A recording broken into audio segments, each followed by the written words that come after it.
hint of movement off the surface by Eric.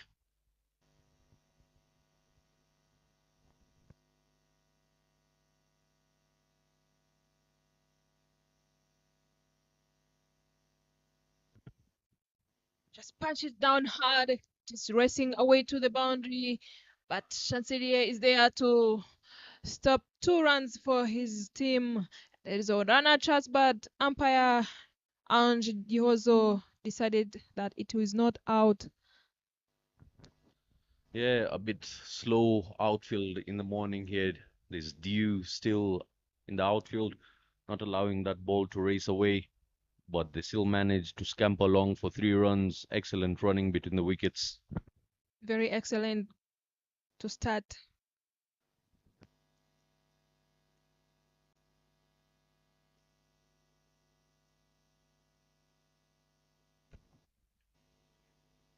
Driven past extra cover.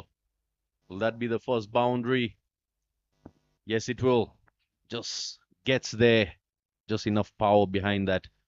Beautiful shot by Manishima Oscar. I love the way they are now playing down hard. You can see that he just, yes, the power was there, but he knew that place was not protected. He decided to go in between the cover and point.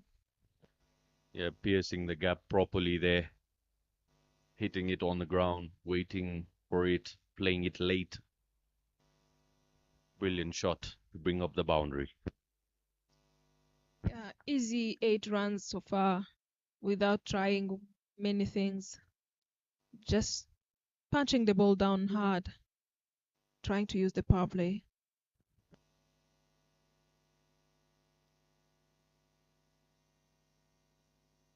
Once again, same shot, same results. Another boundary for Manishima Oscar, making it look very, very easy. The width on offer here by Eric Kubimana not working. And a very expensive over to begin with. Excellent start for Rwanda 11. You can see how easy it was for Oscar as Eric bowling those kind of deliveries and have no protection, deep extra cover. It is quite not good for him. Almost the runs, it came from that particular area. Yeah, he can just bowl in within the channel of the stumps here. Oh, nearly chopped him on. Gets away with that one, Manishima Oscar. Shaping into Oscar was Eric. We mark the end of the first over here. 12 runs on the board for no loss. It's a very good start from the Rwanda A selected as the projected score showing 240 if they continue this and without losing any wicket in the power play. It is going to be good for them to be easily for them to reach 150 plus. I said you was there in the toss. I don't know if the captains did mention about the score they are looking. Yeah, Didier Kubimana mentioning 130, 140 on the board would be nice for their side. It's a good sign that the message is clear that they are trying to reach. Even if they continue like this, they will get more than that. As Chancelier comes in to bowl from the road end, the left arm, we have seen him bowling some swing.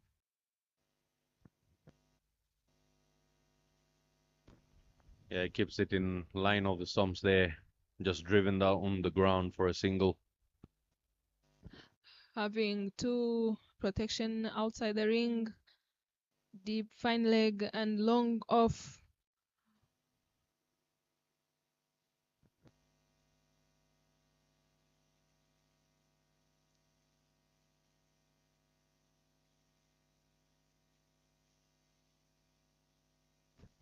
Jean Serrier, who's known for nipping the ball back in to the right-handers here. Charges down at him and misses it completely. Aggressive attempt there by Manishima Oscar. Oscar thinking that the ball was about to bounce, but it stayed low as he swung the bat and he couldn't reach to the ball. A good start from Chancelier.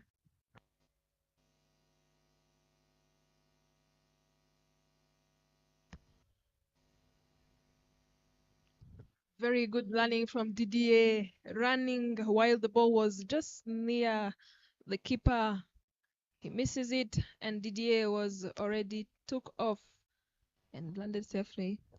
Yeah, the Rwanda 11 here having the upper hand against the Rwanda A side. The Rwanda A side yet to register any points on the table. Rwanda 11 have 2 points to their side.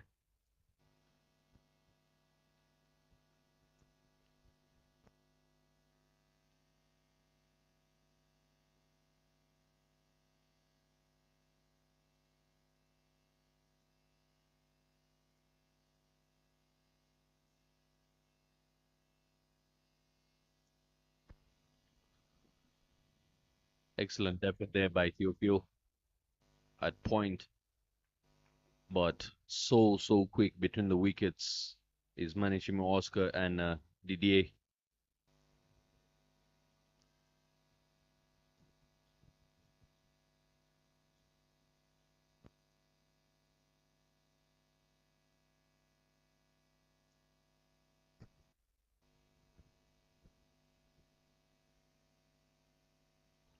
In the air, lands safely. Lucky for Oscar there. 4 deliveries, Chancerier's bowled has kept it really nice and tight against the likes of Manishima Oscar.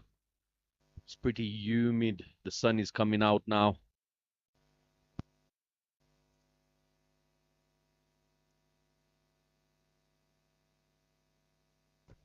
Charges down once again, getting hit high on the blade. And that's the end. Oh, I beg your pardon. One more delivery left in this over here. Final delivery left, 17 runs on board. Didier Kubimana on 5 of 3 deliveries. Been having a good start to this game. Just tries to dab that, gets too much bat on it. Won't pick up any run off that. 2 overs done, 17 on board for no loss now. Rwanda 11. Yeah, plenty of eyes watching this particular game as all the men in this team, the men and the boys, looking for that spot for that tournament coming later this year, which will be the final tournament that the host nation will be playing for the year 2024. Eyeing positions in that team. Players would like their performances to speak for themselves.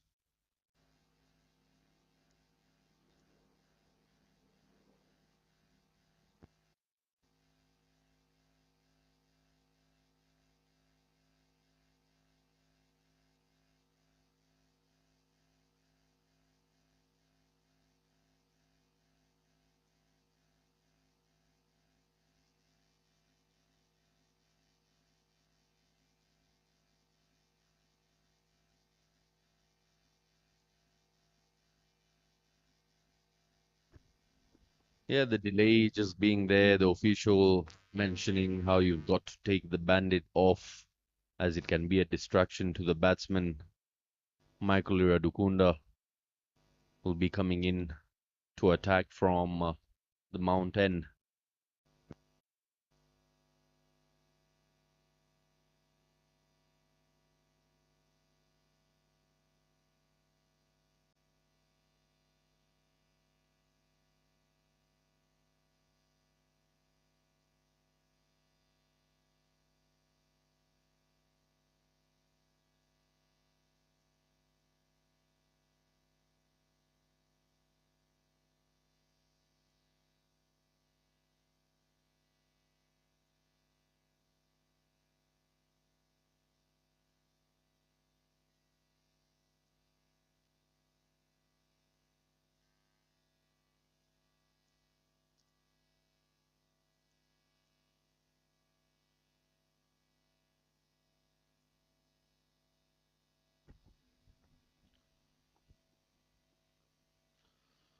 Michael Iradukunda to Didier just plays it around the corner.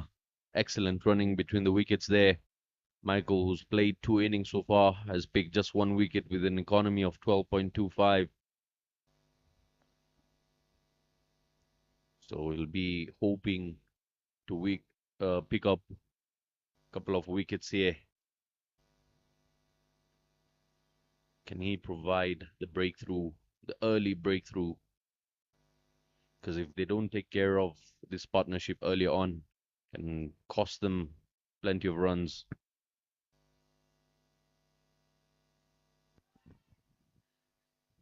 Yeah, that's right. If they don't break this partnership early on, these two can cause the big pressure.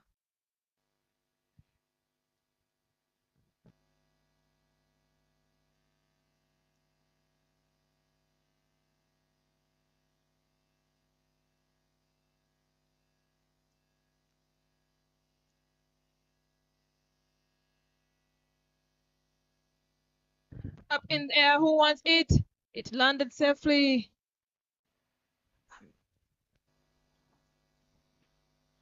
Yeah, the fielder at deep square leg there, not catching the ball in the air, not sighting it early, didn't make the early movements to get to the trajectory of the ball. Was an opportunity, but a tough one. Didn't carry.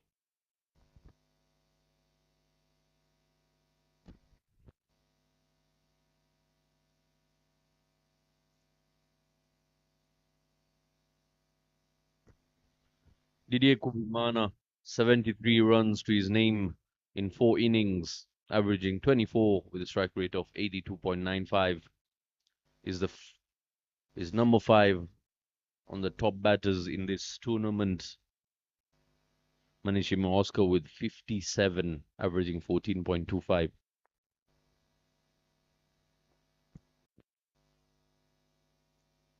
That was a beautiful looking shot, and that will go all the way to the fences for 4.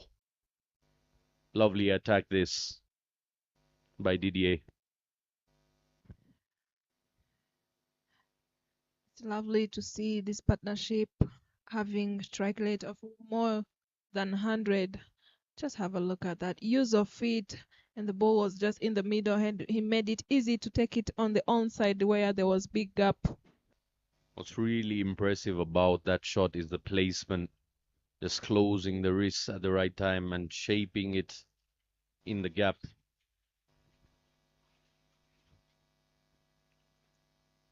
End of the third over, 24 for no loss.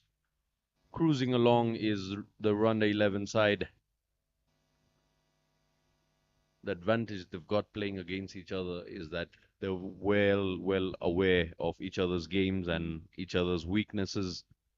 So it'll be nice to see them taking on each other in a hard manner.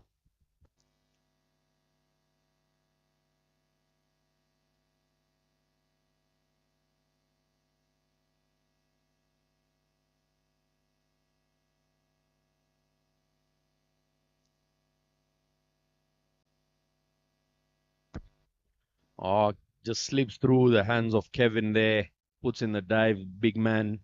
Takes him a while to get down on the ground. And they run away for a single. Uh, this is what you have been mentioning, knowing each other, and they know who who is the fielder to take on.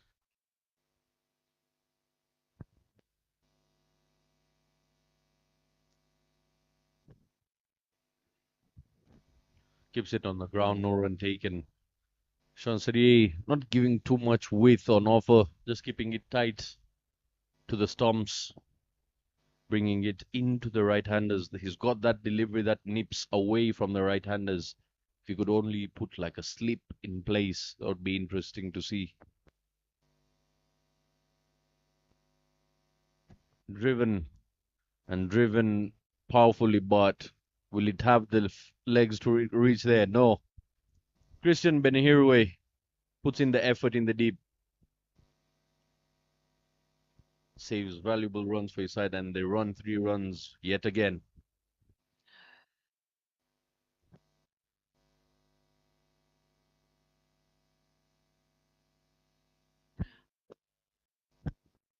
Hamza letting them run easy. 3. Excellent running.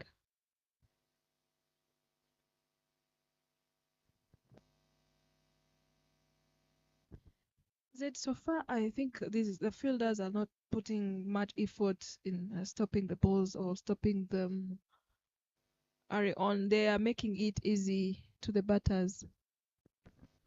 Yeah, the effort is being put in, but plenty of days of cricket, back-to-back cricket happening. So Yeah. it's also fatigue that might be checking in. It's not easy to maintain. Beautiful shot. Just gets enough bat behind that, powerfully hit there by Manishima Oscar. Smashes it past point. Cuts and cuts hard. Have a look at that shot, Katia. Yeah, I just waited for it as Chancelier was bowling outside off stump, and there was no one there covering it, so it went easily to for Oscar. Yeah, the fielder did put in an effort, but it was too quick for him to hold on to.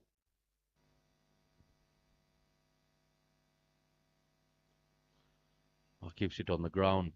That particular shot that he hit for a boundary, Katia, most often when we see him bowling for his domestic side in Durwa, you always find the captain putting on a slip and a second slip as well, and then allowing him to move that ball away from the right-handers. So it always keeps the batsman guessing, thinking the ball is going to nip away because he's arranged 2 fielders there. But then he swings it back in, also known as a bluff, brings it back into the right-hander, allowing him to pick up leg before wickets. 33 runs on board, 4 overs are done here, no wickets for Rwanda A. They need to find a way to break this partnership, otherwise it'll cost them plenty of runs.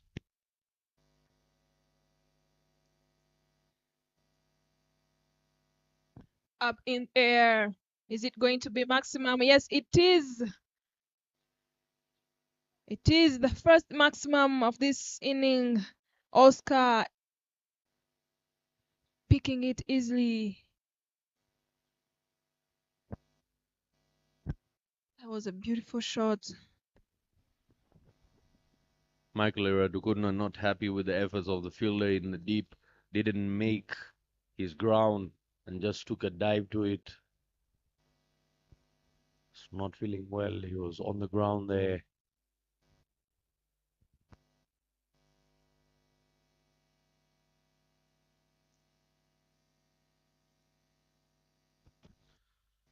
First maximum of the game coming here by Manishima Oscar. We've seen him hit a couple of those.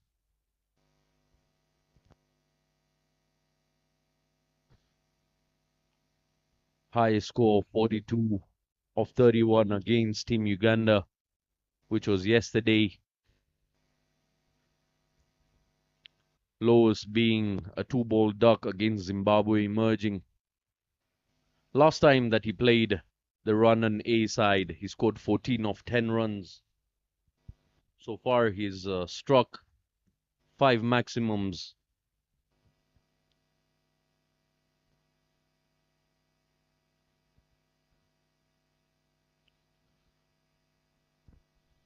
The same, if not better, by his partner. Look at the coincidence.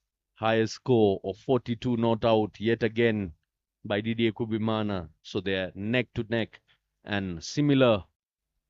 Just one maximum shot, but plenty of boundaries to the name of Didier Kubimana as well.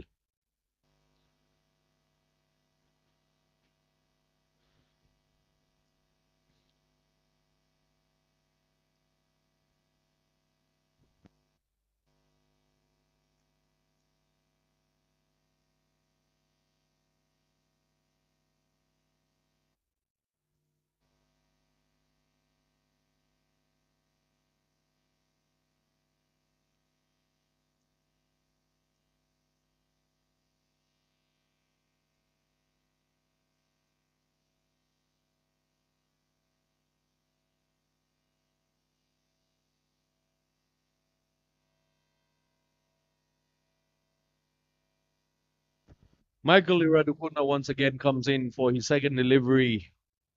Second over, this back foot punch there. Look at the running between the wickets here, Katia. So quick. The moment it gets off the bat, they charge in for a quick single. That is a good thing to have your partner that you can communicate to each other easily. You have seen the ball was already on the fielder, but they already took off. Yeah, and I believe this is something the rest of the run-in batters, even the run-in A side, should pick up on. Running Yeah. between wickets is very crucial and important. Look at that. Leans into that one for a quick single once again. And an overthrow will result into a double. You see how they are putting pressure on the fielders. Yes, he was already in his crease, and the fielder thought of throwing the ball. He didn't even think about to see that the batter was already in. It's very good communication between two batters. Yeah, and just having the presence of mind, even if you hit the direct hit, you've got to collect the ball later on. Gets a outside edge there. Comfortable single taken once again. So making good use of the opportunities on hand. Yeah, you can see it's the 10 runs already in 4 deliveries. There is 2 more deliveries to come. What I really like about this game is the awareness by each and every player on the field. They know each other really well, played together plenty of times, just trying to get the upper hand. Beautiful shot this time, square of the wicket. But there is a sweeper in the deep who covers that one.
There you see high score of the tournament, 170.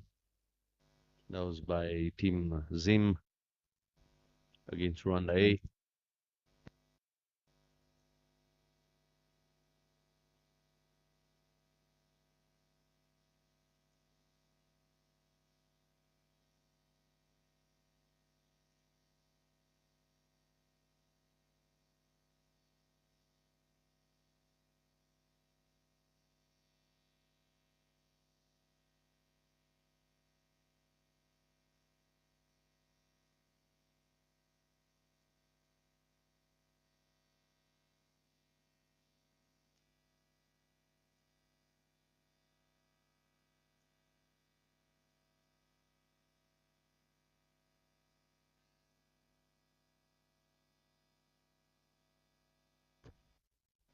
Kevin Irakoze comes into the attack and has been launched down the ground for a maximum.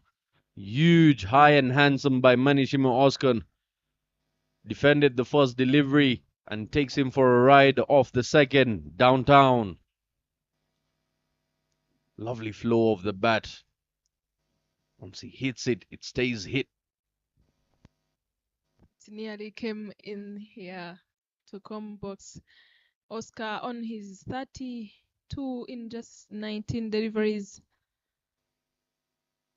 A very good use of power play.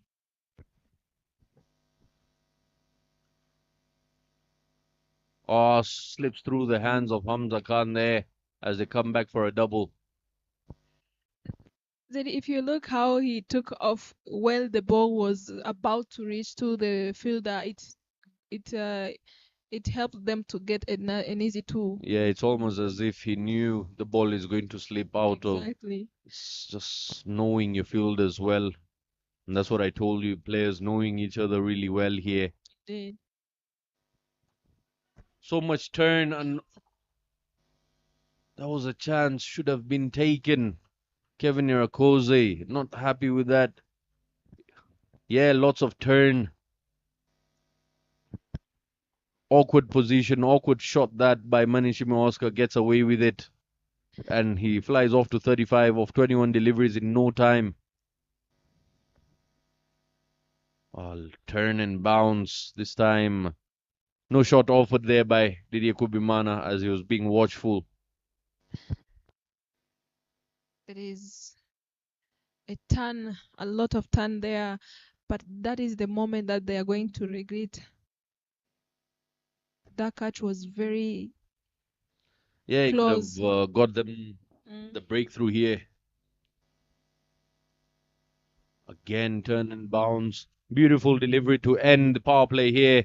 6 overs, 53. Have a look at that. So much turn. Would have been even a wide if he had let it go.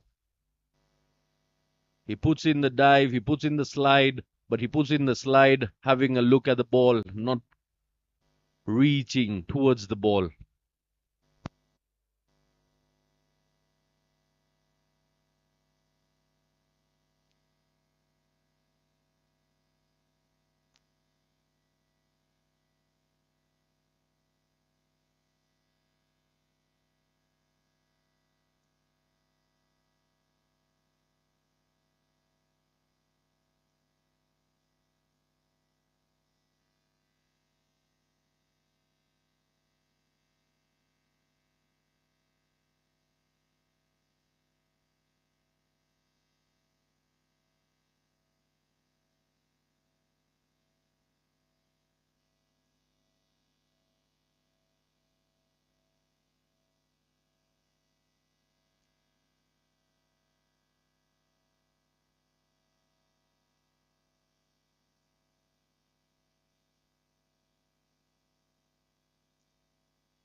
Excellent throw there from the deep.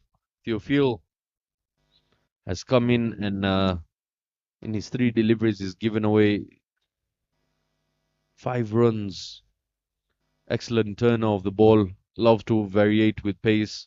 Wasn't having a great day yesterday when plenty of catches and opportunities were dropped.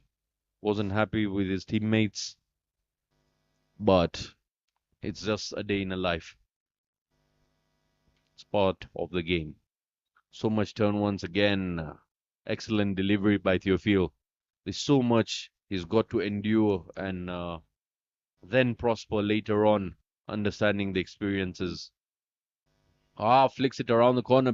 Elegant looking shot, also known as the Natrajan shot. I believe Manishima Oscar pulls out that shot, not quite aware of what the name of that shot is. And I love the way he enjoys his shots. Yeah, very, very animated. Loves batting, loves his time out there in the middle. Tries to play that around the corner, got an edge to it. Lucky it didn't pop up in the air.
Plays it in the air around the corner, and that was nearly going for a boundary. Lovely effort there by Eric Nyomugaba. We'll have to check that one more time, but excellent effort in the deep there.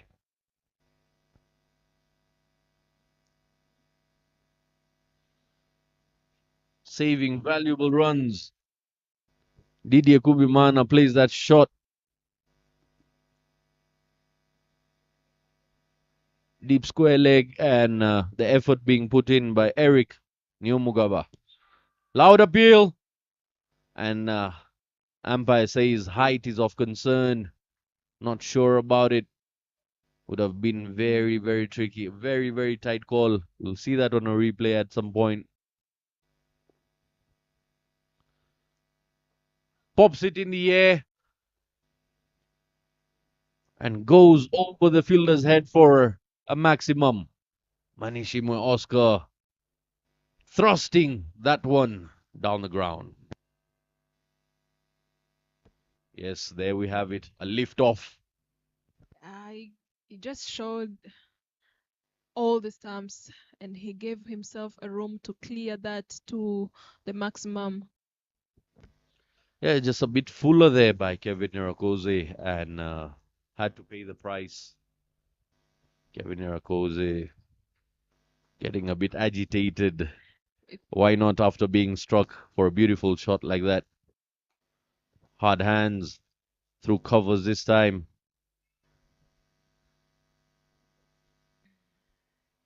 said you can see Oscar is already on his 47, just 3 runs away to reach on half century. What a very quick 50 Excellent start to the innings here, indeed. Katia. A very calm and composed innings by Didier, and Manishimwe doing Manishimwe things. Plays it around the corner. Wide. It is going to be no bat involved there. Frustrations here for Kevin Kabare.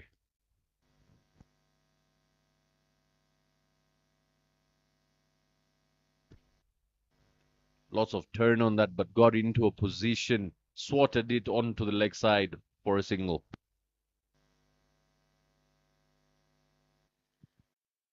As Didier comes in to face Kevin, who has already 22 runs in just 1.5 last delivery to come. Too much turn there, but he finds the fielder. Yeah, playing it very, very late. Didier allowing the ball to turn and just playing it after it has got its turn. 8 overs have gone by. 73 for no loss.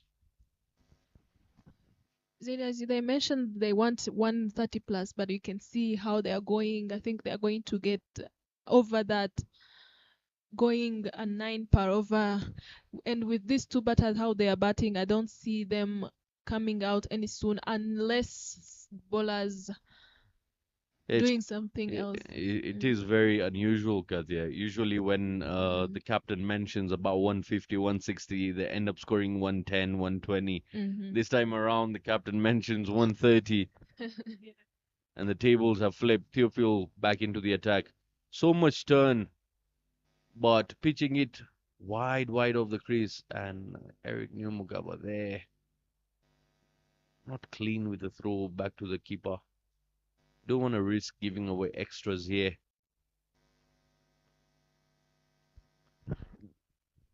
Like to see the wagon wheel of Oscar as he reaches into his mark. This time plays it in the air, man in the deep. To Zere Jean Bosco. Deposits it back for a single. Oscar on strike, just remaining with a 1 run to reach on half century. Yeah, made it look so easy. Got away so quick. Just flicks it around the corner for a single. And that will be a 50. A very excellent looking 50. Raise your bat, young man. Jersey number 18, Manishima Oscar. 3 fours, 3 maximums, 161.29. His strike rate of 31 deliveries only. And now I believe, is when he gets more threatening to the opposition side, as he's got all the permits to get going here. But apart from that, yes, you've got to a 50. How do you convert that into a bigger score Exactly. and carry your bat through? I believe the likes of Didier now can be playing with more freedom.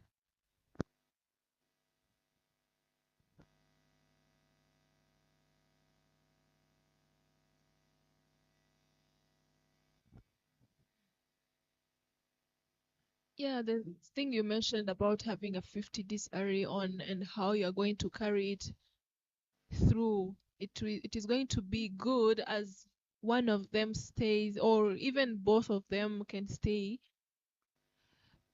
Big shot from Didi. Manishima Oscar continues his merry way as he smashes that into the banana plantation there for half a dozen. I told you he's got the permits and he's using them well. Down on one knee, lovely connection. Gets underneath that delivery. So much elevation and power. Square of the wicket. Beautiful, beautiful shot to watch there. That is what people turn up for. Very exciting is this Runner Cricket Association emerging invitational. Yeah, we'll be asking for some hydration as they look for the ball. Then we have the wagon wheel. 33% of the time playing it towards the cow corner and long off region. Square of the wicket, both sides. Doesn't like to pull out the scoops and all. Strong, strong boy.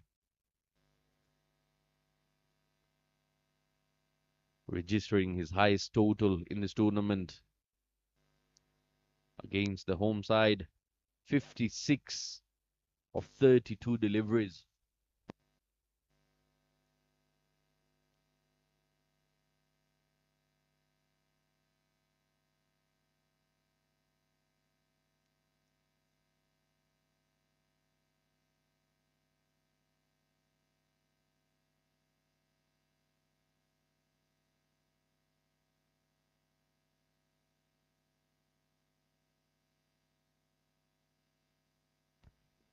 End of the ninth over, 84.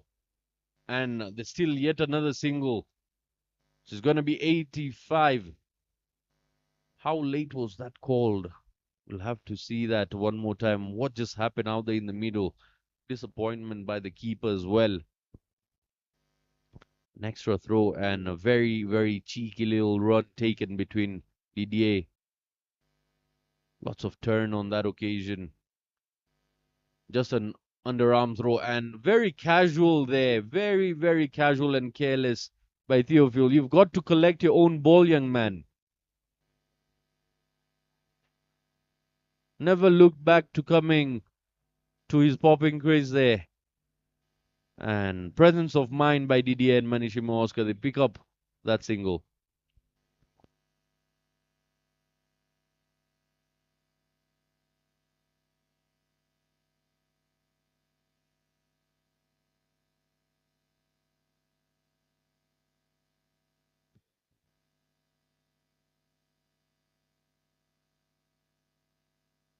Rukundo Jean-Pierre comes in to bowl over number 10, replacing Chancelier from the road end. 9 overs gone already, 85 on board as Oscar and Didier keep going. They are doing a very fantastic job for their team. A very good start. Yeah, they've got to pile up big runs here as they'll be having Hamza Khan.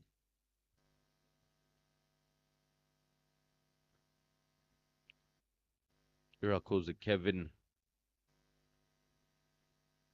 Mucho Dusenge Eme. Tuizere Jean Bosco and Neo Mugabe Eric in the run chase against them. So they've got to pile up a big total. They've got to register a big total against Gahanga A.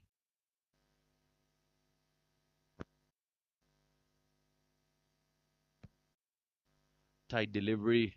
Just drop and run there. Excellent work.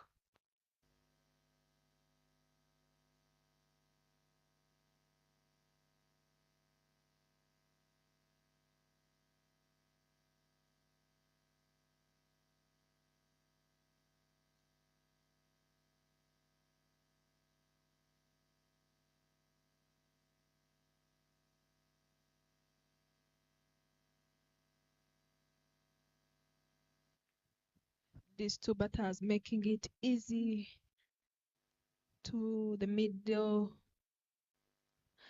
batters as they will come in if they get that chance of coming in.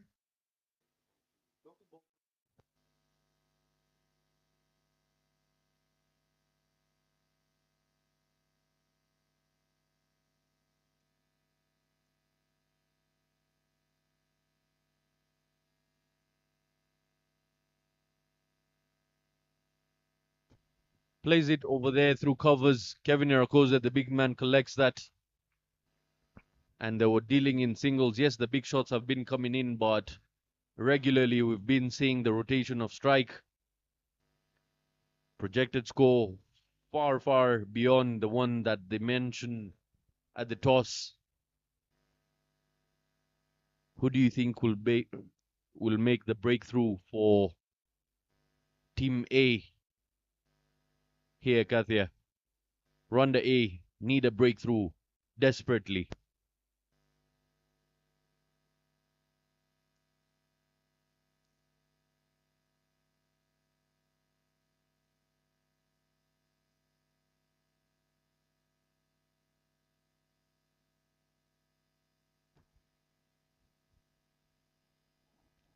Kuno has bowled really, really well here. Pops it in the air, but will get safe. Lands safely between the fielders. Hamza Khan gives it a chase. Ends the first over of his spell with 3 runs on board. As we reach the halfway mark, it's 88 for no loss after 10. Manishima Oscar 59 of 37, 24 of 23 is Didier Kubimana playing an excellent knock. Very, very easy. They're making it look.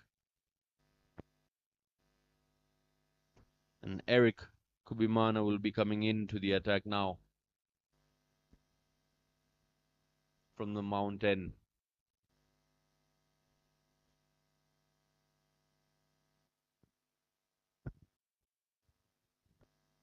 Eric Kubimana, who played 3 innings and took 2 wickets with economy of 10, but this time captain has trusted him again. He's coming in to attack, bowling to Oscar, who is on his 59 runs. Has he have protection deep mid wicket?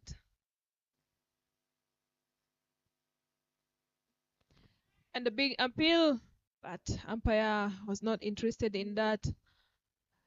Yeah, it looked like he was going down the leg on that occasion.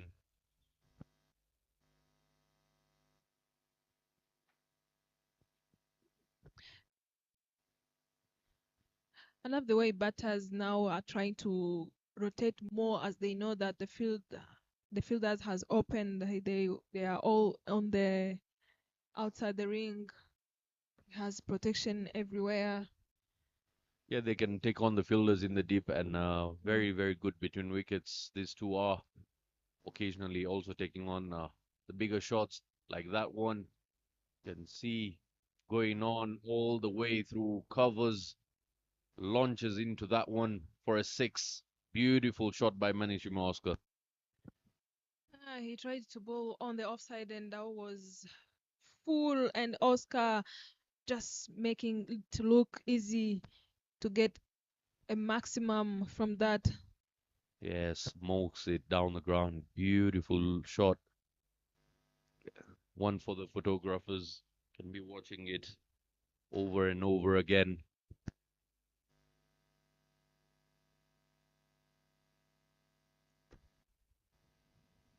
into the 90s.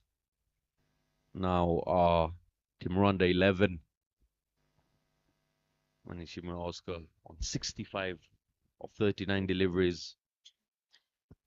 Absolute rampage is pulling out against the Rwanda A side here. And I think if he continues like this, he might get a century here. Yeah, not just a century, it's going to be a headache for the officials finding new balls, uh, losing balls all around Gahanga.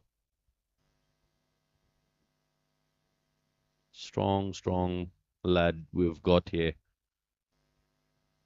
And of recent times, he's developed a very good habit of opting to go for big shots and clearing big shots. And you know what they say about good habits? Always keep them.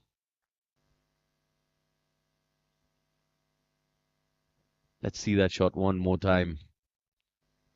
The viewers will appreciate having a look at that classic down on one knee lofted drive.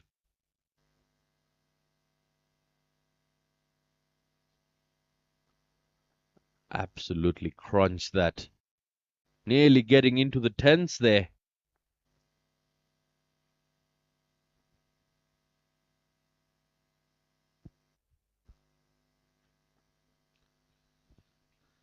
Yeah, Team Rwanda A have got to find a formula of breaking this partnership.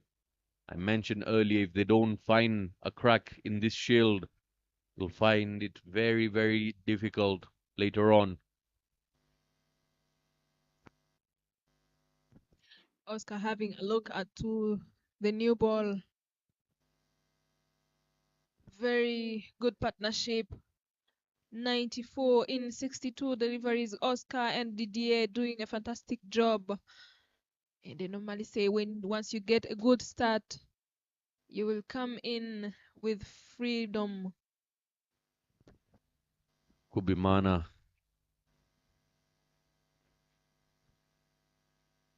trying to dart it into the stumps there, ends up bowling a wide, an extra delivery down the leg. Trying to get into the pads of Manishima Oscar. There's a flick shot that he likes to play, and if you get it right, Manishima Oscar does have that missing out of his capabilities at times, misses out on it and gets LBW. But it's the angle that you come in with.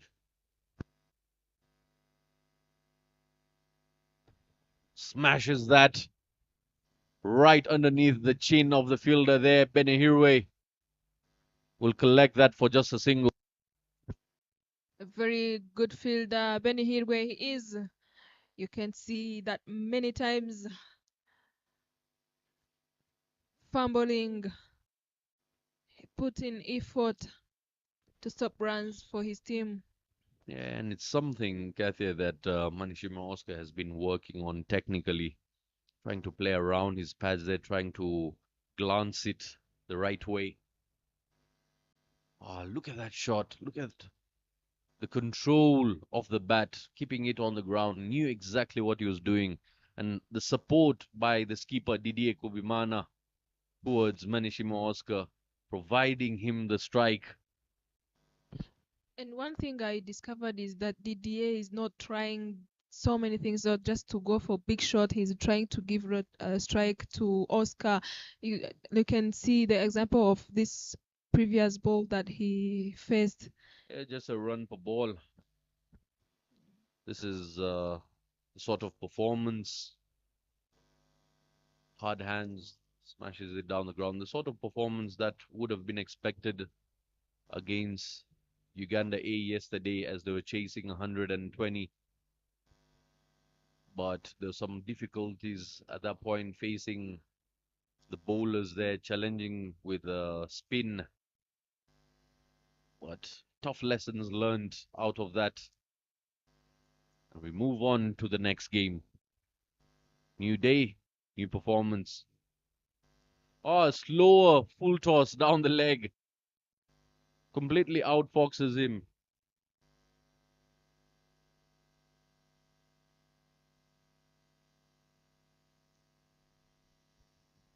That will be the end of the 11th over. 99 for no loss.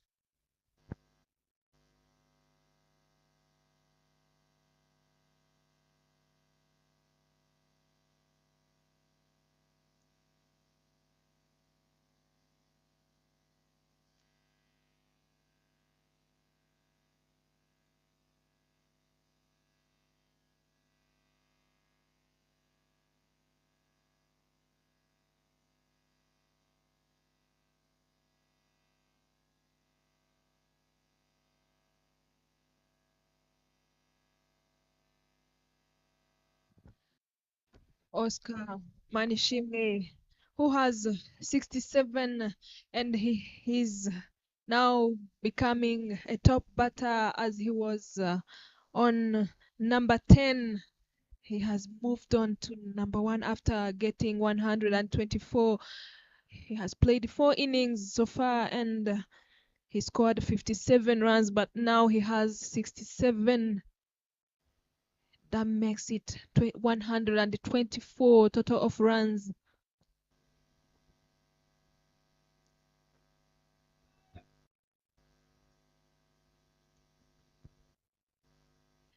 As Didier comes out, giving easy catch to Eric Niyomugaba, and that will be the end of Didier. But who done a fantastic job, has contributed 25 runs in 26 deliveries, and he has given a good start to the coming batters. They are going to come with freedom. You can't blame him. Yes, he was trying to go hard, but he didn't control, he didn't put more power behind that.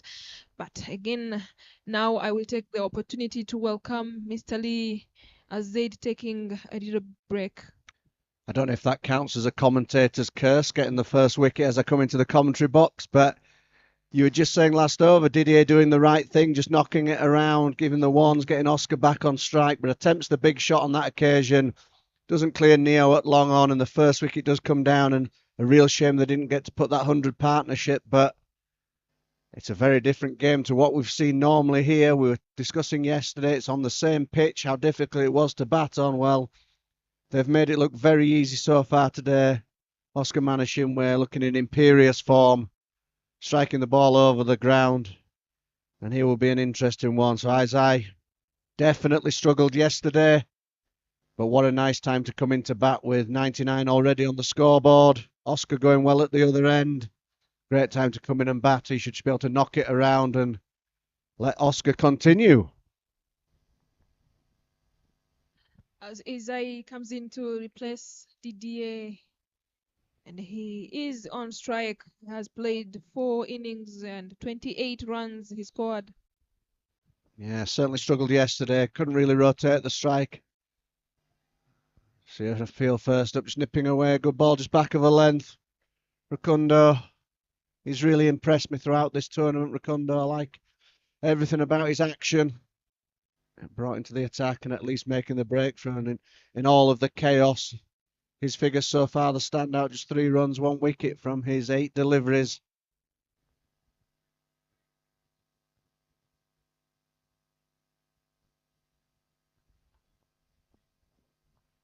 Opens his account with rotation, just 1.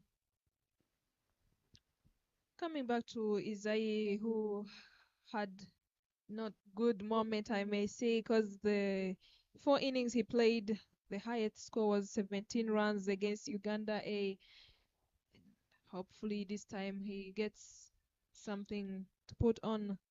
Yeah, just been a little bit of a struggle in this tournament. You expect that young man, form comes and goes, but like we say, plenty more games coming up and a great opportunity here just to support Oscar.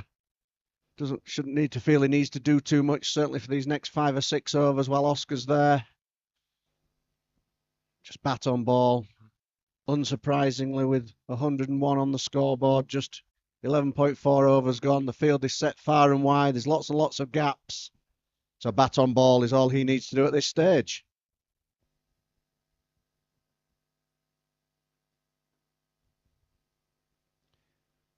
Exactly that. Just drops it down. Easy single. A little bit of miscommunication, but it was a comfortable run there.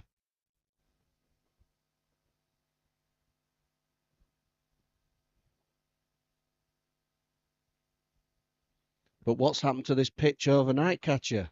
Are we going to give all the credit to the batters, or have the ground staff been working really hard? We didn't see any of this free-flowing run scoring yesterday, did we? I think credit to the batters.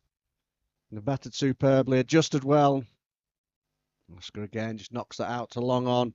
But another really good over there from Rukundo, just 4 coming from it. Yeah, a very good calculative cricket from Oscar. He knew that there was over and he wants to face as he is in control. And that would be the end of 12 overs, 1 or 3 on board. They lost only 1 wicket. You can see that the message is coming from the dugout of Rwanda Select.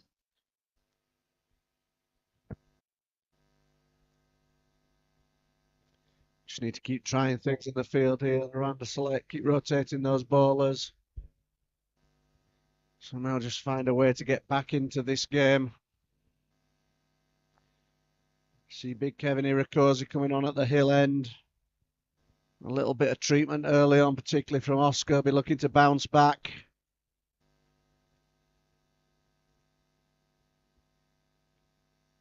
Yeah, been a very, very different inning so far to most of them. Free flowing, lots of runs. And they'll be looking to go really big in these last 8 with just 1 wicket down.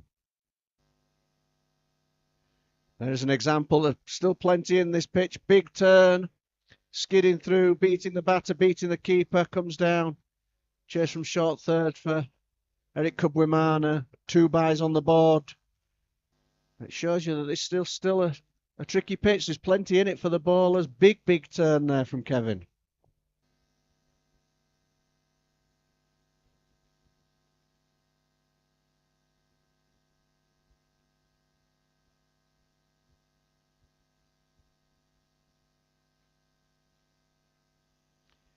Excellent. Oscar rocking onto the back foot, punching that through the covers. And fabulous running, gets them back for 2 runs. A tight one, a really good throw coming in from the cover boundary. But Oscar not only showing his class, showing his fitness as well. Ran that first one hard, took the second one on. A really good throw, but he was safely home. Again, another slightly lax piece of fielding in the ring. Zakan diving over that one. A good throw finds a good runner as well. As you mentioned, Oscar is his feet. He can run. He can hit the ball. Excellent, and it is good to see him opening.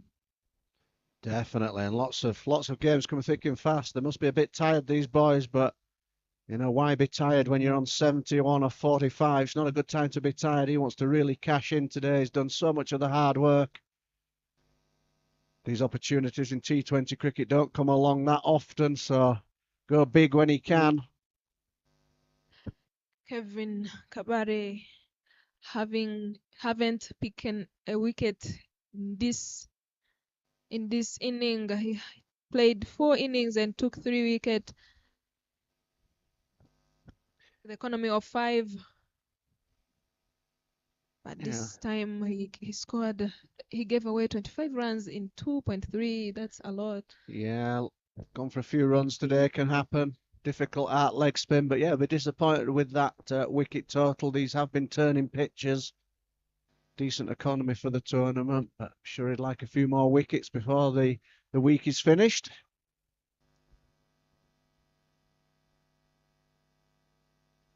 And as you can see there, as we're discussing, there's plenty in this pitch.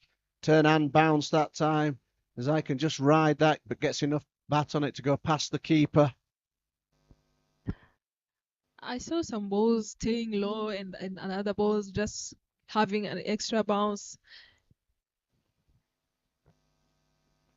Yeah, when they said 130 at the toss, I was thinking, yeah, 130 would be a really good score on here. And the chance finally comes. He may have tossed that away. It's up in the air. Who wants it? There's a bit of miscommunication. And in the end, Kevin goes for it with the keeper stood in front of him. Not sure why the keeper didn't get there with his gloves on. It's a little bit of a juggle. He bobbles it up in the air. And Oscar will be disappointed. He's not managed to cash it into a really, really big one, but still a fabulous innings. Looks to take Kevin down the ground again. Has to go for 72. Fabulous knock here.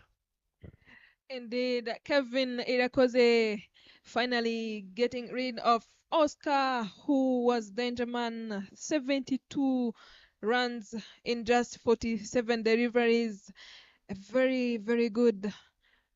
Just have a look at that. He gave himself room, but he didn't clear it well. He didn't time it well. No, just got a bit away from the ball there, didn't he? Had to reach for that one a bit after Kevin turned it. He'll be disappointed, but he'll be just thinking, oh, there was a big 100 on there, but still, got to be very, very happy when you've 72 off just 46, and he's put his team in a fabulous position. You can't be too critical for a man continuing to attack when they're right on top, but Kevin getting the better on that occasion. And it brings Hockey Day to the crease. Plenty of runs in this tournament, but a first baller yesterday. So again, he'll be looking to bounce back after yesterday's disappointment, and a great platform to do it from.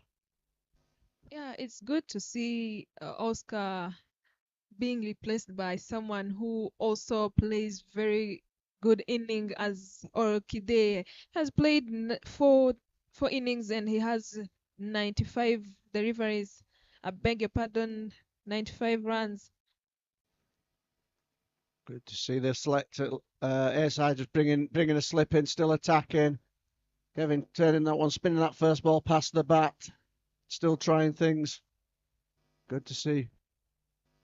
Yeah, you feel this sort of situation should be set up for Hockey Day. Yesterday was disappointing. He needed to just graft a little bit. It was a low total yesterday they were chasing. He hauled out to long on first ball.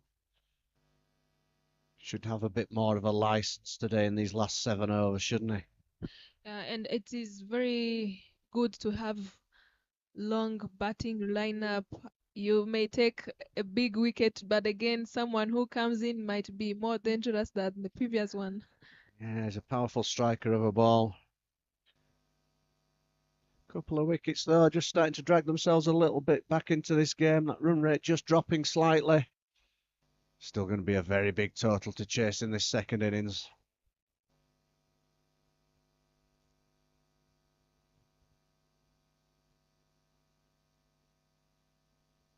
Teofil comes in to bowl his third over, gave away 19 runs. He didn't take a wicket. That's with the wrong on there. Just knocked into the leg side for one. A bit more comfortable for Isai today. Get plenty of bat on ball. Get himself off the strike. I would think that's just the way he needs to play. Hockey is the big hitter. Let him have most of the strike. He's going to hit the boundaries.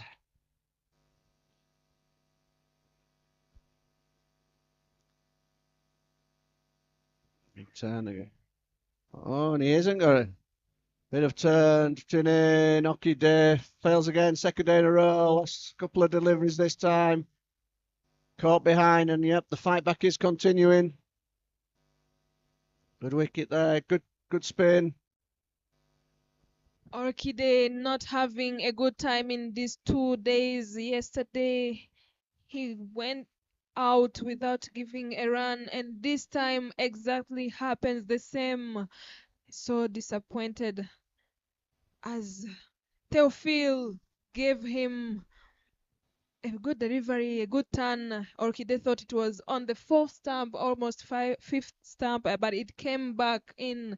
Just have a look at that. You see, good piece of off-spin bowling. Big turn, Hockey Day. Not quite getting across to that. Not sure what he's waving his hands at. Has to go. I think this just shows you what a fabulous opening partnership that was from Oscar and Didier. It's now looking a lot more like the pictures we've seen over the last few days all of a sudden with the spinners coming and looking on top, but fabulous opening partnerships. Put a big dent in the scoreboard. Manu's Bunny in some form. Daniel Gumsengi coming in. Good to see these spinners battling back.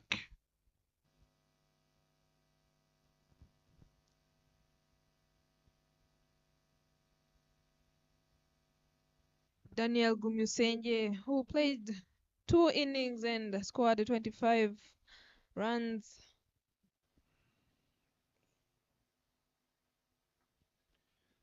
full outside the off stump, flashed away through the covers in the air, but safely in the gap. Again, good fielding on the boundary, good powerful throw, keeps that down to 1. Slightly in the air, but as we said, with the scoreboard looking like it is, lots of gaps out there, so safely through the covers for a single, and he gets off the mark first ball.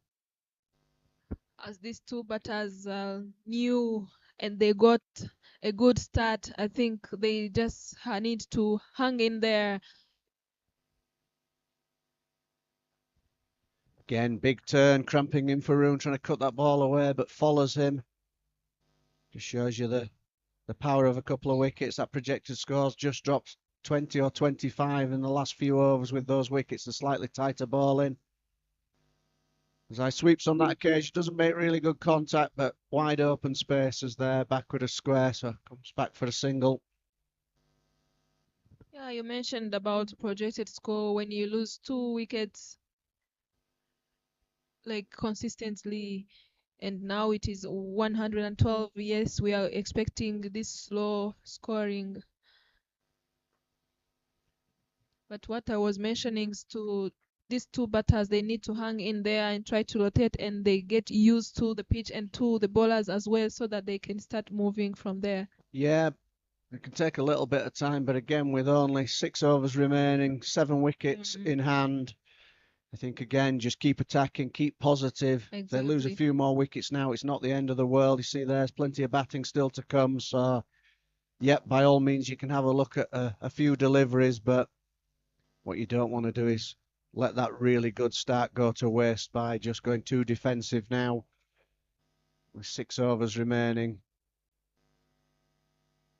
a few wickets aren't the end of the world now, but to keep pushing. And I think if you're the bowling team now, you're thinking, well, let's try and keep them under. It says 160 there. If we can keep them under 150, we'll have done well. We'll have come back into the game well, give us a chance to knock that off. Again, if you're the batting team, for me, just keep accelerating, keep positive, and just keep attacking now. A wonderful platform set by them openers.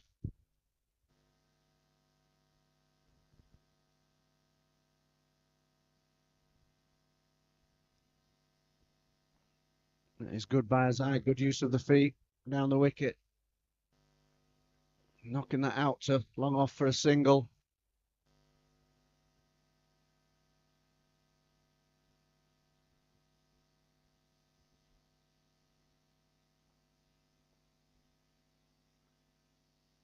Attempted the same from Daniel there, but Hamza on that occasion managed to get round, field the ball, no run.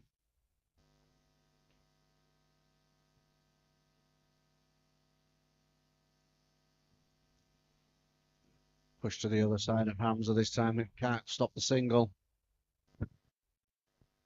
The captain, Ari, on the toss mentioned to have 130 plus, and it seems like it is going to be easy to get there, which will be defendable runs. I think it will be defendable, but also after this kind of start, you shouldn't be setting the sights on 130 now. That 160, 170, and then you'd feel that almost the game is put to bed at 130. You'd feel confident, but you wouldn't feel you were guaranteed anything. Another good piece of running in for a slide. Keeper misses the stumps. The keeper was a little bit far. That was clear run out. That was a good throw, but the keeper didn't manage to reach on the stumps. No, but as I was saying, 130 they would feel comfortable, but they wouldn't feel they're guaranteed to win the game. But if they can put the 170, which was looking very on the cards only a few overs ago, you'd feel they were very, very confident. So, yep, got to stay positive, keep attacking. Yeah, and with the overs in hand, they might add 30 or 40. It is possible when they attack. As you mentioned earlier, they still have wickets in hands. And some big hitters to come in as well, aren't there? Likes of Martin Akiez, who can easily clear the ropes. Zappi on his day, clear the ropes. So, Exactly. yeah, just keep going. But you can see projected score, it is tumbling, as so often happens in these kind of mid overs of a T20. It's amazing how quickly that run rate can go up and down. And nice to see them just battling back the bowling team. It would have been easy to have given up this game. But these two spinners doing a good job. Good last couple of overs from Kevin after a disappointing first couple. He's bounced back well. Same with Theophil, good last over from him. So it's all you can ask for. Doing what they can, hanging in the game as much as possible.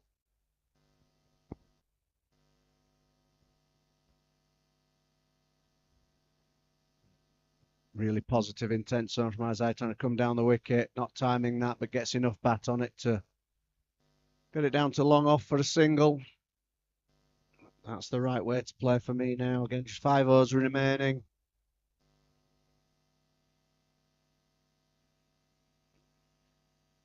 Another example of the turn and bounce. Only cramping Daniel for room, but good soft hands, just drops it down through the gully region. Again, rotates the strike. And I think it is the right thing to do as the field is open. So trying to go big again down the ground, nice and straight this time. Pierces the gap in the middle of the long off, long on, so it allows him to come back for 2. Again, no great timing on that, but managed to get that between the 2 sweeper fielders. So turns it into a double. If they keep running these tools, they can get 10 runs per over easily. Sweep comes out this time, top edge, chance of a run out. Again, a pretty sloppy piece of fielding on the throw there. Didn't really attack that one. And the single picked up. Sharp running from Daniel. Talked a lot this week. That sweep shot's been very difficult to get away. Kind of lots of, as you mentioned, some staying low, but a lot bouncing. We've seen a lot of top edges from the sweeps. It's a very difficult shot to play on this track. And that's the better option, coming out your crease, looking to go down the ground, but not getting hold of anything on that occasion.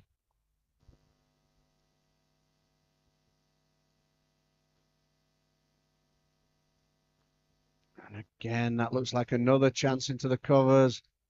Hamza Khan, low one. I need to see that on the replay. I'm not sure whether that just carried or just got in front of him, but dot ball is the result either way. Another good over. Let's have a little look at this one. Nice flighted delivery.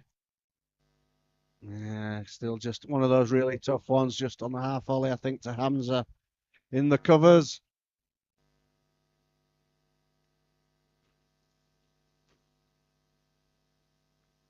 And as we can see, projectors score just coming down now. They're doing a good job here. Just really cut off all of the boundaries. Looks like more off spin from the hill end now. Eric Neo coming on.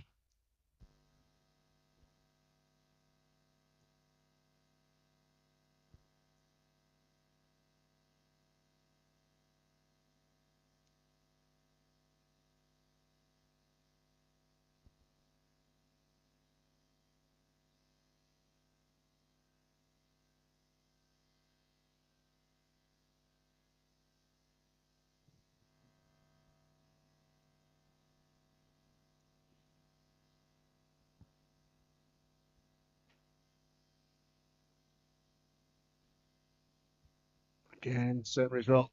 As I looking positive coming down the wicket, but can't get underneath that one. Out to long off, another single.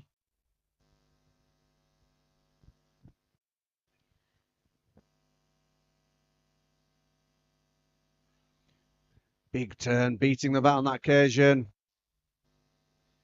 And you're just slightly trapped on the crease there. It's a difficult place to be on this pitch. Sharp turn. Touch unfortunate there from Neo. Eric, who has 5 wickets in 3 innings.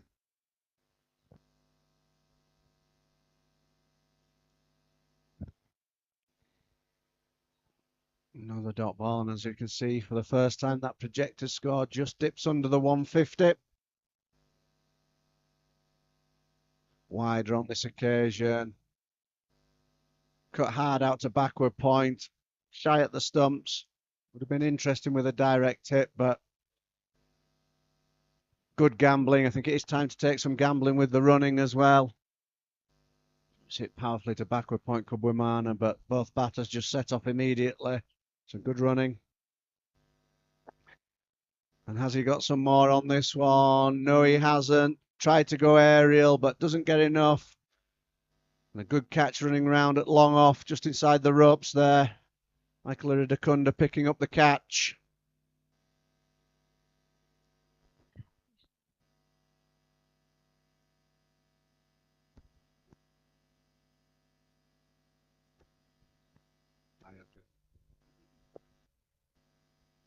Yeah, good intent though from Isaiah. I think it's the right idea.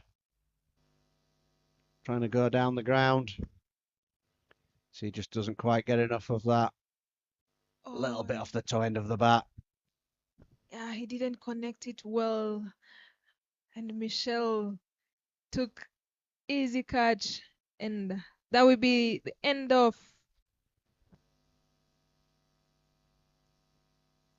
Isai scoring 14 runs in 16 deliveries. You can see the intent was there, as we was mentioning. The overs are going. He was trying to go hard, and now Emil will come in. Emil, another man, fell first ball yesterday. Looking to bounce back. Interesting selection for me, Emil coming in. I wonder if there'd been a bit of talk about sending Martin Akayezu in. We know he can clear the ropes. Sure he is playing today. I'm just looking at the sheet. He told me he was.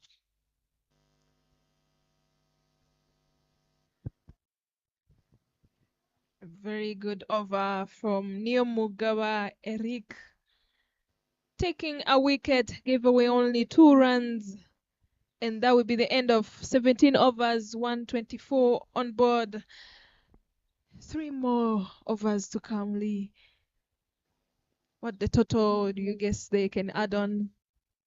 It's a really good question. Again, I think they'd be disappointed now after that start if they finish with just 146. So really tough one, but I'm going to say they're going to get over that. We're going to find some boundaries in these last 3 overs, so I think they're going to finish 156. I'm going to give them 10 more than that. That's a good guess, as it is not easy to the new batters.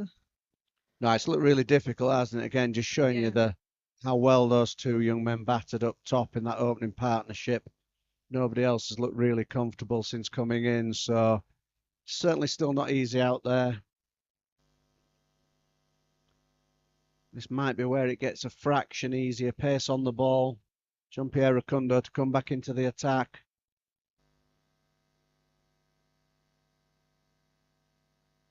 Good full delivery.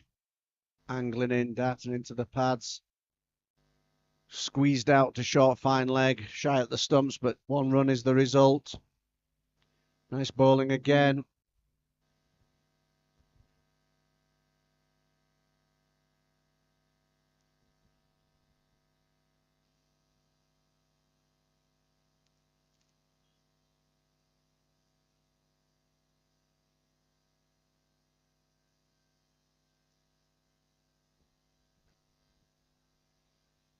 One is powerfully struck, but another really good catch. Eric Neo just right in front of the commentary box here at Long, going to his right.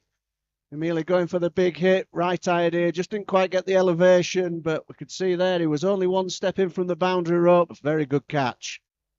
A very good catch indeed. He timed it well, and that will be the end of Rukiriza getting a darker out. I think these batters are trying to go hard early on when they just come in. I think they just need to rotate add some runs on the board. One of those difficult times to bat really in T20 cricket, and then balls are soon running out. He sees way across his stumps there. Makes pretty good contact with it, just doesn't quite get enough elevation, but that's an excellent catch. See, just 1 step in from the boundary rope, really well done. Yeah, never easy to bat at this stage. You're coming in, still 5 wickets remaining. Here's the man I was calling for. I think this is a man who won't be hanging around. If he hits the ball, it really does stay hit. So, but again, fabulous bowling from Rukundo, right in the block hole, and squirted out, nice and straight. And another good piece of running, turns a 1 into a 2 there, finding that gap between the long off, long on sweepers. Very impressive from Jean-Pierre Rukundo, bowling at a difficult time, back end of the innings, batters looking to go for him. Just conceding 10 runs so far from his 2.5 overs.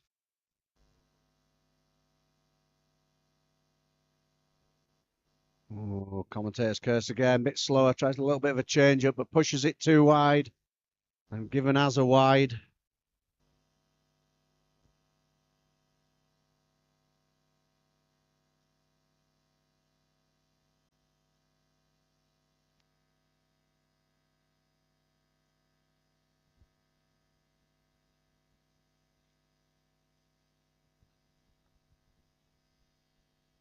There is Martin across the stumps, another chance up in there, another fabulous catch, this time running to his left. Near Magabo, 2 catches in the over, 1 to the right and 1 to the left. Very safe hands out there, quick across the ground. Martin looking for the big shot, not getting much contact on that occasion. And good bowling, picks up another wicket.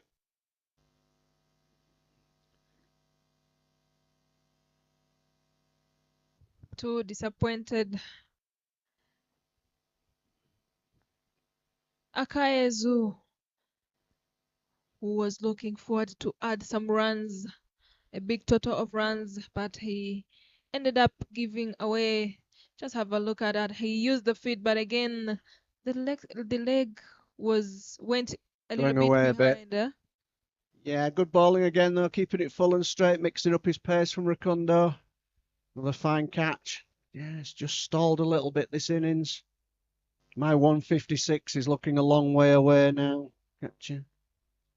Indeed, now you are allowed to change your mind.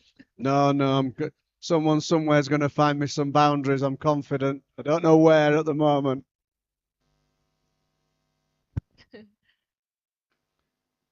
Again, it's just really good bowling, isn't it, though? Right in the block hole. Not allowing anyone to free their arms, get underneath it.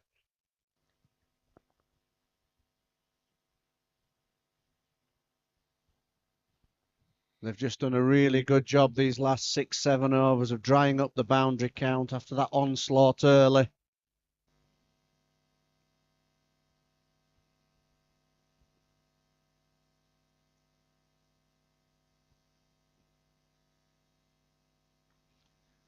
There's really good feet across the stumps, dragging that to the leg side, but not making very clean contact. Sweeper restricts that to a 1, and a fabulous over there from Jean-Pierre. Under pressure, 13 runs from his 3 overs and picked up 3 wickets. Doing everything he can for his side here. Talk normally about these being good decks for the spinners, but he's the standout bowling performer so far of this innings. 130 on board, 2 overs remaining. And how are they going to use these 2 to make it 150 at least?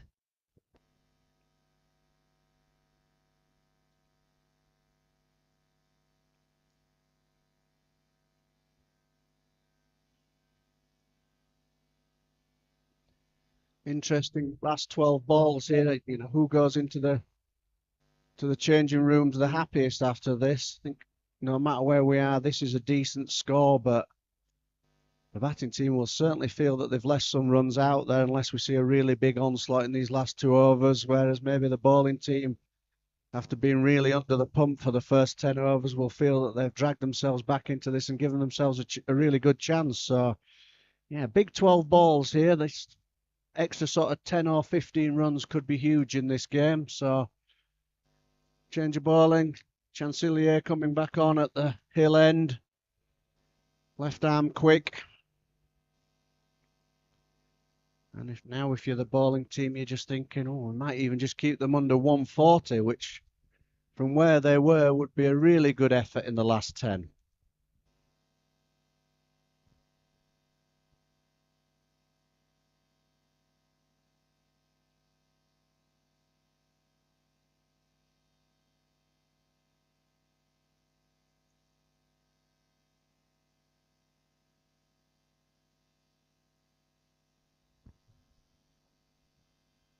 Wider ball, little cutter pushed across the batter.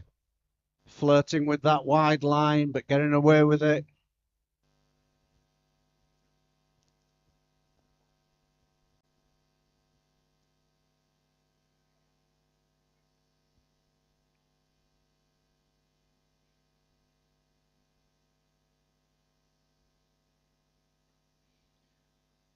Another excellent piece of bowling right in the block hole. Not a lot you can do with that as a batter, just squeezes it back out, but no run. A good start for Chanceria to bowl the 19th over, and this over is the one that can change. Big thing.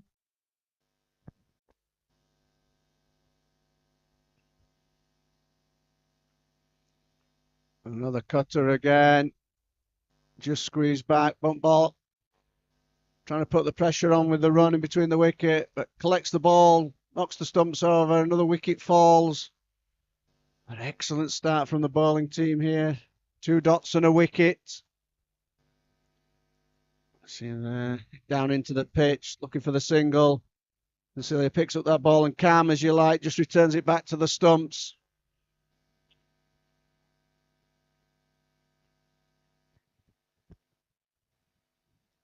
And as we can see, projected score. Everton.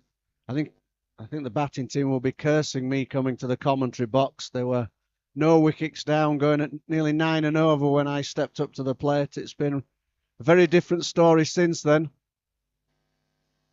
Again, another cutter, back of a length. Does get some bat on it this time, but just out to long off and 1 run. And Nadil will come in facing Chanceria.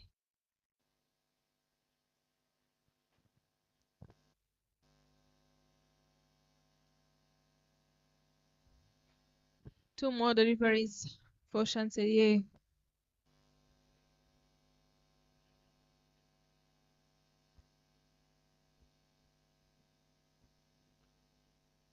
Been a really good over this so far. Just 1 run coming from it.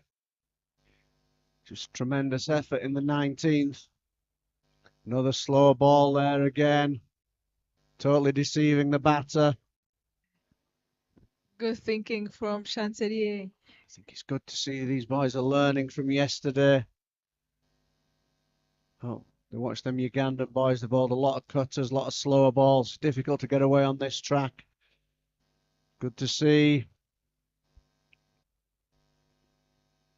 Their run rate now dipping below 7s. Still be a tough chase, but what a fight back. Oh, just too wide on that occasion. Gives away an extra delivery.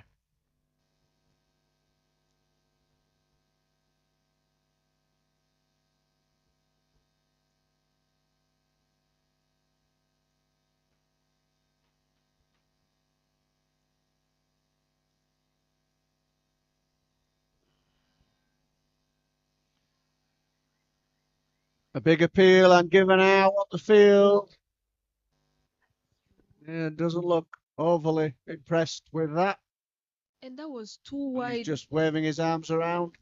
Wasn't the biggest appeal, if we're honest. Still just seems entirely surprised by what's gone on there. But the finger has gone up. Kevin sees the funny side. Big wide delivery. Trying to reach at that one. Appeal goes up. There must have been some sort of a noise, but I'm not convinced it was bat on ball. Either way, Dean has to trudge himself off the field. And then he just got the toe end of the bat reaching for that wide delivery, but good reward for a good over. And here comes Zapi Vimenyimana facing. How are they going to get to my 156 now, Katya? No chance, I think is the simple answer. Unless they make it, even if they make 2 runs per ball, that is going to be 12 runs. But at least if they get 2 boundaries or 3 boundaries, then there you can start talking. To have a chance, but the Mm. falling side right back on top here really pulled the way back into this game fantastically. And that is one of those boundaries. Across his stumps on that occasion, no sweeper backward a square. Just drifting slightly into the pads, but really I think that was just a good footwork from the batter, getting across his stumps, opening up that gap. Yeah, we can see there goes across. Really, it's just a good off-stump line, but the batter's equal to that. Across the stumps, flicks it to where there's no fielder. Really sensible bit of batting is that. Didn't try and overhit it, just looked where there wasn't a fielder and found the gap really nicely. Much needed a boundary.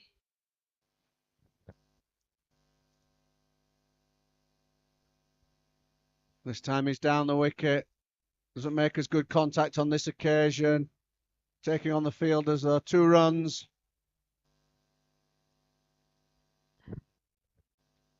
"12 more runs to reach on your 150. It's still, the dream is still alive for me, but no, I think we're going to be difficult. All 3 boundary riders out on this leg side. I think this is going to be the ploy from Daniel though. He's going to take on the challenge, get across his stumps, look to hit it this way. See again a shimmy this time, hits it more to long on, but this time picks out Neo, one of the easiest catches for Neo this time. He's had to move right, he's had to move left, but on that occasion just takes a couple of steps in, powerfully struck, but another comfortable catch by Neo. 3 catches in a row. Eric doing a fantastic job for his team. Easy catching. I think he's enjoying catching. Yeah, good catching pride, like a training session out for Neo here at long on. And the complete hat trick, right, left, and coming forward. There you go. And took each one of them very cleanly. But a good effort that from Daniel, doing the right thing, trying to clear the ropes. And hit that with a lot of power, just didn't get underneath it enough. 4 catch. Just shows that I've missed one. Neo's just signalling to me it's 4 catches, not 3. Well done, Neo.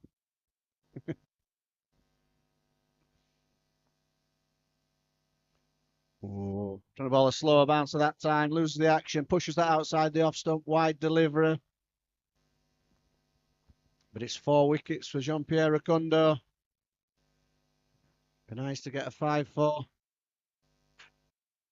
Still good figures these, and what was the chaos of those early overs.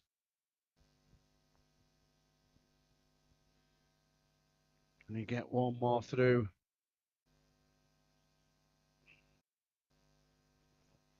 Good bowling again, full straight, targeting the pads, giving the batter no room. Squirts off the pads for a leg by. I guess will be 143. Wow. I've seen Zappa hit some long balls in my time, so you know, back-to-back 6s from Zappa would at least make my guess look somewhere in the frame. Not easy first up to hit this for 6, but he does try that. And he has, and he's punched it nicely on the offside. It's straight to the fielder, but they'll take a gamble on the 2. Collected, diving attempt, but safe. Yeah, good running there. Would have been happy to sacrifice for the team, but just getting in with a dive. Last delivery of the inning as Zappi facing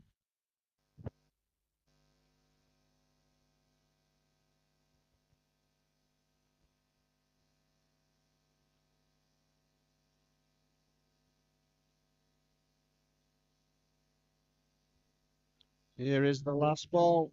From the outside of some wild swing. Zappi misses that one. Swung for the fences. And a real innings of 2 halves there comes to an end. Finish on 142 for 9. See the Rwanda will need 143 in their 20 overs. Really good fight back in the second half there. And there is the scorecard. All the damage done up top there. See a fantastic innings. Oscar Manashimwe, 72 from just 47 deliveries, 5 big 6s and 3 4s. 8 of the 10 boundaries going to Oscar. Once Didier got out, it proved a lot more hard work. Little contributions from Isaiah and Daniel.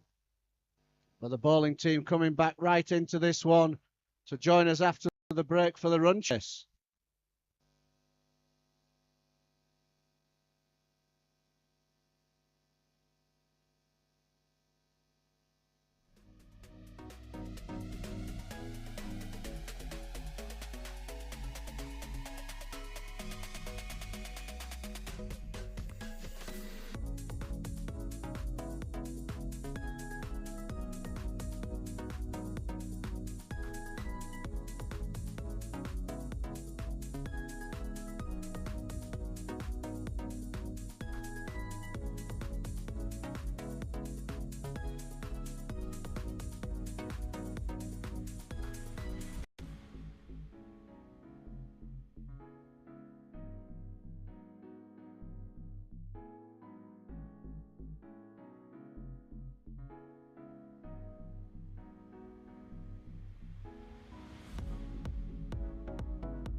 Welcome back, everybody, to the second half of the game here. Rwanda A men's need 143 now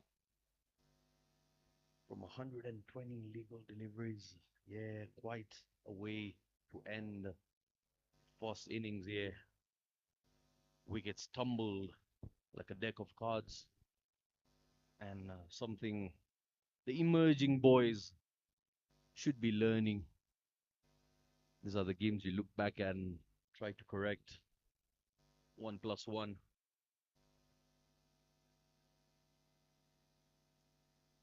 The bowler, Mohammed Nadir, will start the attack, bowling to Trizere Jambosko and Hamza Khan. This is Zaid Khan in the commentary box. Alongside me is Katia Omahoro. Ball number 1. Here we go. Sleep in place. Swing and a miss. Nadir Mohammed hasn't been attacked multiple times that he's come to bowl, keeps it to minimum figures.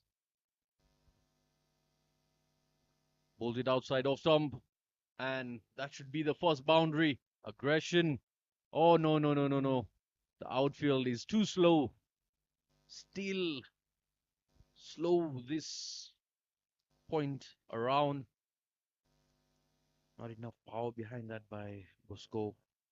Fielders did excellent, restricting it to just 2 runs. Yes, they've got plenty of runs to defend, but the beginning says it all, and I believe Rwanda A want to capitalize on the power play. Excellent delivery, squaring him up there. Little bit of movement, but it's the pace at which Mohamed Nadir bowls it with. That was more of a top spinner.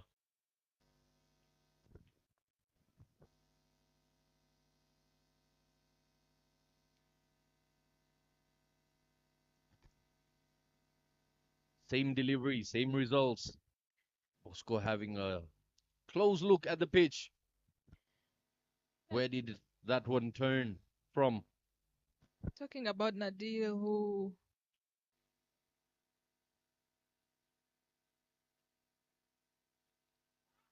the big appeal. Goes Not for a reverse there. And a shake of the head by the umpire. We'll see that once again on a replay. and Zed, seeing how Nadir was putting pressure on the Rwandan A side, bowled 4 overs and took 3 wickets, gave away only 7 runs. Hard hands this time. Not a good connection. Nearly went onto the stumps there. Very well done.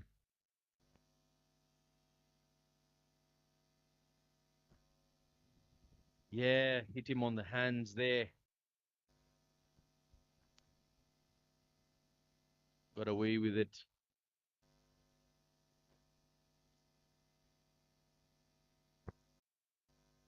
Thanks.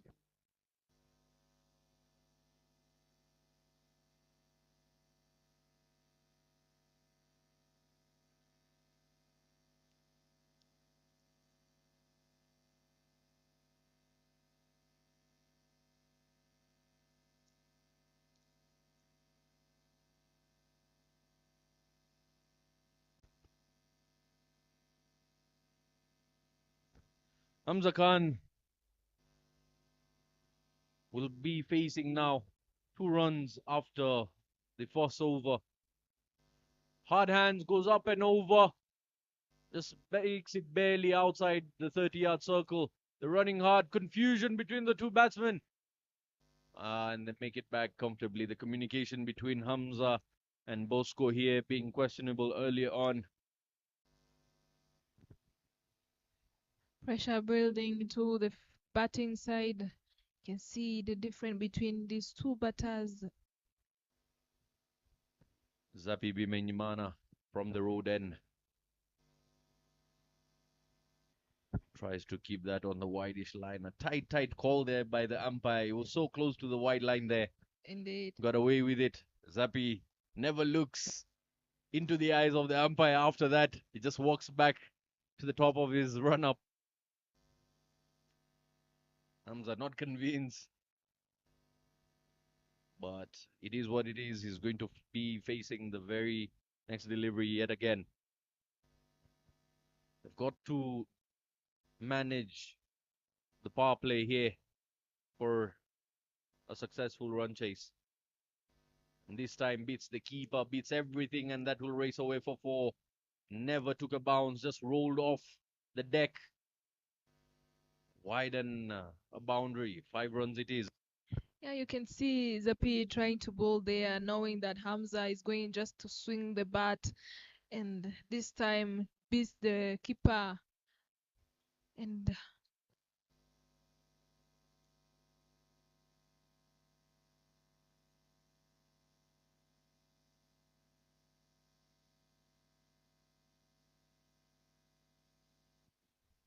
this time Zapi trying to bowl there, yet he has no protection. But again, as you mentioned earlier on, these players known each other.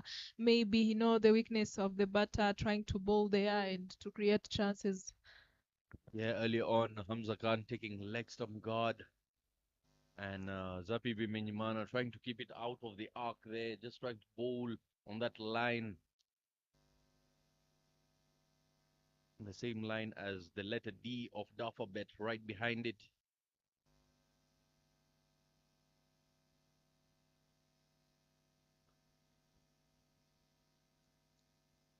Square drive. Excellent chase there. Come back for a double. Going at everything, Hamza Khan.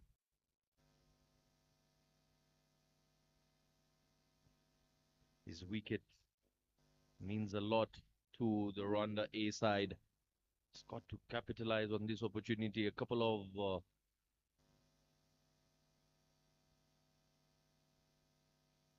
low scores, just oh, flat bats that nearly took the head off Zapi Bimenyimana there. Will pick just a single. A very healthy competition this between Zapi Bimenyimana and Hamza Khan. Best of the best taking on each other. It's good to see this competition. Zapi in recent times has worked on a couple of things that he's making good use of in these games. Full and straight this time, driven. Taking on the arm of Martin Akayezu there.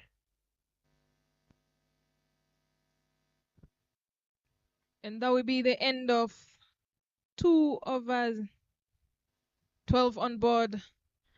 As Hamza have 5 runs. Yesterday he didn't get in there. He went out with a duck, but this time he's trying to hang in there. Hey, you see a couple of interesting individuals watching along this game. Wonder what sort of a chat they're having there. And it is interesting to see 2 Rwandan team playing each other. Danger man back into the attack and has been hit square of the wicket.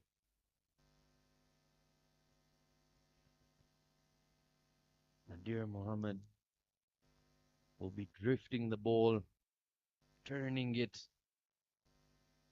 They've played against each other. They've practiced together so many times. Hamza and Nadir also been housemates, lived under one roof here in a land of 1,000 hills, and that's the beauty of cricket. Uniting different individuals together, stitching them. Just hitting it on the ground, they're picking 1 run. Desire Jean score, continuing where he left off yesterday.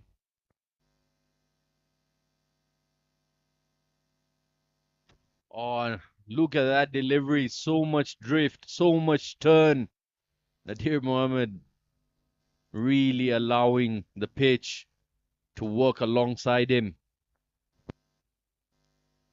One of the clever bowlers I have seen, Nadil,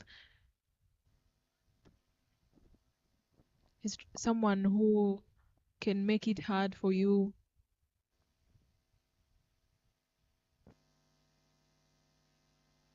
Yeah, and one of the interesting talks I had just yesterday with one of my good friends, Simon Sisazi of the team Uganda, and also a good friend to Nadir Mohammed, mentioned the boys here in Rwanda should look forward to attacking Nadir, try to get him out of his comfort zone, make him work, make him work a bit extra, try to find answers to the questions that he asks, and that will ultimately help the national side also.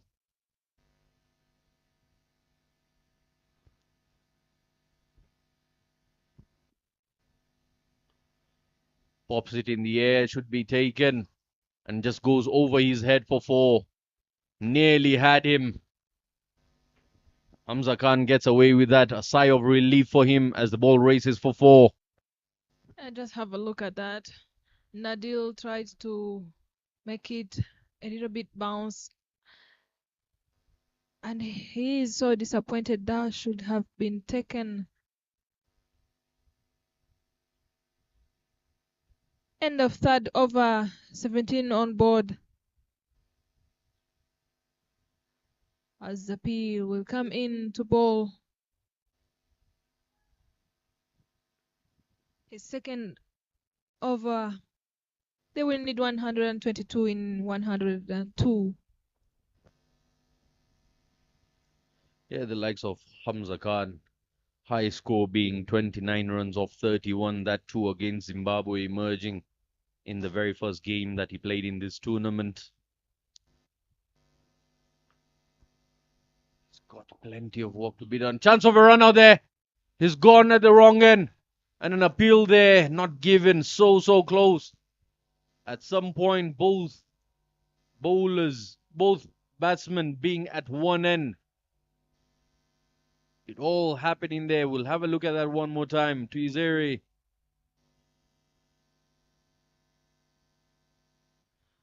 That was not good throw from Zapi. You can even see he's dragging his arms. Just have a look at that. Hamza Khan looking at the ball, not to his partner. But that was too close. Yeah, the bat was in already. Lovely effort there, but a poor throw to the keeper. Lovely effort. Couldn't do much about that. Hamza Khan, the communication I told you being very shaky between Bosco and Hamza Khan. And if you could see on that occasion, Hamza Khan just turning his back towards his partner. Can't really see much from that position unless you've got eyes behind your head.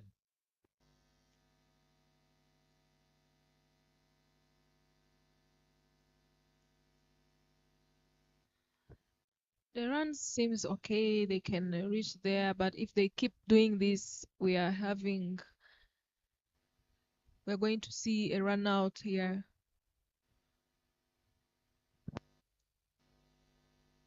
Yeah, couple of overs left of the power play.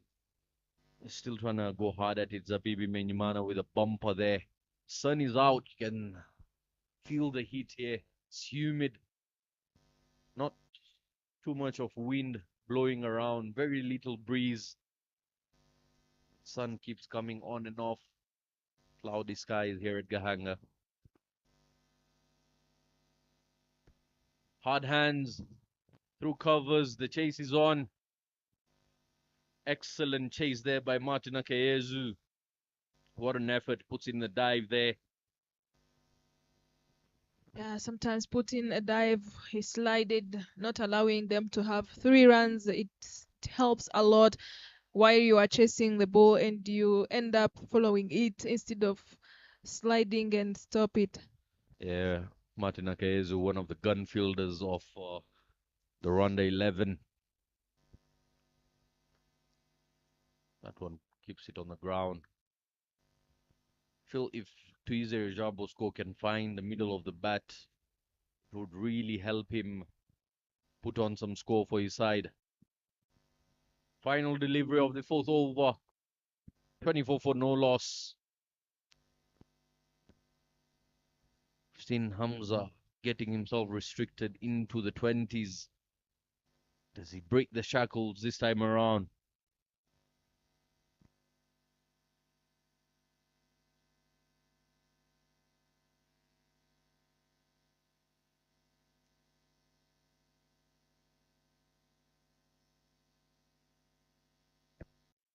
The emerging invitational, the learning invitational, as some would like to call it. So much learning for the youngsters, but also the same youngsters that opt to play for the national side.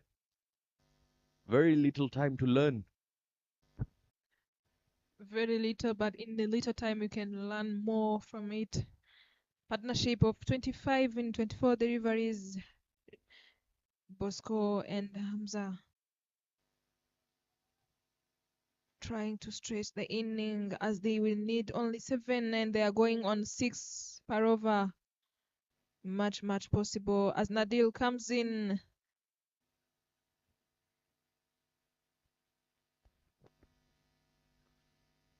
Yeah, not trying to attack him there.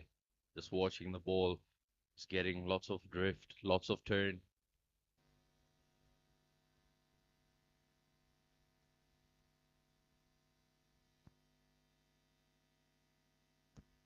Tries to punish him onto the leg side. The sweeper does well. They're coming back for a double. And you can see how forced that shot was onto the leg side. Not trying to play with the spin, but going against it, and that's where the trouble happens. At times, the ball pops up, hitting the seam hard. You get a little bit of extra bounce, and you can find yourself in all sorts of trouble. Exactly. And there it is, just after when you talk about it. And I have seen Nadil doing that. He doesn't care how you play. He just need to do the right thing. He normally does it well. Hamza Khan, from the looks of it, his radar shows him cow corner only. Look at that. Setting up should be taken and will be taken. That is the end of Hamza Khan. Always looking for one part of the ground to hit. Ends up throwing away his wicket again, just into the teens, the 15s and 16s of struggle. Not being patient there. Excellent bowling there, Exactly. Katia. Understanding the batsman, Nadir Mohammed, providing him the bait and making him commit to the crime there. He's got to depart for 15 off 14. Didn't waste too many deliveries, but departed early.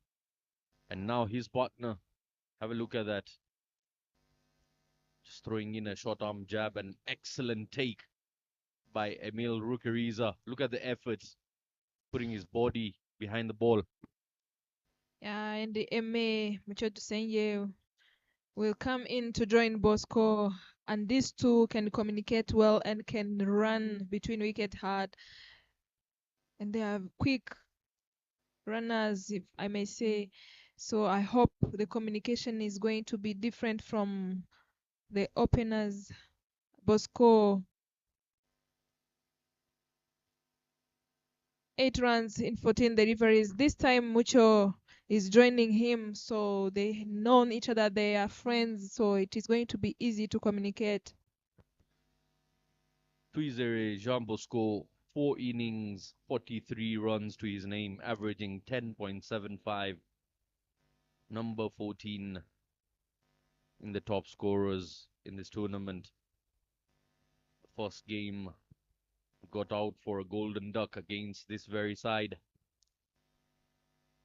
scoring best figures of 22 of 32 against Uganda A. Scored a 4 of 24 deliveries yesterday in a run chase. And of course, the first game against Zimbabwe, scoring 17 of 25. Muchudusenge MA will be facing the fifth delivery here by Mohamed Nadir, who's just picked up a wicket.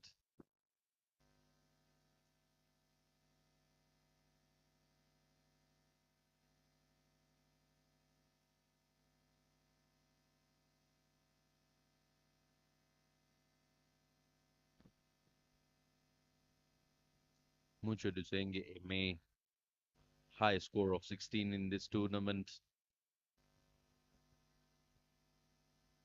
which he scored against this very side, 16 of 19, last time they played each other. Scored 1 of 5 against Zim, 2 of 5 against Uganda A, and 1-4 against Zim. His first game. After 5 overs, it's 27 for the loss of 1. Mucho Dusenge, 2 deliveries his face, yet to open his account. His partner to his area, Jean Bosco, 8 of 14 deliveries.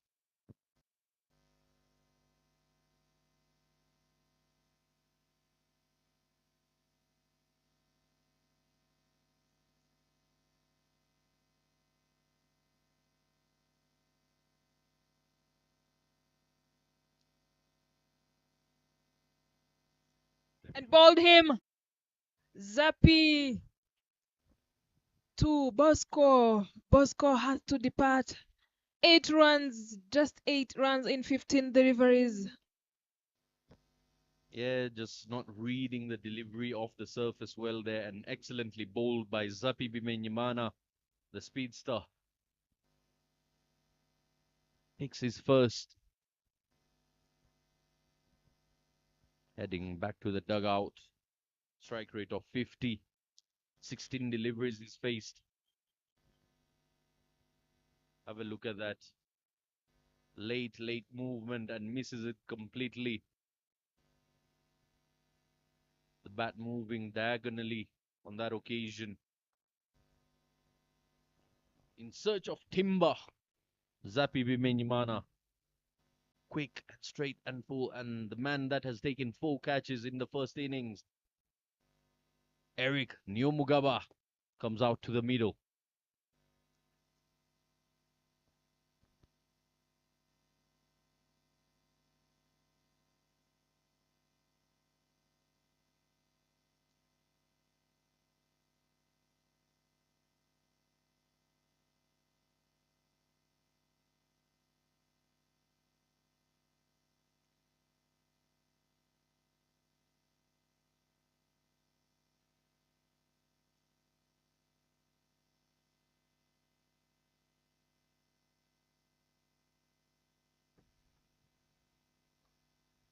Pops it in the air, up and over. And this will go all the way to the boundary ropes for 4. What a way to set off the mark. Nyomugaba Eric in the arc there with a straight bat. Lovely full face of the bat. Look at that. Yeah, I just waited for it and it goes over the long off direct to the boundary.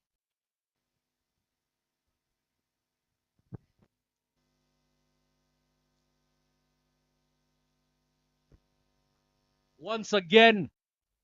And this time will be caught. Martin Akaezu not getting a clean connection. Boundary and a catch. In he comes, out he goes. Tried to play the same shot. Not having a look at Martin Akaezu with a change of field. And I believe this one was a bit slower. Bowled by Zappi. Trapping his man. As a bowler, this is a good thing to see when you know how batter bats and the weakness or the strengths. Even his strength can kill him. As you can see, he gave him slower, as you mentioned. And also the bat twisting in his hand. Yeah, Not trying to hold on to that. Just throwing away his wicket there. The new man in, I believe, is Christian Benihirwe. Coming in. Seen some exciting shots by the young man.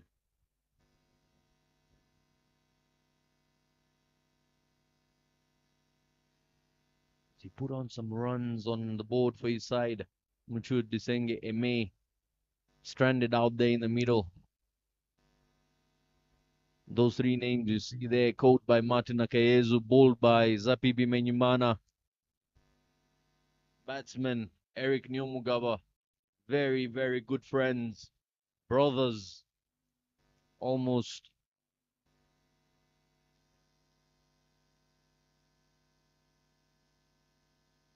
But unlucky there in a friendly fire. 112 in 86. The equation is getting tougher. Zappi picks 2 in the very same over. Excellent bowling by Zappi. New man in. Christian Benihirwe.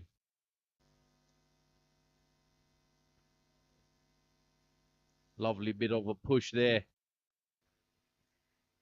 Gets off the mark straight away, wasting no time. Christian Benihirwe, who has a fantastic highest score of 40 in 22 and 24 deliveries against Zimbabwe, emerging someone who can give you runs, who can stay there and give you runs. I hope he's going to control this inning with MA. He's a strong, strong boy. Both of these Indeed. boys are strong. Yeah. Mucho Desenge is very quick between the wickets. Both can hit a long ball. That was powerfully hit, but won't go past Martin Akayezu. Excellent fielding. Appreciated there by Zappi Bimenyimana. Yeah. That was very excellent fielding. The ball was quick. You can see the power behind it. Was, as you mentioned earlier, these two batters are strong and they are quick in between wicket as well. Yeah, Mucho Desenge just struggling getting off the mark here. Down the leg this time, a wide it will be.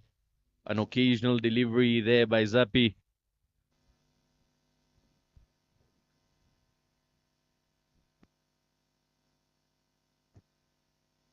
Power play has ended and fuel shall be spread, making it that much difficult for Rwanda A. Hits it to Zappi chance and Martin doesn't catch that off the ground. First runs for Mucho.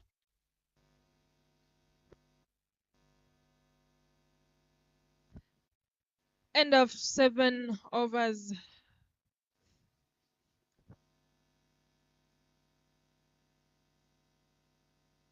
.32 on board. He lost 3 wickets.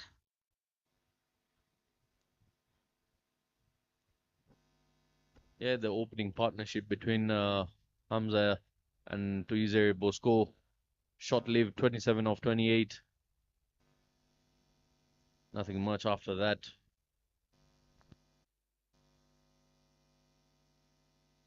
As MA will face Nadil Mohammadwi coming to bowl from the mountain end.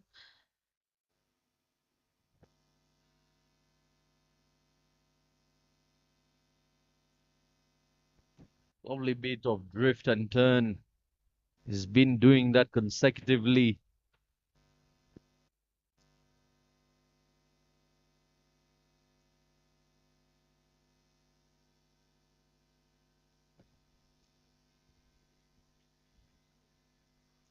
Once again, this one is holding its line there. Christian Benihirwe not trying to give away his wicket to Nadir Mohammed, but he's also got to find a way to rotate the strike here or apply pressure to himself. That is Mucho Desenge Eme on strike now. Look at the turn. A foot and a half. The ball is turning square of the wicket. You can see Nadil doesn't try too much things, just to spin it, and it does the job. Well, if you do it, you don't have to try. Nadir Mohammed does a lot. Indeed. Flips it around the corner. Chance of a run out. Should be, and it is. Mucho Desenge Eme sticks to his 1 run against Rwanda 11. I don't know why he was running. The ball was right to a fielder and he decided to cheapen his wicket. That was really not necessary. Mucho has to depart. Just have a look at that. The ball was hit to the fielder. Yes, it was a strong shot, but again, doesn't mean that you have to run. Yeah, and lovely hands there by Didier. A lovely throw at the right hand. You can see the smile in the background by Orchide to Isenge, just asking him, where do you think you're heading?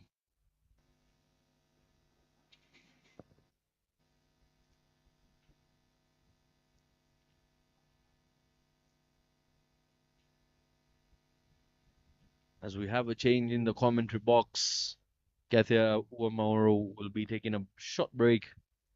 I welcome the man from 540 kilometers away in his bright yellow outfit today. Ivan, welcome to the commentary box. Thank you so much, Zed. Happy to be here yet again. It's a brilliant day. The sun has been out all day. But Zed, still talking about the yellow outfit. The Rwandan flag has the yellow colors as well as the Ugandan flag. So yellow is just the color which means sunshine, in my opinion.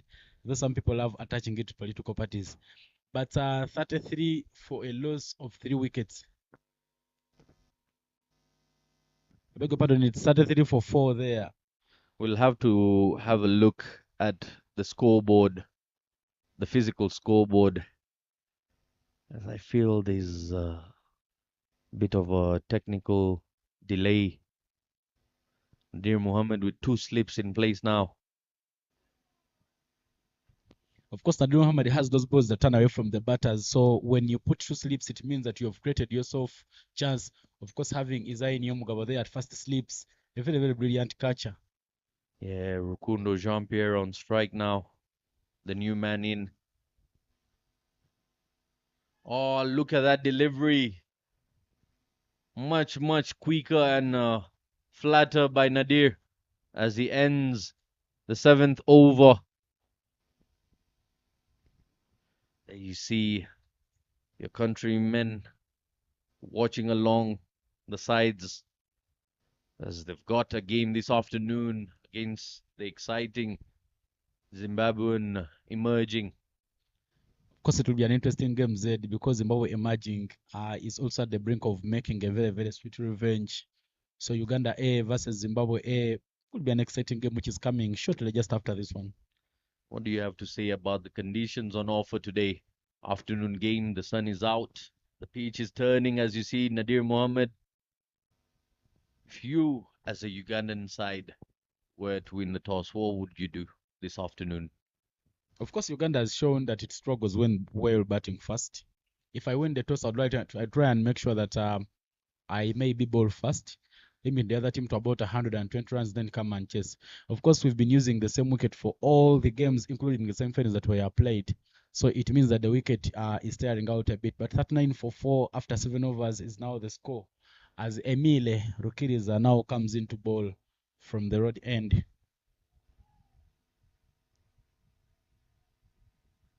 I believe that was 37 for 4. Not 39. Plays it off the back foot, couldn't get off the mark there. New bowler into the attack. Emil Rukiriza asking all sorts of questions early on.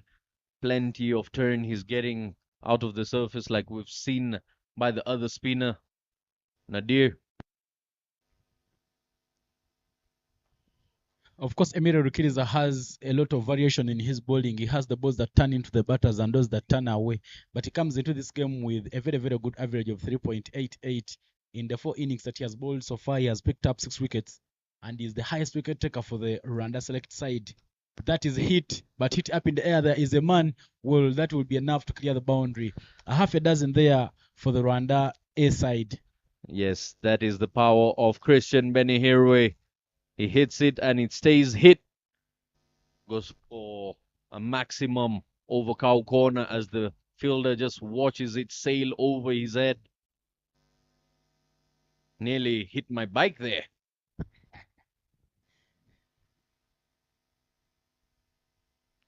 Look at the turn and the bounce Emil is getting. At times, too much of turn and bounce can also be hard to control. Yeah, of course, in yesterday's game, we saw Oscar Manishimwe doing the wicket-keeper duties. But in this game, I see Didier Ndekubuimana being given an opportunity to stand behind the stumps. A very very brilliant keeper there, but just beaten by the turn. But of course, Emiru Kiddies are bowling on outside. Those ones that are turning in are the hardest balls there to play from Emiru Kiddies.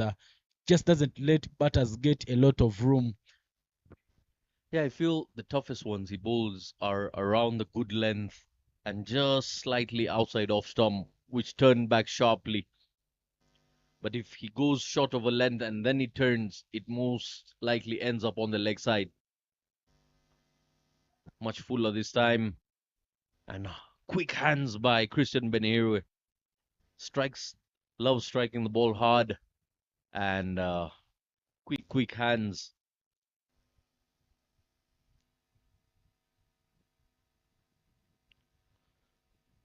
Kundo.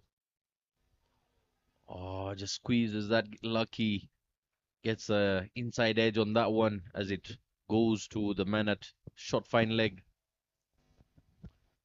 44 for 4 after 8. Emil ends his first over giving away 10 runs.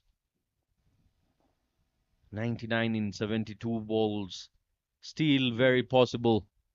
You can see the views from the background there, the backdrop. Beautiful Gahanga, beautiful weather. It is hot and humid. The game is only getting hotter. Let's hope we don't get rains in the afternoon to spoil the party between Team Uganda and Team Zimbabwe. Martin Ake is now coming into ball. Starts with one which is standing into the batter. That is chipped to mid wicket. I beg your pardon, square leg, and they will pick up a single. Martin Akayezu, 3 wickets so far. An economy of 6.73 in this tournament. He's picked up 3 wickets in 3 innings. Of course, we've seen a tournament where the pace bowlers have not been picking up so many wickets, with the exception of Ivan Waidu, who has 8 wickets so far. But the other bowlers who are bowling spin, Emiru Kidza with 6, Nadir Mohamed with 4. It has been really a tournament of spin picking up wickets and bowlers shining. Loud appeal. And a shake of the head by the umpire there. Martin Akayezu bowling that dangerous Yorker that he's very, very well known for. What a delivery that was. Deserves to have a second look at that one. Into the block hole. Pace at which it comes in.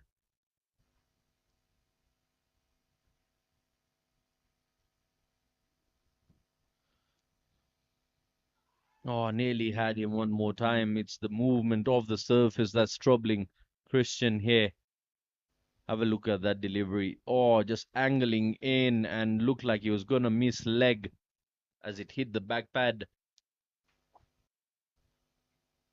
It's the angle that he launches it.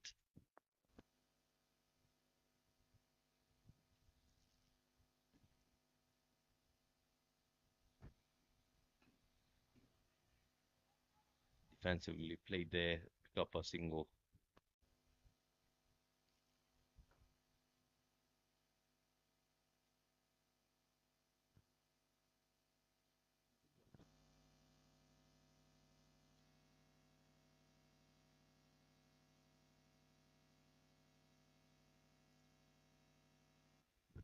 Christian Benihiro, the highest run scorer there for the Rwanda A side, 71 runs in 4 innings. That is hit up. It is hitting the gap, and that will race away to the boundary. The chase in vain there. He just plays it between long on and long off. And he manages to pick up a boundary there. Christian Benihire. Yeah, just look at that. Showing intent, getting enough willow on it. Go up and over the keeper's head for 4. Of course, a lot of width onto that one from Martin Akayezu. Christian Benihire, 71 runs at a strike rate of 144.90. You cannot rule him out of the game. Well, Rukundo Ja Pierre came into this game with 56 runs in 4 innings at a strike rate of 109. Every time you have that strike rate above 100 in T20, means you could easily get some runs for your side. Yeah, and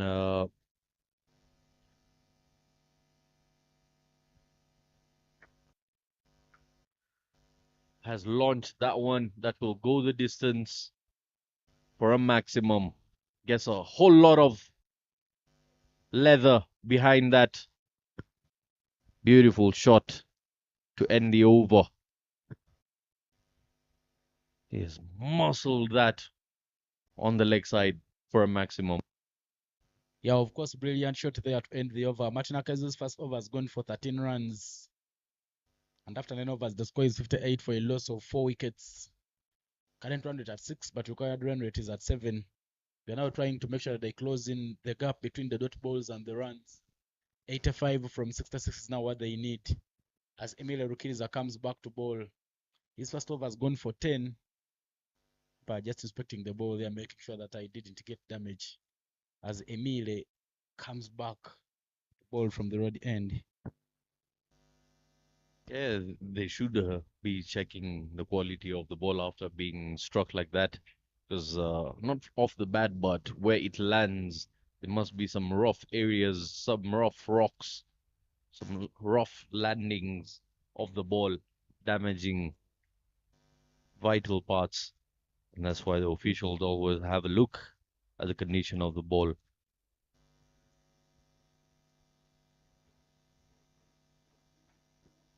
So that the bowlers don't have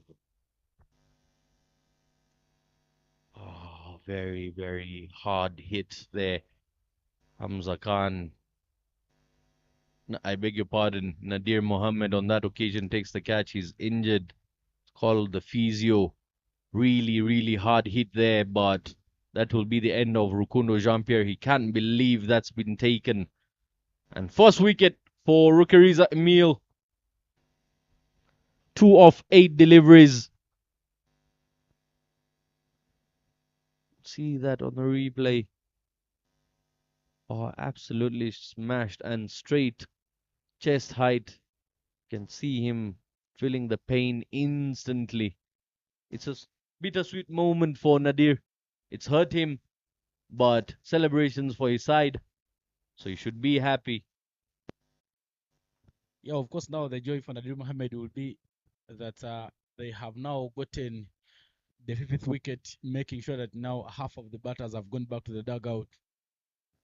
Very, very brilliant there. Roshan Ben Hire, good figures there from him. 20 of 9, 85 in 64 is what the Rwanda A side needs to win the game. New batter in, Kevin Erakoze Kabare, to try and make sure that he picks the current run rate from 6.21 to the required run rate of 7.27. Yeah, new man in. The big man, Kevin Irakoze, half of the side back into the dugout for 58 runs. And plenty of overs to play here.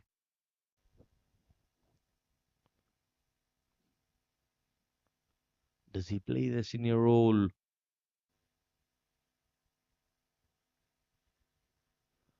Or just brushes it?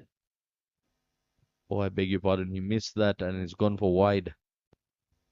Of course, Kevin Kabare comes into this game with a strike rate of 133.33, 32 runs in 4 innings. Just need to make sure that he muscles up to make sure that he sees his team getting the first victory. Remember, the Rwanda A side is the only team which has no victory in this tournament, whereas the Uganda A team is the only unbeaten team in the tournament so far. We are into the second round, and the first round between these two games was won by the Rwanda select side. That is given width, but it is hit up in the air, hitting well enough, and that will be half a dozen there. Kevin Irakoze Kabare gets off the mark with the maximum. Yeah, the sound off the backboard, the backdrop there,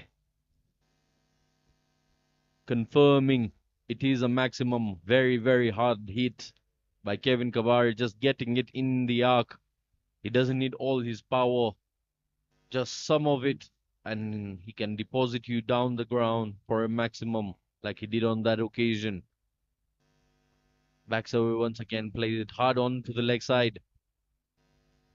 Not a not the quickest runner between wickets is Big Kev, but just waits for the ball to come into his arc and can most certainly clear the boundaries with ease. Of course, we're not going to be quick in running. Make sure that you use the muscles. Immediately with the last delivery of his over, given a lot of width that is hit up in the air, there is a man below it, and Isai Nyomugabo takes a catch. Emile Rukiriza gets his second wicket, while the Rwanda select side gets the 6th wicket. Christian Benihiro, who looked to be in fine form, departs with the 20 of 10. Struggles yet again there for the Rwanda A side. Yeah. Devil's number on the screen, 666 comes up. 66 for the loss of 6 wickets now. Wicket off the final delivery, so 2 wickets for Rukiriza Emil. Catch being taken by the man Isai Nyomugabo, comfortably taken. Had plenty of time to settle underneath that one.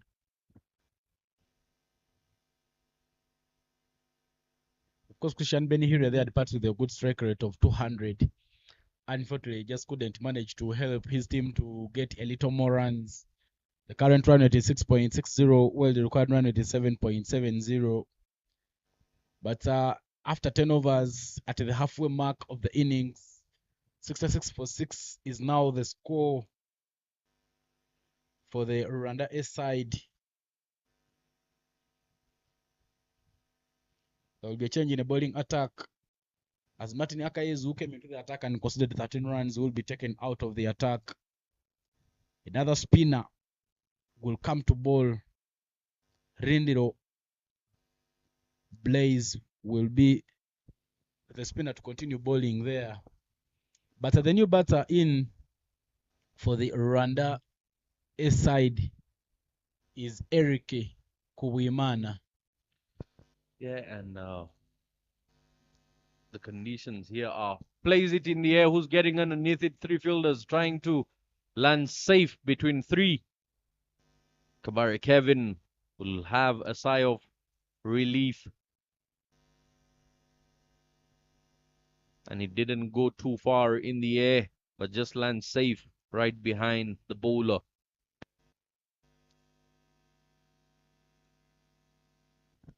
Eriko Kuwimana, 24 runs in 1 innings, will now face Rindiro Bryce. Tries to play that one away, but just beats the outside edge. Very, very brilliant man there, Blaze Rindiro. He goes through his overs very, very quickly, not overdoing it, but just making sure that you get those dot balls that hit up, but it will just go to mid on, and they will keep rotating the strike again. 75 in 57 is what Rwanda A needs to win this game. But Indro Braze there, the bowler has 2 wickets in 2 innings. That is given width and hit well, but the running between the wickets there gives them a chance of taking 2, though they will only settle for 1. Yeah, over there, just playing a half-hearted shot over covers. If you had shown a bit more intent, that could have gone all the way to the boundary ropes. But Big Kevin, worried about playing shots on the offside, loves smacking the ball down the ground. This time Eric Kubimana drives one to long off.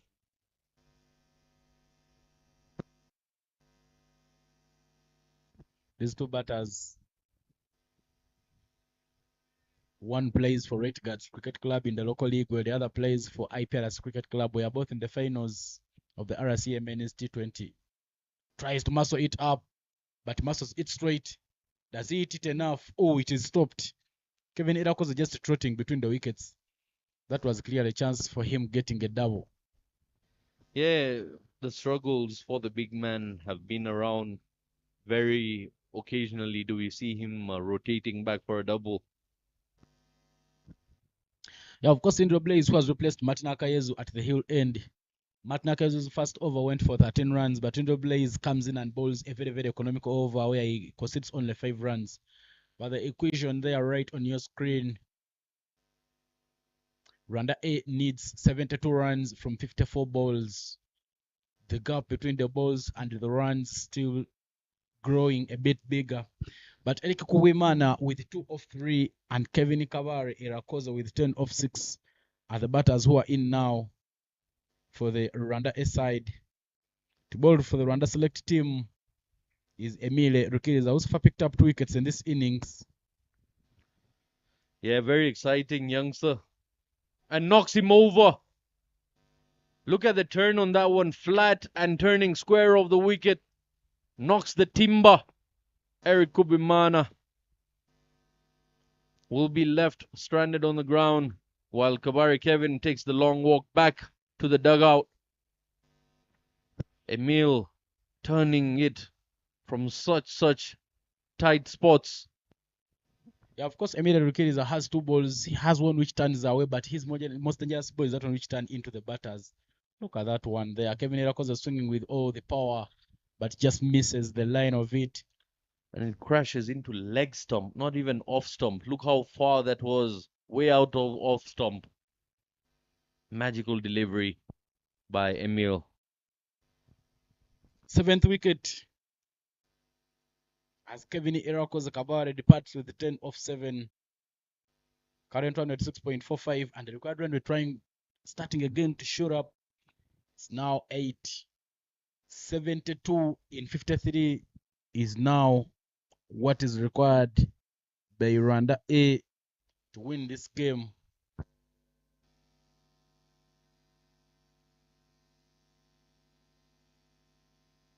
New batter is going to be Michael Iradukunda and Eric Ubimana. Both have played together, captain, vice captain. Loud appeal, not given there. I believe there was some bat onto it. We'll see that one more time. But yeah, both of them playing alongside, winning that T20 trophy as they played for Team IPRC here on Sunday. Yeah, 2 brilliant men. Michel Iradukunda, the captain for IPRC. That one just standing close to the stumps. A very brilliant ball there from Emile Rukiriza. Michel Iradukunda comes in to bat, but he doesn't have so many runs at his back. He so far batted in 1 innings and scored 19 runs at a strike rate of 90.48. Now looks like he's clueless. That is hit up, but in the gap, there is a man running around it, but they are running very quickly to pick up a double. Brilliant running between the stumps as they make the total 73 for 7 after 11.4. Yeah, lots of cricket to be played between these two. They've played together plenty of times. The ball is turning so far, and Emil Rukiriza is not easy to play here. The boy is turning the ball literally 2.5 feet from point A to point B, from point of pitching to the point of contact. The ball is turning at quite some degree. Loud appeal this time, and not given again. The height is off concert. We'll have to see that once again. The batsman is clueless there, Michael Iradukunda. Yeah, but a much fruitful over there from Emile Rukiriza. The replay there right on your screen. Of course, height was the problem. Maybe that was missing stumps. But a very fruitful over there from Michel Iradukunda. Picks up a wicket and concedes only 1 run. I beg your pardon, concedes only 3 runs. Very brilliantly done. But a couple of worried faces there. Theophile and Daishimi, one of the other batters, will be coming on later to bat for the Rwanda A side. But the bars there right on your screen, they just pop as Rindro Price comes back to bowl. Of course, we've seen the most expensive over there being the first over, which has gone for 12 runs. I beg your pardon. It's the 8th over, which has gone for 13 runs, followed by the first over. But the other over, the batters there are managing to get only 10 every over. Rindro Price comes back. Just chips it back, and that will be the end of Eric Kubimana. Oh, I beg your pardon. He just bumped. Got away with that one. He was disappointed there. Couldn't get a hold of it. Top edge. And it's been dropped there by Orchide. Chance of a run out? No, that too It's all happening here between the two sides. The fall of wickets is what is concerning. 68 runs in 46 balls is very, very possible, but the margin of error with the amount of wickets remaining is very, very risky. Of course, two sides that know each other very well. Many of these players have played for the Rwanda senior men's team, while others dropped at the Rwanda A side trying to fight for their spots again, while those in the Rwanda select side trying to grip on the spots. Yeah, just a chain of events happening in that previous delivery. There's so much happening. If you could see that on the replay, the bump delivery, and then we saw Eric Kubimana just surviving the dropped opportunity at extra cover, short extra cover.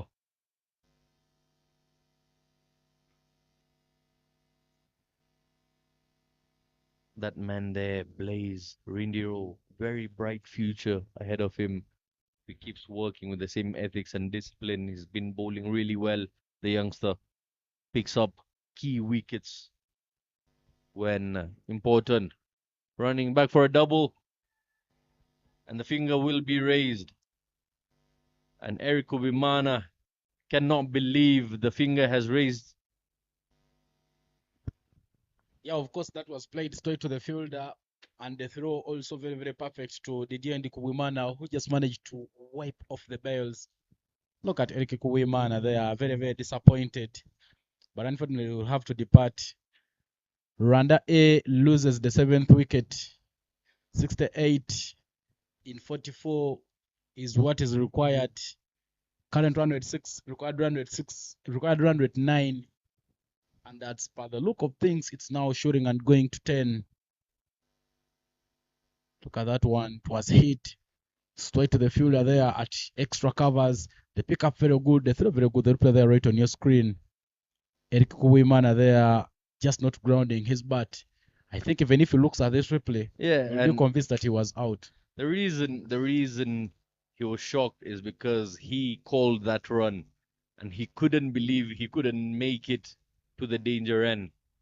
But excellent throw, a sharp one, and the collection there by Didier, knocking the bails off in no time.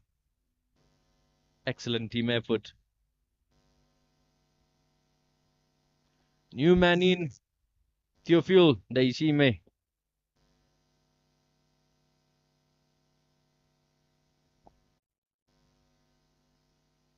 Of course, Theophile Ndaishime doesn't have so many runs in this tournament. He has only 6 runs in 2 innings. Strike rate of 6.67. Known for his bowling darts. But now tries to work one down, square leg, and he will eventually get off the mark. A very good over there from Lindro Braze.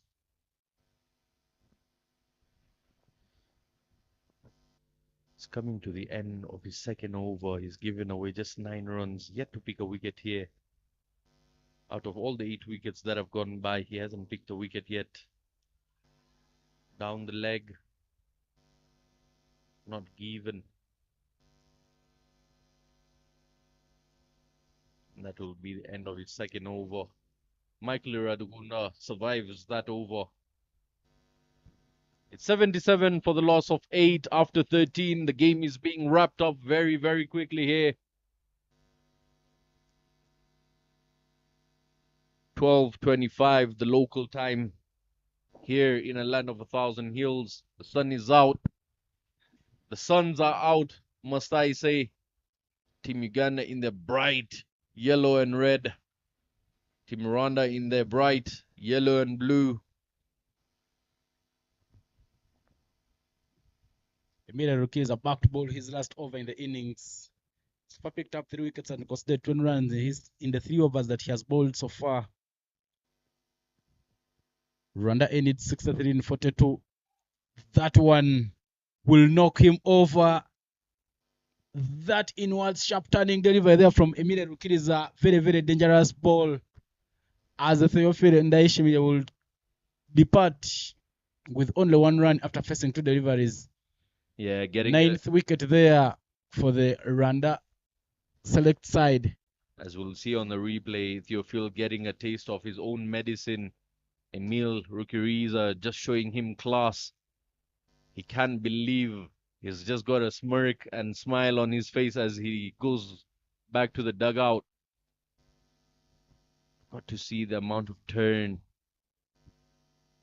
coming out of that surface. Look at that.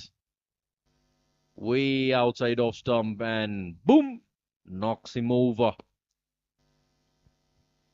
He'll see that on replay and it's going to hurt every time he sees it happening because such a beautiful delivery there. New man in. Last man in is Chancelier. I don't know why every time I keep saying new man, it reminds me of the Zimbabwean batsman Newman Newman Nyamore there for Zimbabwe. We'll be having more of him in the afternoon. bowling, A very brilliant bowler there for the Zimbabwe emerging side. providing some zing through the surface. Yeah, but Chancellor and Zavarinda there comes in with a strike rate of 50. Though he has only scored 1 run in 1 innings. But look at the field there, of course, an attacking field. So many men close to Chancellor and Zavarinda's blade on the offside. As Emilio Rukiriza will continue to bowl left arm over the stumps. But look at the protection there. 2 slips in place. There is a man at point, but very, very close to the blade. And Nadir Mohammed there in at covers, putting another man there at square leg. Oscar Manishime trying to make sure that they force Chaseri and Zabarinda there into making a mistake. A lot of pressure as the delivery comes in. Oh, very, very close there. Excellent. Just past the outside edge of the bat. Excellent delivery there, trying to bait him and bluff him into thinking the ball is turning away. But he bowled the googly. Oh, nearly had him. Have a look at that. Had him open up that front foot. Trying to hit him on the leg side and misses it completely due to the turn. Of course, Emilio Rukiriza just going through the over very, very quickly. He's picked up a wicket on the first delivery and now he's bowled 2 consecutive dots. That one there. Just make it close to the stumps or maybe knock him to the pads. Yeah. Give him a chance of getting a wicket. On that occasion, nowhere close to the ball.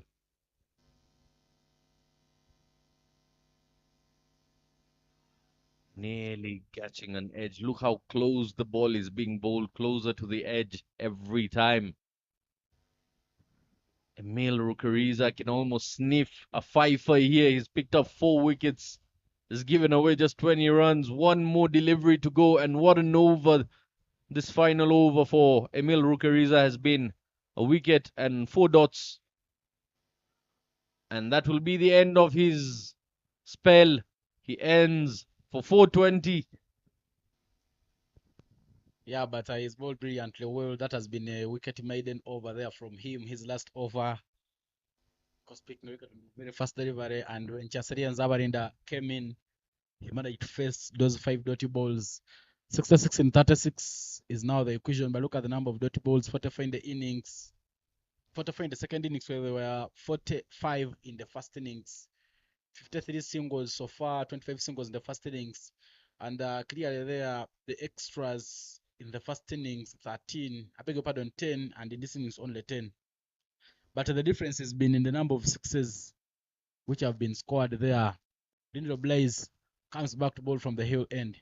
Yeah, the significant difference has been singles. And why take singles when you can launch it over the park, out of the park for a 6? Beautiful shot this time. Michael Iradukunda shifting gears. He understands not too many deliveries are left here. They're trying to wind up things. The man with a daily status, I can and I will. Yeah, of course, Misha Iradukunda every time, every day, he keeps posting, I can and I will. Or of course, he can and he will. Of course, that's a motto for the Americans, I can. But that massive 6 there, these are just kicks of a dying horse. 60 in 35, only 1 wicket for the Rwanda select side to win. He surely enjoyed that one. Yeah, of course, he just went down to 1 knee and managed to muscle it up The fielders are still looking for it from the banana plantation. And now the third umpire there, Hajen Manager Damascene, will bring on the new ball. Because they can't find the other one. Yeah, gotta start tracking them with GPS here. RCA losing balls. Boys are getting stronger, connecting it further and way out of sight. RSA would be very, very happy in seeing balls getting lost. Valindo Blaze needs to be working on his line. He's one of the handy bowlers. He just loves bowling stump to stump. But this time round, Mishai Iradokunda managing to pick up the length very nicely. Look at that one turning away from him. Brilliant comeback there from Blaze. Yeah, Blaze has this strategy of bowling way outside off stump for a couple of deliveries. And I believe the third or fourth delivery is the one that he brings in. A long hop this time in the air will land safely. They're coming back for a double. Yeah, that was hitting the gap. Zapi Bimenyumana, not just was standing a little bit straighter to the screen board, creating an opportunity for Mishaira Dukunda to rotate strike and come and maintain strike yet again. He's trying to muscle up. He tries to cut that one, cuts it powerfully, but there is a man in the deep. They are running very quickly for two. They throw there to wicketkeeper's end, and they will manage to pick up a double. These two batters here who are in for the Rwanda A side, trying to put some glimmer of hope. But of course, 56 and 32, a tall order for the two. You know the saying, a dying candle shines the brightest.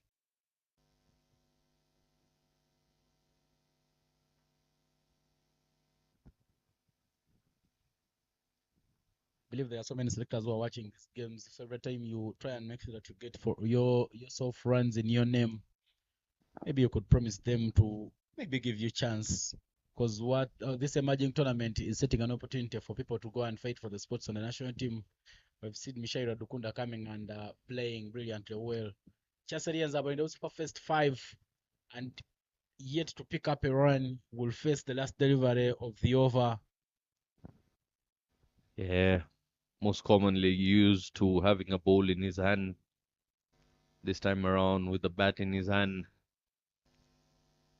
He's been struggling, not connecting anything. 0 of 5 deliveries. And at times,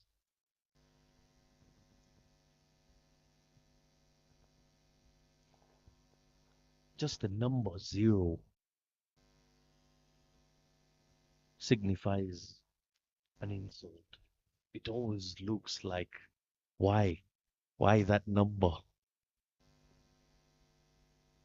Not a very dignified number indeed, but you add it behind another number, and all of a sudden, it creates value. 55 of 30 deliveries. Mathematically very, very possible. Cricket-wise, I've got very high doubts. And out of nowhere, you get the pace attack of Martin Akayezu coming in to bowl at Chancerie and Michael Radukunda. Martin Akayezu, a pace bowler, but in this tournament has been playing mostly the role of a batsman. Too many bowlers on offer. Yeah, of course, now Martin Akayezu changes the bowling side. His first over where he considered 13 runs was bowled from the other side of the pitch, the hill end. But now he'll be coming in from the road end to try and make sure that he clears up the tile for the Rwanda select side. Martin Akayezu starts with one going down the leg. That will be judged wide. Very, very uncalled for delivery.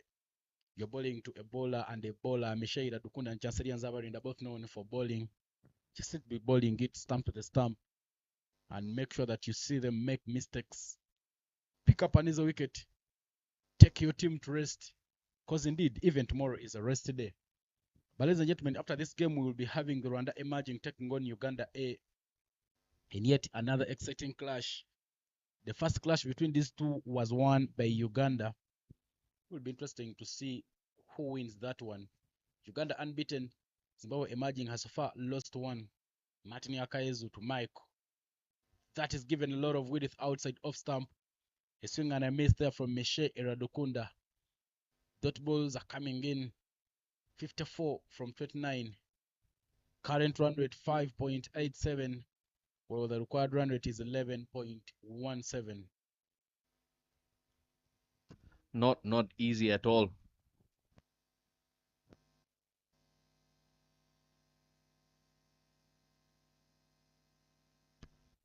Plays it in the air. Will be going for a boundary, and a boundary it is. Beats the man at deep fine leg. Gumyesenge Daniel makes a mess of it as it was coming at quite some pace there. A tennis cricket shot. Just whacks it with enough power behind that one.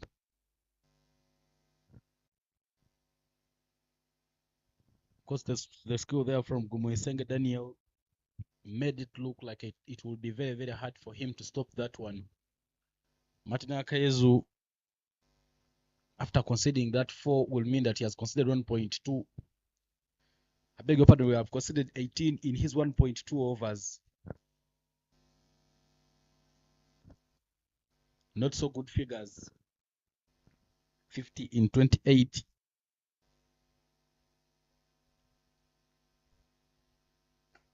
Gives himself room and hits it up and over. Does he hit it up enough? Yes. Another boundary there for Michel Iradukunda. He looks to be in fine form here. The man of I can and I will, as he now crosses the 20 runs. 21 of 14 is now what he has. Look at the way he has given himself room there. And he muscles it up over the fielders in the inner circle. Michel Iradukunda at the back end of the innings is trying to give some hope to his colleagues. Yeah, back-to-back boundaries here. He's on 21 of 14, 97 of 9. He's trying to get the game as close as possible. This one has been played in the air, should be taken, and that will wrap things up. 2 boundaries and a wicket. 97 all out is Rwanda A, and they remain beaten throughout the tournament so far. The other games to be played as well. Martin Akayezu picks up a wicket in his second over. Tries to go hard at it. Just reduction of pace there. A comfortable catch at covers. Yeah, of course, deceiving him with pace. Martin Akayezu picks up yet another wicket, and the last wicket there.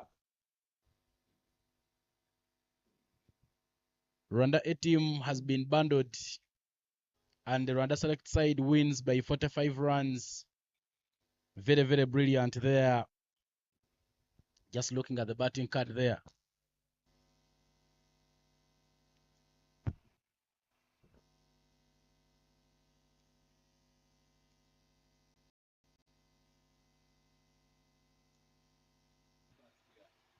Of course, Rwanda select winning the toss and electing to bat first. But this is the batting card here for the Rwanda A side.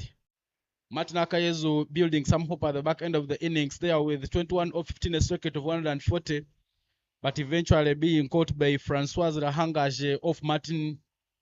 I beg your pardon, Michel Iradukunda there top scoring with 21 of 15, but eventually being caught by Rahangaje Francois of Martin Akayezu's bowling. Christian Benihire also gave some hope with a circuit of 200, scoring 20 of 10, but he got caught by Isaini Omgabo off the bowling of Emile Rukiriza. Hamza Khan, 15 of 14. But of course, this Rwanda A side being bowled out for 97 in 15.4 overs. The bowlers there, Emile Rukiriza leading the bowling for the Rwanda select team. An economy of 5. He picked up 4 wickets. Conceded only 20 runs in his 4 over spell. Brilliant figures there for him. Zapibe Menyumana there also had an economy of 5 where he conceded 15 runs in 3 overs, conceded only 15 and conceded 9 dots. Brilliant figures there for him. 1 wicket each from Muhammad Nadil and Rindro Braze. 11 extras given away by the Rwanda select side. It's the RCA Emerging Invitational Tournament happening here at the Gahanga B Oval, ladies and gentlemen. Top performers in the game. Rwanda Select 1, the dress and elected to bat first. Oscar Manishimwe there with 72 of 47. While the in the Kubimana scored 25 of 26. Isainio Mugabo 14 of 16. But the entire side scored 142 for a loss of 9 in 20 overs. Rukundo Jean-Pierre with 4 wickets in his 4 overs where he conceded 22 runs. Chanceria Nzawa and Kabare Kevin Irakoza with 1 wicket each. The batting card there for the Rwanda A side. Meshaira Dukunda top scoring with 21 of 15. Kushan Benihire 20 of 10. Hamza Khan with 15 of 14. But immediate kids are there for the Rwanda select side. Good bowling figures. He conceded only 20 runs in his 4 over spell, where he picked up 4 wickets. Zapi Menyimana 2 wickets in his name in his 3 overs, where he conceded only 15 runs. But Muhammad Nadil, the man who has always made a difference for the Rwanda select side, he didn't pick up so many wickets, but has had a good economy where he conceded 13 runs after bowling 4 overs. Eventually, the Rwanda select side winning by 45 runs.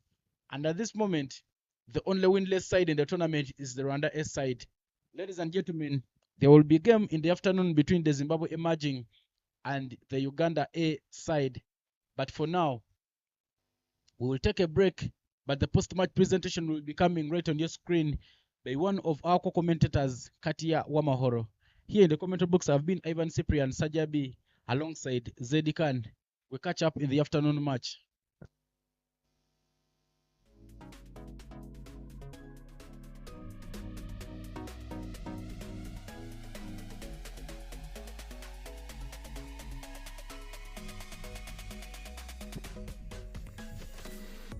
Mic check.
Good afternoon once again. Welcome to the post-match presentation. It's RCA Emerging Invitational Tournament where Rwanda Select was taking on Rwanda A.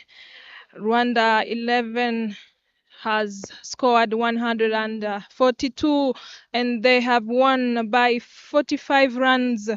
I would like to call upon Eric Kubiman, the captain of Rwanda A. Eric, hard luck for losing. I would like to ask you, was 143 too much for you? No, it was too much because it's achievable runs. Yeah. And where do you think you went wrong? We really missed the partnership, so we needed to bat. The batters need to make the partnership and bat wrong so that we can chase it easily, and even getting a proper power play might be better for the team. All right, hard luck and all the best for the upcoming games. I'd like to call upon Didier for the captain of Rwanda Select. Congratulations. It was lovely to see you opening the batting with Oscar, having a very good partnership and get a good start for your team and ending up scoring 142. We was looking forward to have 190 or 80s. Where do you think it went wrong to the batters who came in after losing your wicket, and what's the message you can give them? The message I can give them is like to keep the shape and be positive. We had good partnership, me and Oscar. That was a very good start. So I give an advice to keep pushing. All right, all the best, and I mean all the best for the upcoming games, and congratulations for the winning. Thank you. And we had some good performances, but the man of the match is not other than Rukiriza Emil, who bowled 4 overs, 1 maiden, and 20 runs, and he took 4 wickets. I'd like to call upon Landry Rurangwa to give the trophy.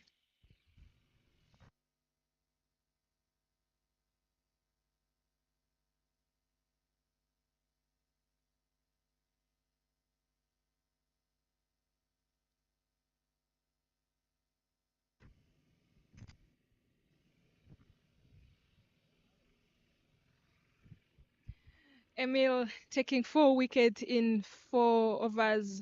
What do you feel about it? Yeah, I'm happy. And I just read the pitch, how it's been behaving, and giving the batter a chance to play me on front foot, and the ball is turning a mile. So if he hits me, it's fine. But if he misses, I hit. Yeah. Thank you and well done. And congratulations for the winning of your man of the match. All the best for the upcoming game. All right. And here it is. We will catch you up soon as where Uganda A will be taking on Zimbabwe A. Signing out, Katia Omahoro.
Good afternoon once again. Welcome to Gahanga International Cricket Stadium.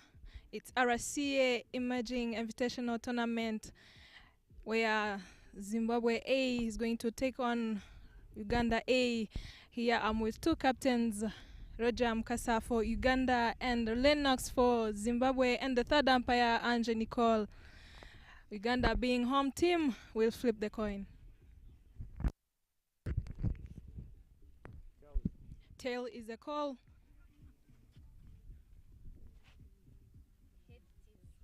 Head it is. Congratulations. What would you love to do first? We're gonna bat first. Any reason behind? Yeah, because of the wicket has been played yesterday and today. I think we want to come and score 130, 140 will be a defendable score on this wicket. All right, all the best. Is there any change in your team? Yeah. Three guys. We're changing 3 guys. We're using the first team. Kidega, Kidega and Steve and Majidu. They're coming out. Then we bring back 3 guys. Akbabiek and Kakuru, Cyrus and Sebanja. All right, all the best. Lennox, hard luck. You have lost the toss. What do you love to do if you have won? I think we're going to have a bet first as well, because it looks at Wicket Plus. It's also used wickets, so it's obviously going to be harder to bet on later on. But we just have to do with what we have and hopefully restrict them to a total that we can chase down later on. Can you mention the total you're talking about? I think these wickets, anything over 130 is far too much. So we're just going to look to restrict them to maybe under 100, and it's going to be easy for us to chase down. All right, all the best. And the news coming here in the middle, Uganda winning the toss and they opted to bat first. One of our co-commentators right there with the toss, ladies and gentlemen. We are back for yet another exciting afternoon. Good afternoon, ladies and gentlemen. We are here broadcasting live from the Gahanga B Stadium, and it is the RCA Emerging Invitational Tournament. Of course, Uganda A winning the toss and electing to bat first. My name is Evan Cyprian here in the commentary box, and I'm being joined in by Zed Khan. Zed, welcome back from the break. Yeah, thank you very much. And what an afternoon game we've got on hand here. Top 2 leading sides taking on each other. Uganda having the upper hand last time they played each other.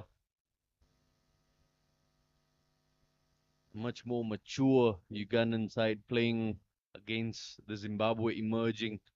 Plenty of youngsters there, as we've got Lennox Tenoda, Anesu Henty, Ivanezu Brandon, Ryan Clayton, Ryan Takunda, Samuel Muyambo, Simbarashe, Takudzwa Christopher, Tashinga, Vudzijena, Tatenda Chimogoro, Victor Takudzwa, and Newman Takudzwa.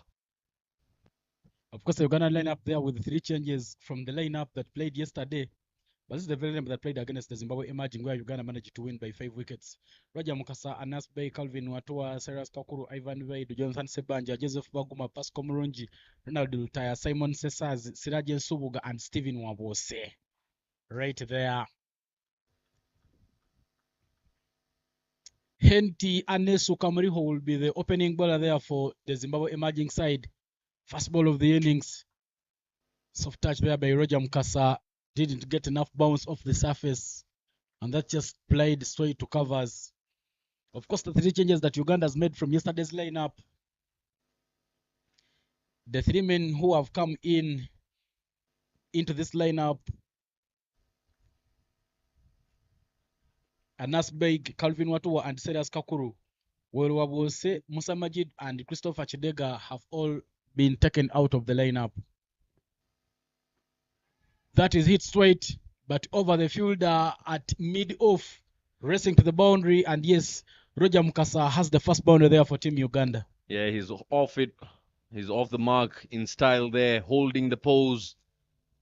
Just a little bit fuller on that occasion. And just hold his pose. Beautiful looking drive. They've understood they've got to go hard at these boys up front and make great use of the power play. Get the balls when they're offered to you in the right areas.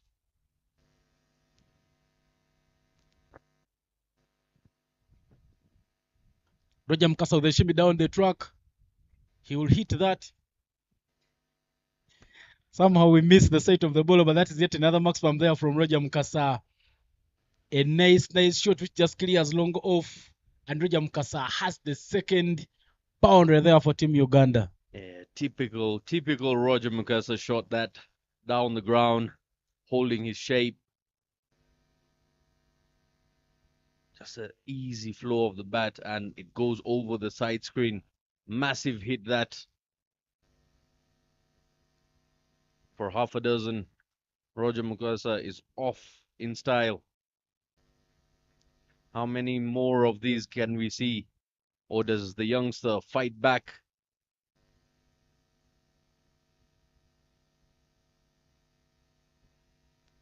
At the moment, looking very relaxed, having played those two shots.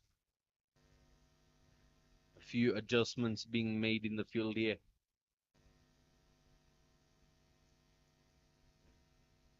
Moving the two fielders outside the circle, square leg, and long on. Keeps it down on the ground there.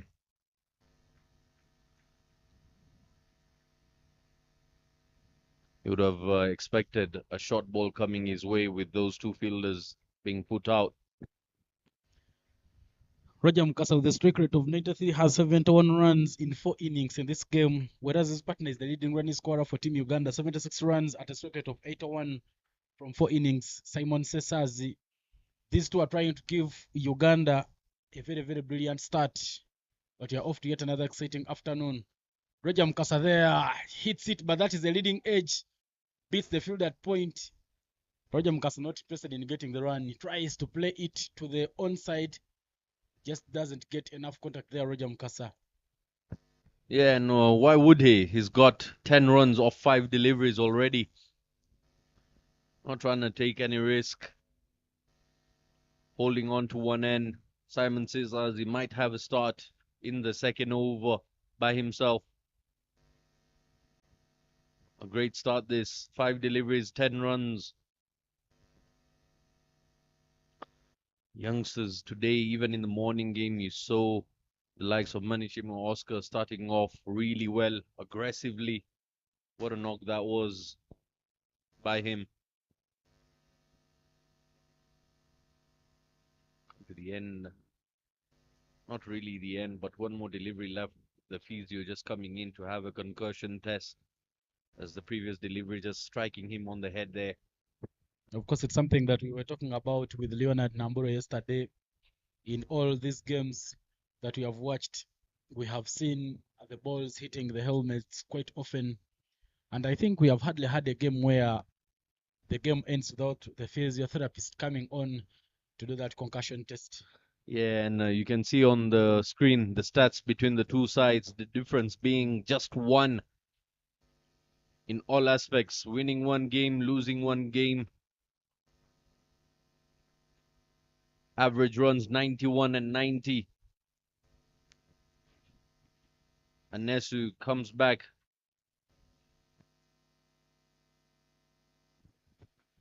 Another one there this hit. time around. Another one there hit straight to the fielder. Roger Mukasa will get off the strike, but still maintain the strike in the next over. Anesu Hent Cameroon's first over has gone for 11 runs. Anesu, another common name in Zimbabwe. They have a lady called Anesu Mushangwe, who plays in the Big Bash League for Adelaide Strikers. But that is the dugout right there on your frame for Team Uganda, the team manager and selector Okia Richard. Then the two coaches there for Team Uganda, of course, Davis Wina, the development manager Uganda Cricket Association, alongside Hilary Barracks Barijuka. Yeah, and just like most players of Team Uganda, the coach himself, not a stranger to a land of 1,000 hills.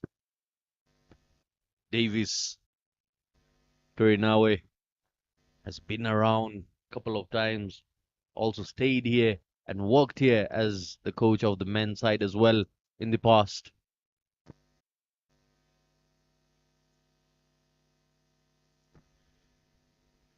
One over has gone by 11 runs on board. Roger Mukasa back on strike. Victor Takudzwa will be coming in for the second over. He's been bowling brilliant spin.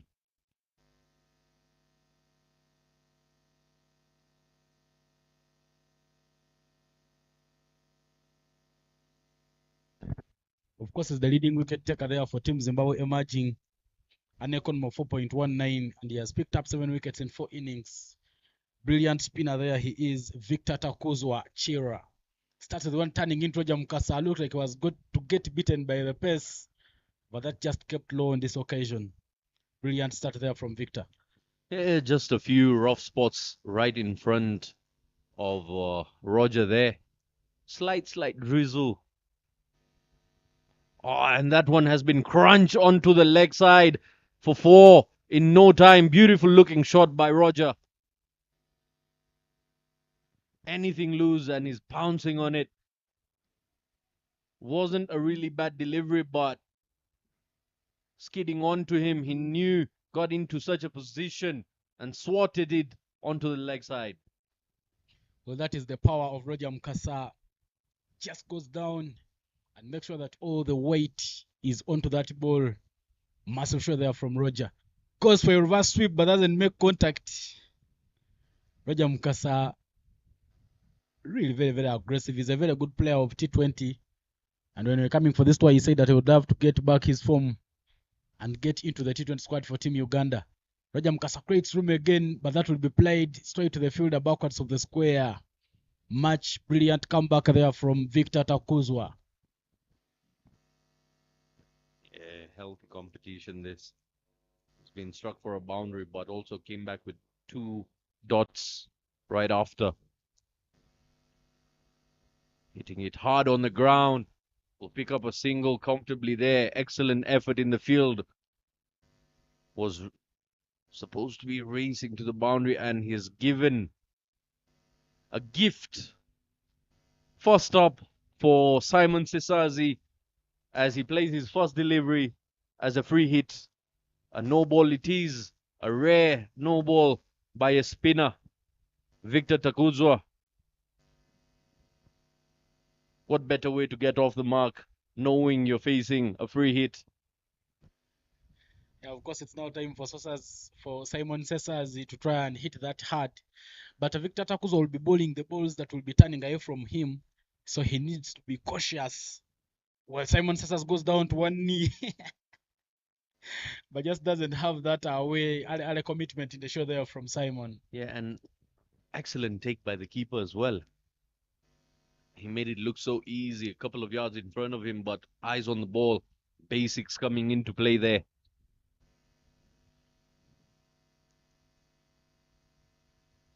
Tries to hit that, and a wide it is.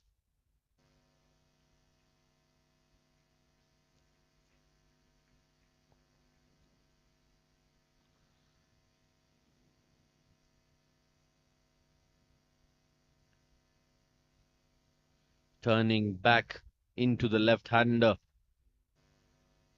Good competition between the lefties here as the second over comes to an end. 18 for no loss. Team Uganda.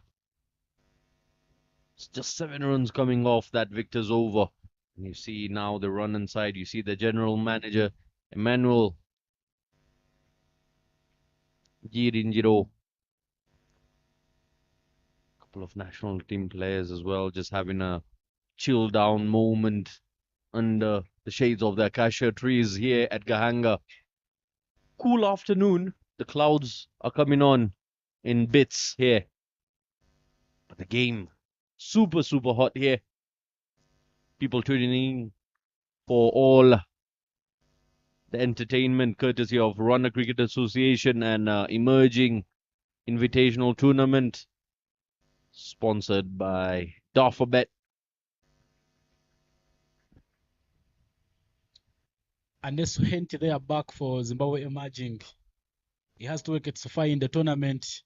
Roger Mukasa hits that up and over. That is racing to the boundary. Yet another boundary there for Team Uganda. Brilliant shot there from Roger. Yeah, nearly lost our cameraman there. Hit high in the air, not all the way, but understanding the field restrictions. It skips along to the boundary ropes with ease. Plenty of height on that, plenty of elevation. Went vertigo on that one. Yeah, but that one was bowled very, very backwards of the wicket there by Anesu. A half tracker. Roger Mukasa creates room again and plays the same shot. Does he get the same result? Much better result this time as he picks up a maximum. Roger Mukasa looks to be on fire and looks to be in a hurry of getting runs. Oh, he's connected that one out of Gahanga. That has gone onto the road. Just next to the gate there.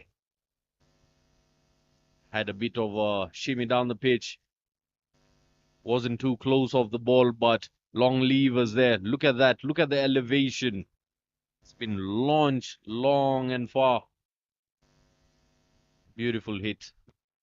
Of course, just released the bat with the bottom hand there, but sending it to the road. Of course, we keep telling the fans about the road end. Looks like now they have the proper frame.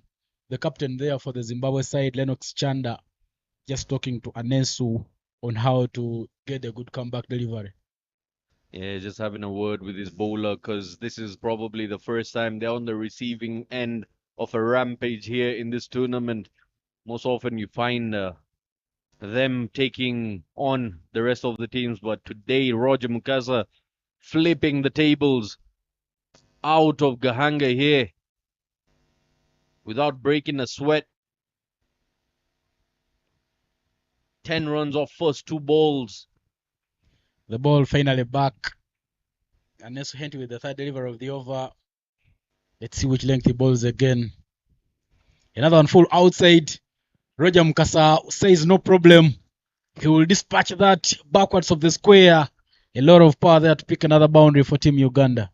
Yeah, almost saw it coming on that end. He expected it. He knew something, a rush of blood by the pace bowler. The youngster will be coming into my body. And he was set for that shot. 14 in 3. Very, very good at bowling. Roger Mukasa there.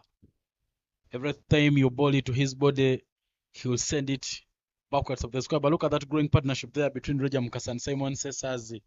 32 off 16 with the same with Roger Mukasa contributing 14 off 30. Well, Simon Sesazi is just yet to get off the mark. But as they are looking for the ball in Uganda, the UGT10 has kicked off, and the Elephants are taking on the Tigers. The Elephants is a team that comes from the heart of Kampala, while the Tigers are the people who come from outside Kampala. Ginger to be particular. And the score is 111 for 4 after 83 overs. Riazat Alisha, the captain for Uganda in ODI, the new captain, scored 60 off 28. And you see Brian Mark Masaba, Dinesh Kumar, Kenneth Wales, Sajima Miyaji Cosmas all playing for the Kampala side. Henry Sonyondo, Fred Achelam, Frank Ansobuga, Abda Aluvega, and Timothy Kawanguzi. Well, the Ginger side is having the likes of Puata, Ronald, Oyaga Saddam, Charles Msemeza, Abu Edi Agawa, Aaron Kusasila, Wagagas, and Masinde Arafat, Jonathan Yin, and Simpras Iguru. But we are now back to the game. Third ball in the innings. Another massive hit there by Roger Mukasa. Same results, this time in front of the square, but another boundary for Roger. Yeah, just making a mess of Anesu's economy here. He's under the assault at the moment, Anesu, figuring out where can I pitch it to this man so that I don't get hit. Full toss this time. Plays it square of the wicket, just past the point fielder for a comfortable boundary. 4, 6, 4, 4. 34 in 15. They love calling him Roger Moore. And he makes a movement there. But this time around, he doesn't connect well. He'll only get a single and give Simon Sesas the strike. Yeah, must be a sign of relief for Anesu to see that man get off the strike there. Simon Sesazi is yet to open his account here. 2 deliveries is faced. Another dangerous character for the Uganda side. Left hand, right hand combination. 2 slips in place for Simon Sesas. A field at point, a field that covers. Mid off, also standing very, very close. Well, mid on, standing straight backwards. Oh, they have removed the second slip. And the second slip has been brought on the ring at covers. Last ball of the over there. Simon Sesase plays it straight to mid off, and he will finally get off the mark. 1 of 3 for Simon Sesase. Roger Mukasa has 35 of 16. 38 for none is the score after 3 overs. Current run rate 12.67 off the flying start team Uganda.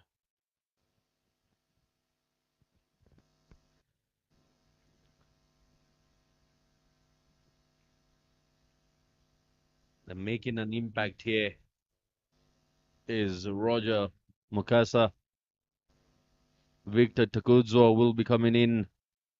He was struck for a boundary last over that he bowled to Roger. Now he's going to be facing the left-hander, Simon, making great use of the power play. 38 in the first 3.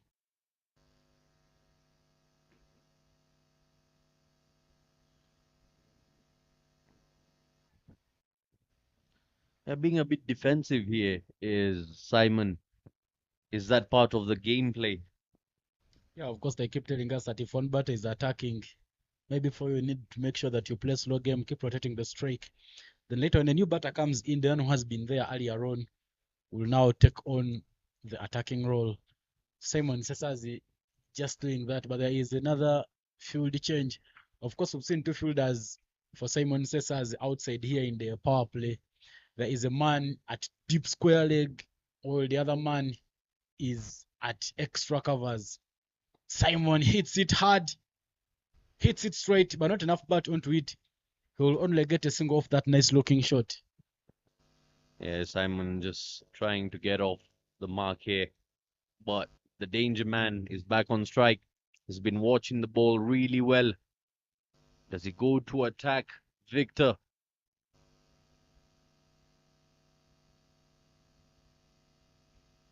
Long on has been sent into the deep as long off is called into the circle here.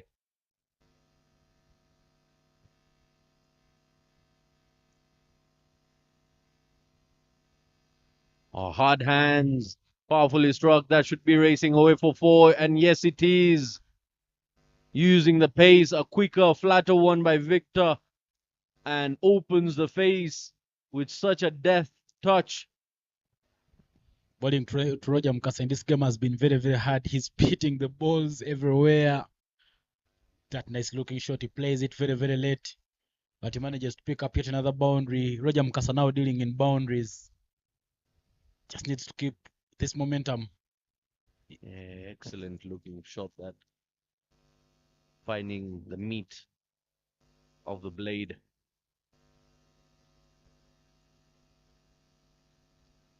.43 in just 3.3 now. Current run rate of 12.29.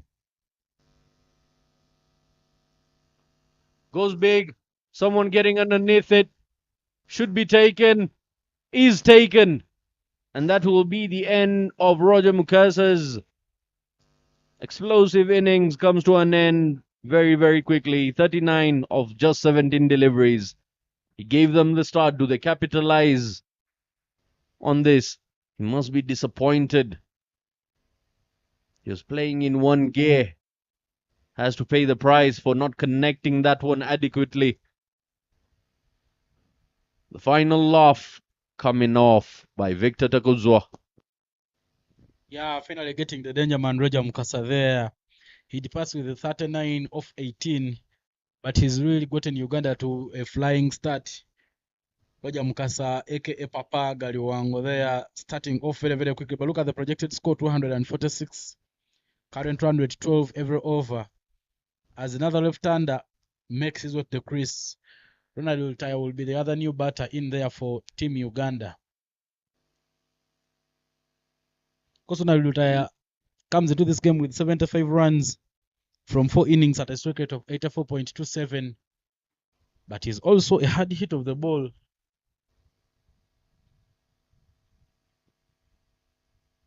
Be eager to see what he does here for Team Uganda.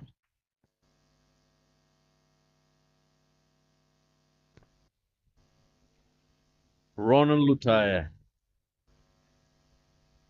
We're yet to see the best of him in this tournament. Hasn't really been connecting it well. Lutafire, as they know him back in Uganda. Man coming out of such hardships. Really interesting story behind him. I believe Ivan can take us through that. Yeah, Lutaya, one of the people born to humble families. He starts with a massive hit. Does he hit it enough? There are two fielders running around it. Some good stop there at deep mid wicket, and Lutaya will get off the mark with a double. Lutaya, one of the players that I've seen rising through the ranks. When I was young, when I was at university, Lutaya was still in his secondary education and studying from Massachusetts, of course. But I used to train with Lutaya. Back then, I used to play in the league around 2017. Lutaya could bowl medium pace. Ever since he made his choice the national team, we've never seen him bowl again. Yet he was even bowling for his side, Massachusetts. But he's a really a brilliant man, very, very hard hitter of the ball. But that will end the fourth over of the game. And 45 for 1 is now the score. We change the bowling attack there for Team Zimbabwe yet again.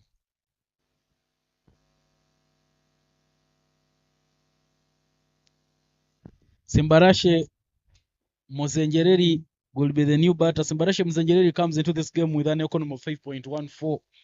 He's picked up 3 wickets, but he's only bowled in 1 innings. Very, very amazing spinner there, Simbarashe Mozengereri. The umpire just telling him that he won't allow him to bowl with the bandage on. I think it gives you a little more grip and maybe an advantage to the batters. Well, I think it's just more for taking off the distraction for the batters. It's actually helping the batters so that it doesn't confuse them on the point of release. But otherwise, of recent times, what I've got to know is putting on the tape on the fingertips while bowling spin is just to reduce the drag, just to reduce the grip of the thumb. If you're bowling finger spin, most of the pressure comes on the index finger. Excellent delivery to begin with by Simbarashe there.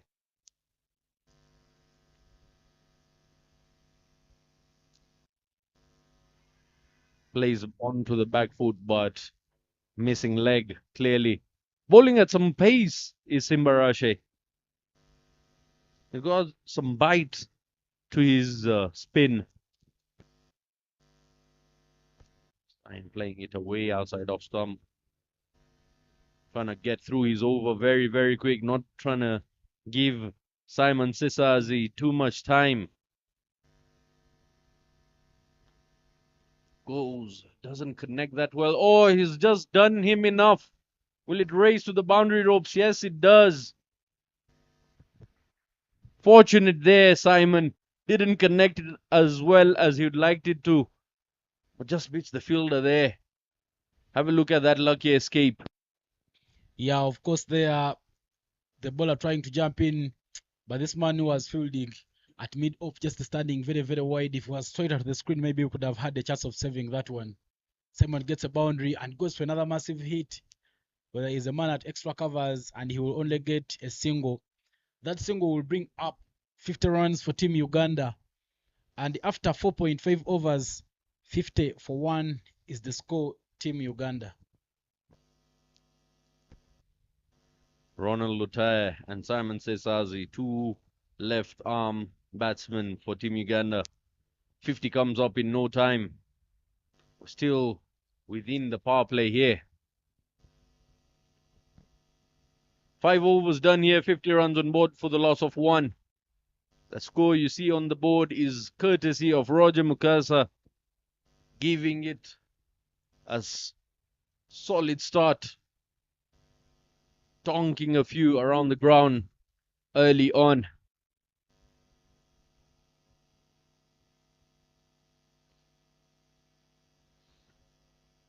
Haven't seen Simon Sisazi going for it. He's got a boundary here, but wasn't too convincing. New bowler coming in, Ryan Clayton. Yeah, of course, Simon Cesar's there trying to get his touch back. Ray Clayton, the new bowler there for Team Zimbabwe emerging, an economy of 2.75, is bowled in one innings and only picked up a single wicket. But this is the final over to the power play. Ray Clayton just putting protection on the offside for Cesars. There is a man at long on and a man standing just close to fine leg and square leg around that area, but very, very wide of fine leg. First ball there from Ray Clayton Simbi, as he has the square leg fielder coming in very, very close. He has that one turning away from Simon Cesars, a soft touch down to third, backwards of third, and he will manage to get a single, Simon. Yeah, just using the pace of Clayton on that occasion. Not trying to go against him, just using his angle. Once again, but the protection this time much better.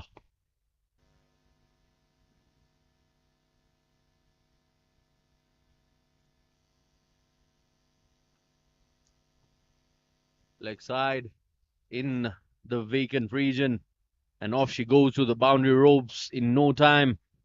Boundary for Simon Sesazi. Made it look very, very easy, but it's such a quality shot that.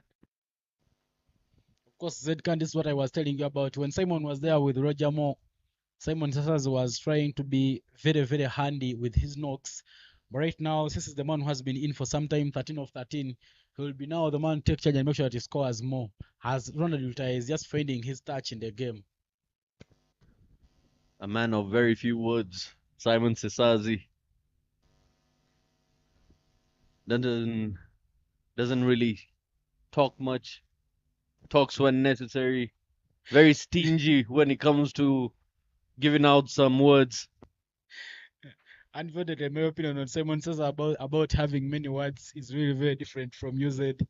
The only person that you could say has very few words on that team, and I would admit, is Joseph Baguma. But the rest of the players, Simon says on his good day can be very, very stubborn. This time round, he goes for a very massive hit that is picked up very nicely by Simon Cesars, and that will clear long on for yet a maximum. Oh, clears, and boy, oh boy, does he clear it comfortably. Puts it on flight mode, deposits it on the banks there, down the ground. Such an elegant looking shot, high and handsome for 6. One more delivery left here. Shifting gears is Simon. Hits that and will remain as a dot.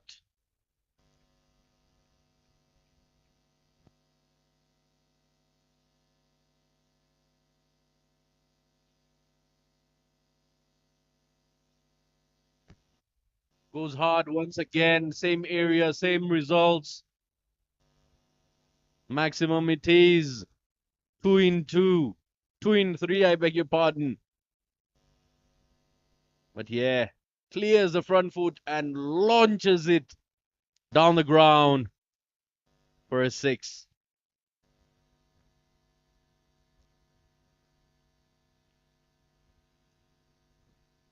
Yeah, that must be such a great boost for his morale there. He's there for a while. Couple of dot deliveries that he faced, but then he backs himself to put the foot on the gas and accelerate the innings. End of the power play here. 62 for the loss of 1. Projected score 213. Of course, Team Uganda handing the power play there in a very, very good position. They are moving at least 10 every over. Ronald Luther, they are also picking up a single. They are interested in getting 2. Simon starts returning back very, very quickly. A bit sloppy in the pickup from the deep there, and Uganda will capitalize and get a double. Simbarashi there having a very good first over. Gave away just 5 runs in it. Starts the second with 2 already. And I believe both left-handers want to have a go at it.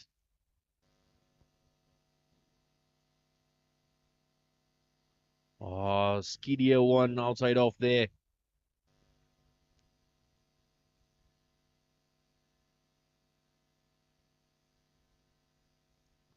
Just dabs it down. No run taken.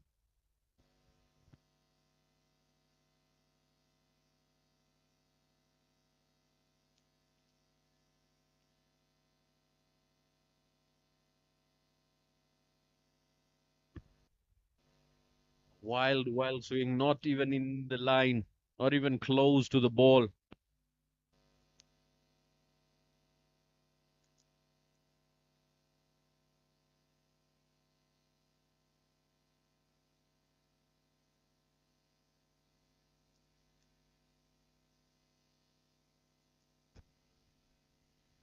Excellent running there.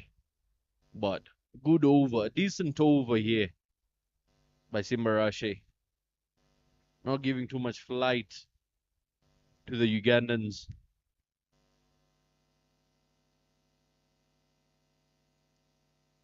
Another one Luta hit. goes up and over. Sends it to Gahanga 1 for a huge maximum. Over covers. Such an elegant looking shot. Look at the smile on his face. Luton fire there, firing one to Gahang one. Look at that elevation and distance. Massive hit there from Ronald Lutaya. Uganda stepping on the pedals. They are stepping on the gears in this innings. This looked like a very slow pitch in all the games that we've watched. But Uganda making scoring look very easy. He absolutely loved that one. That was the first one from him that went the distance.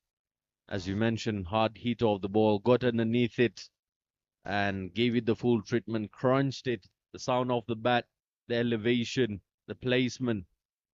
10 out of 10. 7 overs have gone by, 78 for the loss of 1. Maintaining the run rate. Here is Team Uganda.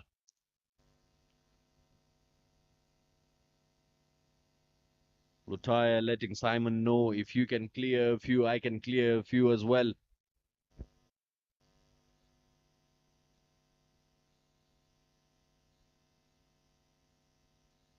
Oh, such a good ball by Ryan Clayton to begin with, but they're running hard and will make it back for 2. The twos, the boundaries are all flowing for Team Uganda. 8 runs come up on board for Team Uganda after 7.1 overs. Clearly, Uganda is moving at 11 every over. And if they keep firing like this, they will complete with 223 after the first innings. Tries to get back, but doesn't get it into the gap. Simon Sesazi got some runs in that region. He's trying to make sure that he hits it there.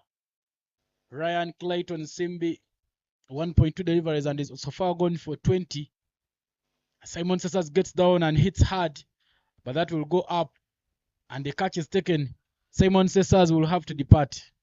Yeah, Simon Sesazi departs like his opening partner again, mistiming a shot, trying to go hard at the spinners. And Ryan Clayton picks his man. Disappointed there, missed out on the connection. Got dismissed the same way Roger Mukasa got sent back. 27 of 18. He was going so well. Mistiming that shot down on one knee. Just goes straight in the air and comfortable hands. Great loud, clear call by the fielder.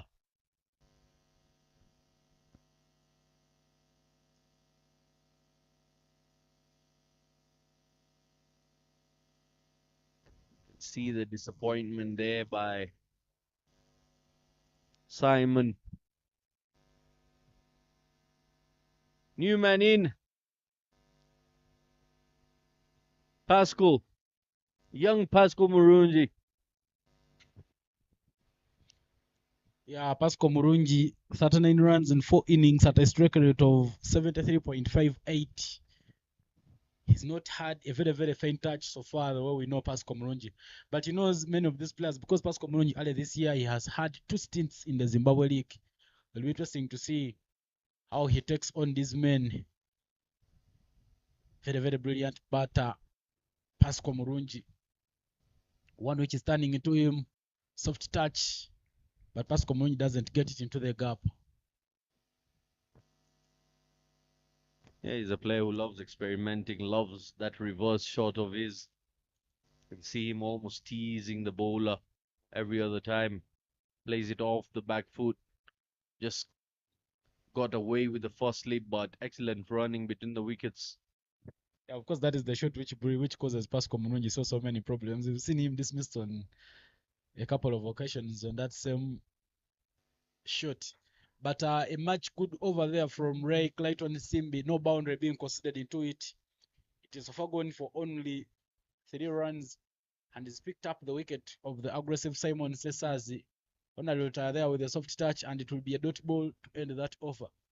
3 runs and a wicket off it. 8-1 for 2 after 8.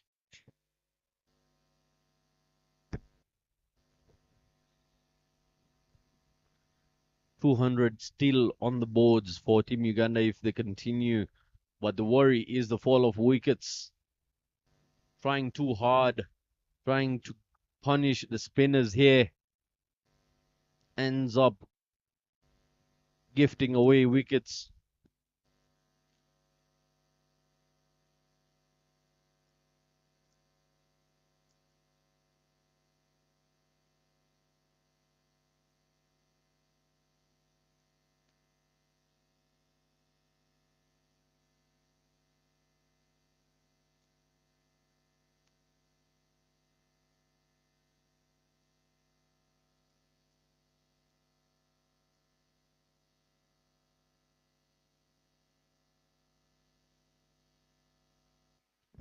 Simbarasha back to ball. His first 2 overs have gone for 15 runs.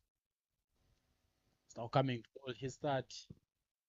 He's putting protection there for Ronald Retire. He's dropping 3 men on the onside.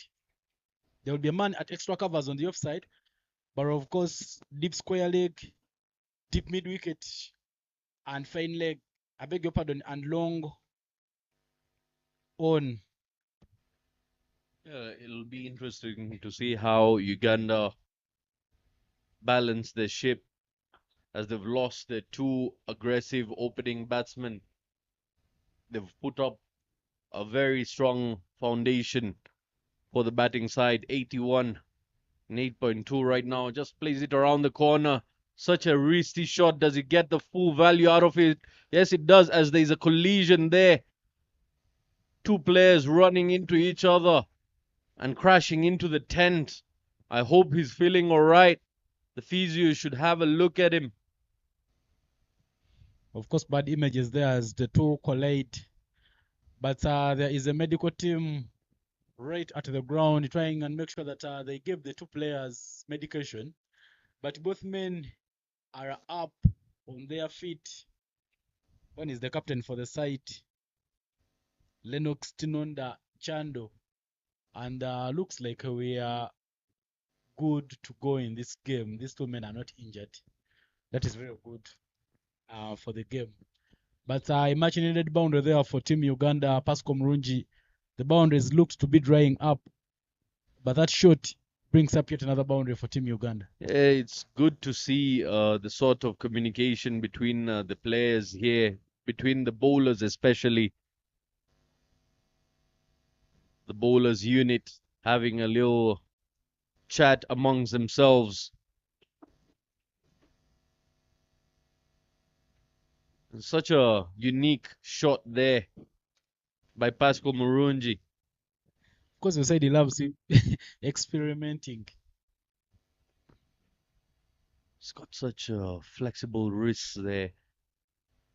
Not really cocking the wrist. Keeps it on the ground. No run taken. So far, you can see a boundary and then a couple of dot balls. Simbarashe, despite giving that boundary, is the one winning this over. It's a dab there, running hard, trying to come back for a double. Most likely, yes. So 6 runs coming that over by Simbarashe. 87 for 2 after 9 overs is the score. Murungi Pasco 7 of 8, where Ronald Lutaya has 12 of 10. Projected score dropping down a bit. Current run rate 9.67. Since the departure of Simon Sesazi and Roger Mukasa, the run rate has dropped from 12 to 9. But projected score there are still 193, and it has now dropped to less than 200. jersey number 31. Simbarashe finishing 3 overs. He gave away 21 runs, hasn't picked a wicket yet. After the 9th over, we have Ivanezu Brandon. Plays it on the leg side. 1 wicket for Ivanesu Brian, who's only bowled in 1 innings. I beg your pardon, Ivanesu Brandon, who's bowled in only 1 innings, and it starts with a dotty ball. This time round, that is hit, but straight to a man. 1 will be the take, but much needed there for Team Uganda to keep rotating the strike.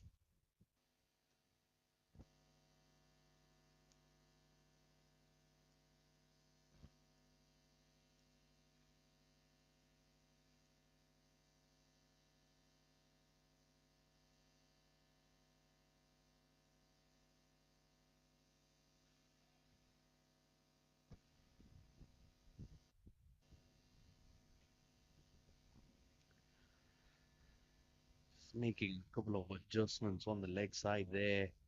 Pascal Murungi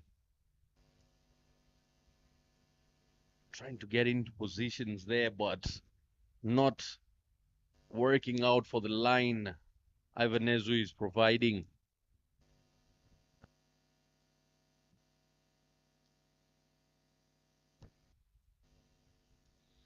Full and driven this time, but there is a man in the deep to cover that. Just one coming off it. A good looking over there from Ivanezu Brandon. 4 balls bowled so far, 2 dots and 2 singles. But Brilliant yeah, stuff. the gap between long on and long off, very, very visible. And the man takes it for a flight out of the field there. Maximum by Ronald Lutaya. Just a flick of the wrist. Woo! What a shot that was. I enjoyed every bit of that one. Yeah, Ronald Lutaya has now grown to be a very, very hard hitter. But look at the heels there in your background as the ball flies by. Finally, we get a pop-up of the 1,000 heels that I always talked about. Ronald Lutaya with another massive hit. Does he get the same results? Same spot, same area, same results. Lutaya says, I'll double that. The first time it was good. I can make it even better. It sounded even better off the bat this time around. 100 comes up in just 10 overs. And you see the ball flying in the air. You see it flying over the 1,000 hills. 101 for 2 after 10 overs. This is exactly 10 every over. Uganda in a very, very comfortable position of winning this game. They are cruising very, very nicely. And after the halfway mark, there will be a change in the commentary box, as a female voice will now join me here. Katya, welcome back from the lunch break. Thank you very much, Ivan. Entertaining here from Ugandan batters flying the ball outside the ground. Of course, the Ugandan batters are enjoying every bit of it. But what's your take on the game? Uganda already has 101 after 10 overs. Very, very brilliant batting there from them.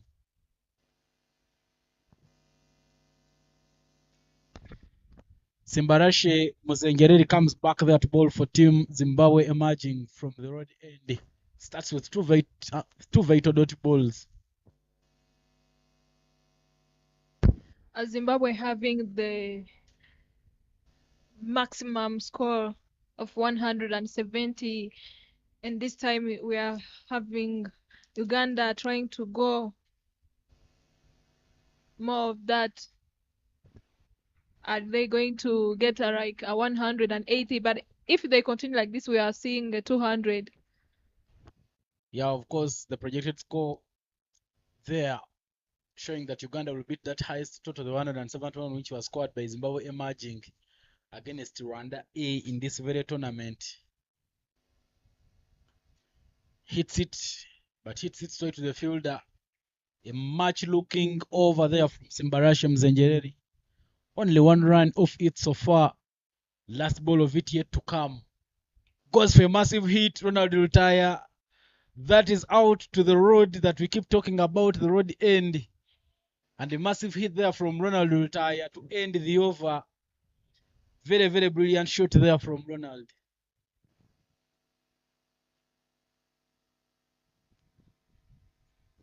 Is a pickup shot.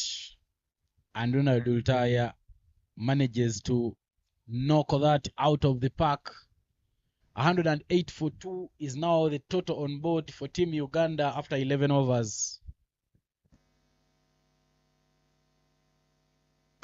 It's nice to see a team which has long batting lineup. As Uganda, you may take Roger, Mukasa, and Sesazi, and you think that it is getting easier, but the more you take wicket, the more dangerous they become. Yeah, of course, it only gets harder. But Pascal Muruji 9 off 14, Ronald will retire 31 off 16. Powerful hits. And a change in the bowling there yet again. Tatenda Chimugoro will now come in to bowl for the Zimbabwe emerging side.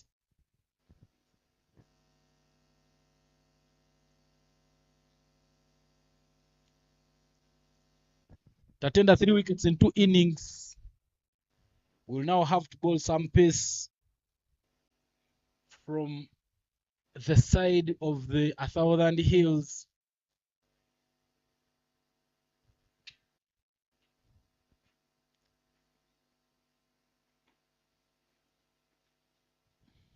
In the first game between these two, Tatenda picked up 2 wickets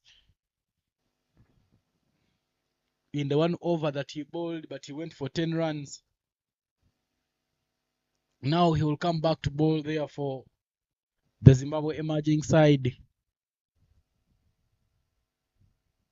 Very, very brilliant young man. Tatenda to Murunji. Murunji plays that one backwards of the square, but doesn't hit it enough.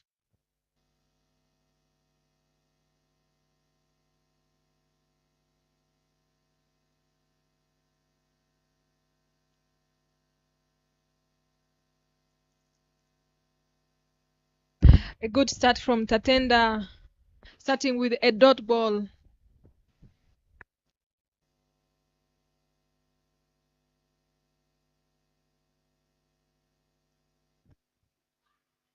That is the pass, but flicked down, running very quickly.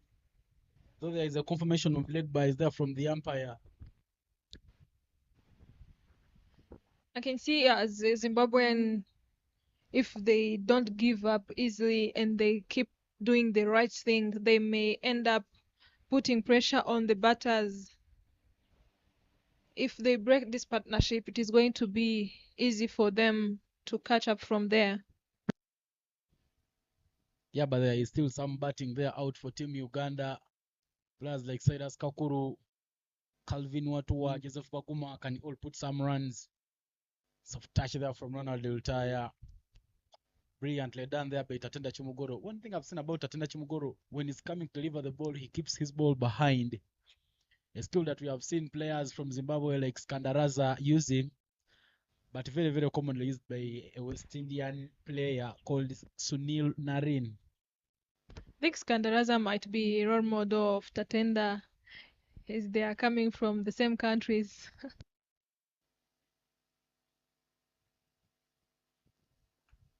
That one is hit. Does he hit it enough? No. There is a man at long on who takes a very beautiful catch. Just number 13, Simbarashe Muzengereri takes a catch. And this will dismiss Ronald retire. Ronald's innings comes to an end with 31 of 18. Exactly, this is what they needed. That was a good catch, and Bola has done a brilliant job taking out Rutaya, who had scored 31 runs in 18 deliveries. What a beautiful strike rate, but he has to depart. Just have a look at that delivery. Half the pitch, and he didn't connect it well. It was a little bit, got some extra bounce, and he didn't connect it well, and ended up giving an easy catch to the long on. Of course, leaves with a very good strike rate of 172, but he will have to depart. New batter in Anas Beg Mirza. 2 innings, only 2 runs. Will now come in and try and make sure that he gets some runs for Uganda. Anas Beg Mirza, his father Akbar Beg has also played for Uganda. Anas was part of the under-19 team which played for Uganda last year during the World Cup qualifiers in Dar es Salaam. Played in the top order, but he plays for the same club with his father back in Uganda, Tornado Bees Cricket Club. Interesting to play with your father. It's lovely. Very, very good hitter of the ball. Let's see how he starts off. Plays it straight to the field, to the bowler, and that is taken. Anas Beg will have to depart. Back-to-back wickets there for Tatenda Chimugoro. Brilliant start to the bowling. My goodness, he can't believe what just happened. You can see the time he took to reflect on what he did. Anas Beg has to depart with a duck. That too disappointment. He played 2 innings. This is the moment he was waiting for. Maybe just have a look at that. He's so disappointed this moment. Yeah, indeed, very, very disappointing. Very, very disappointing there for Anas Beg. Beaten by the pace. Just chips it back to Tatenda Chimugoro. Look at the replay there right on your screen. He got beaten by the pace and played it back to Tatenda. A nice catch taken, the flying celebrations there. And now Tatenda will be coming in to deliver a hat-trick ball. The last ball of this over, as Kakuru Cyrus makes his way out of the dugout. Cyrus Kakuru was out of the lineup that played yesterday for Team Uganda. He comes in this game with 14 runs from 2 innings and a strike rate of 116.67.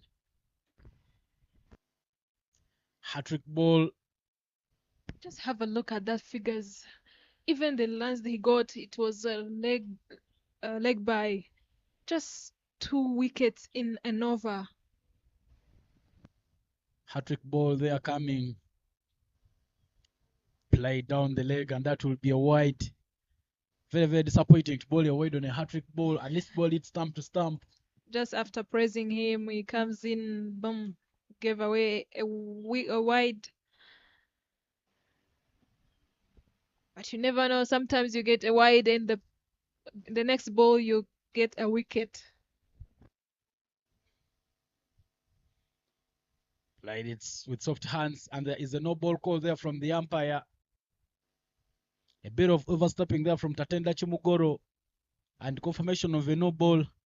Subsequent ball should be a free hit. Pasco Murungi, 9 of 16, will be the man to enjoy the freebie. Very, very good hitter of the ball there. The boy from Kabarole, Photo City back in Uganda. Pasco Murungi, former captain of the under-19 team for Uganda. He led the Uganda under-19 team to its recent appearance in the World Cup. The under-19 boys of Uganda were in the World Cup in 2022, and Pascal Murungi was the captain. In that tournament, he had some good batting against the India side. But now it's time to see what he will do as he faces the free hit. Tatenda to Pascal. A bit of a slower, but that is hit straight. There is a man standing straighter there at long on. Filled it very nicely. A single to end the over. Nice looking over there from Tatenda Chumugoro. 4 runs coming off it, but he manages to pick 2 vital wickets for Team Zimbabwe. After 12 overs, 113 for 4 is the score. Yeah, I was projected score showing 188 unless they keep doing this, they keep rotate. But if you look at how Roger and Simon started, they started very well. They got 43 in just 23 deliveries. Brilliant knock, but they had to depart. But again, as the middle batter, you need to build from there. You need to keep board ticking, not losing more wickets. If you lose more wickets, you may end up not scoring 100 and over 150 over. Ray Clayton Simbi will now continue bowling there for the Zimbabwe emerging, replacing Simbarashe from the road end. Ray Clayton Simbi has so far bowled 2 overs and conceded 21 runs, picked up a wicket. Now he'll continue bowling. Ray to Pascal. Gives himself room but hits it hard. There is a man at extra covers. They're running very quickly there. Chance will run out. Oh, the throw not very, very convincing. That wasn't very, very close to the stumps. The throw was very nice. The man was down already, but he managed to throw to the keeper. But yes, it was a little bit far, but that was brilliant fielding.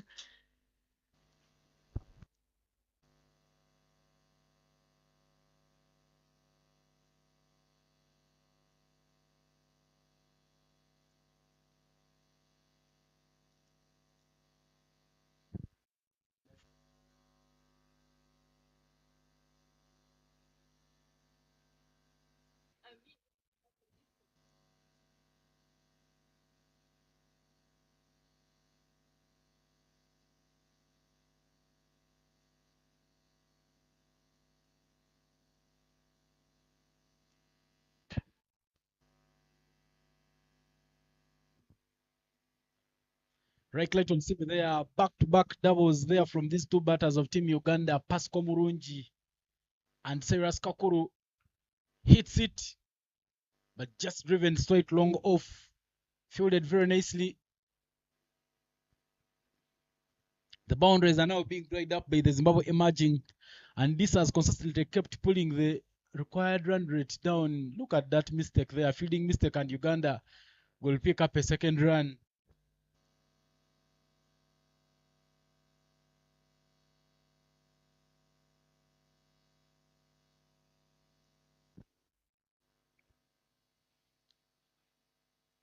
Pascal Murungi there.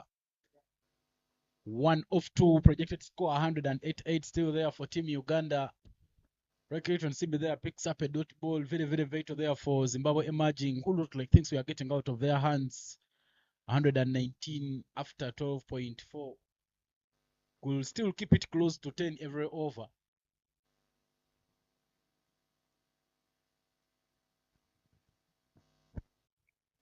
Another one there darting into Cyrus Kakuru, but not through his gates. Ray Clayton Simbi very, very brilliant in bowling. Those balls are turned into the batters, making sure that he doesn't give them room. Last ball of the over. This is hit, but it goes up in the air. There are 2 men round it. Falls in the middle of the 2. And a single run will end that over.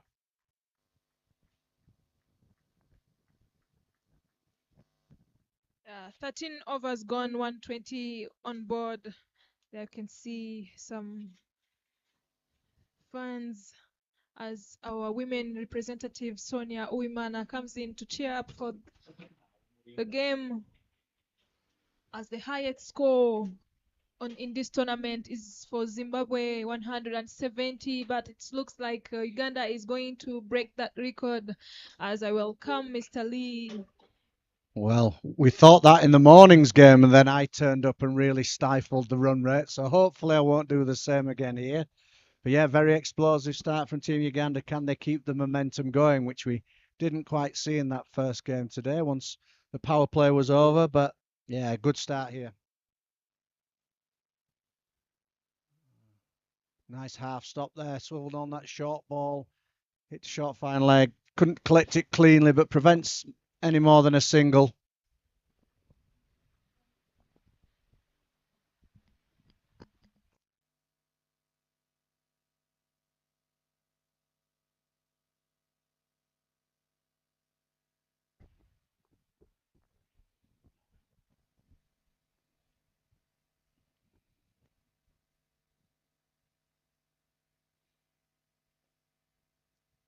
Certainly been nice to see more attacking intent today. I think people realising that this pitch does get harder to bat on as it slows on the spinners. So been really good to see everybody really attacking that power play in today's matches. And I think that's a good way of going about it.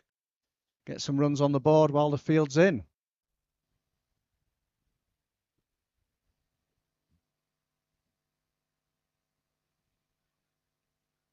Back of a length that time. Not a lot of width on offer, just chops to backward point and no run. It's lovely to see how batters are trying to keep rotating and the way the pitch is behaving. Yeah, it feels that that has to become much more of the option, doesn't it, once the fielders go out? Much harder to get the boundaries, so attack the power play when the fielders aren't out and then consolidating these middle overs a little bit and go hard at the end. Chance of a run out this time, an attempted single.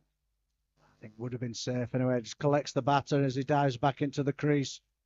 No harm done. I think he hit the bat, so we're all safe, but no run.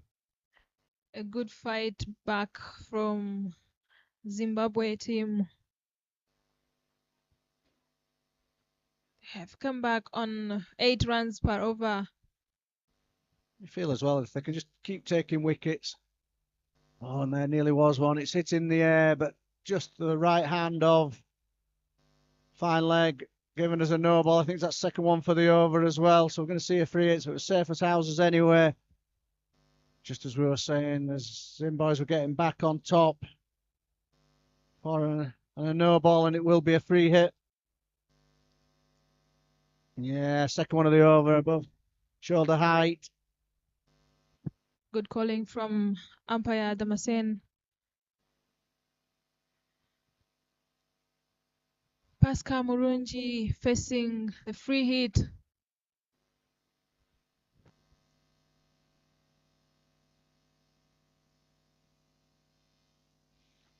Crosses looking towards that leg side boundary. There is a sweeper out there. The sweeper's left, but a comfortable 2 runs. Didn't quite time that one, but out through the mid-wicket gap, 2 more runs. Good running, good push from 2 batters. In 6 overs, they are looking forward to reach on at least 180 plus as the projected score is showing. Definitely, you've got to be thinking 180 at least now, haven't you? Good hands again, but chopped straight to that man at backward point. Not quite finding the gap. Got lots of bat on that, but picked him out. But a good over for Uganda there. End of 14 overs, 129 on board, 4 wickets down.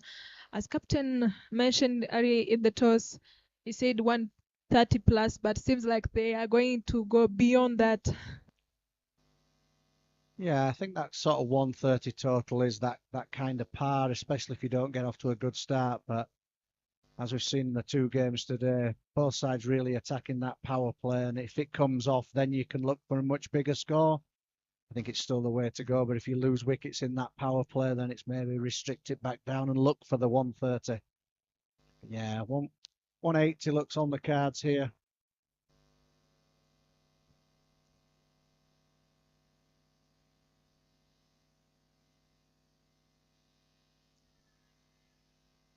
Big appeal there, but drifted down the leg side. Attempted sweep shot, but not getting anything on it on that time, Cyrus.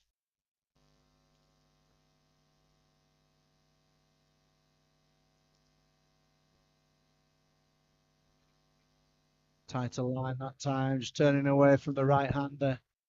Blocks it down in front. Another dot ball.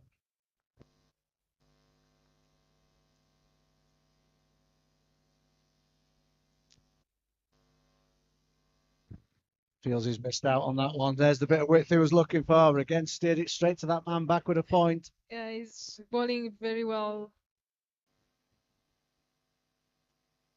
Not giving the batters the freedom. A really good tight over. Will we see a big shot from Cyrus now? That's 4 dot balls. Pressure building on the batting side. There is a bigger shot. It's played through the covers. Big open gap out there. Cover fielders quickly round. No, it should be 3 runs.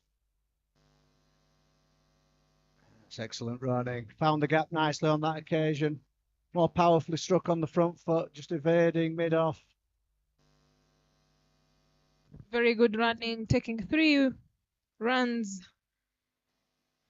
You can see they're trying to run hard as they know the outfield is a little bit slow.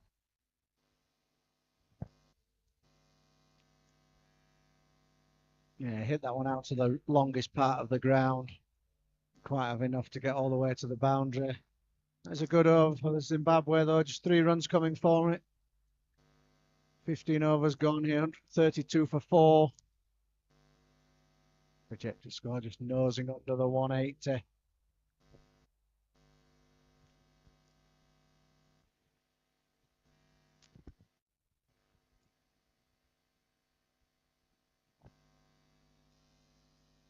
Happy to report it's a slightly warmer afternoon than it was here yesterday. It got quite chilly towards the end of the games yesterday. Hope it keeps the heat all the way to the end today. As Victor comes in to bowl from the mountain end, bowling to Pascal, who has for 24 runs in 30 deliveries. 5 more overs to go. And as they have 6 wickets in hands, they are going to go hard, maybe, or they are going to keep doing this as they are doing it right. They are running hard.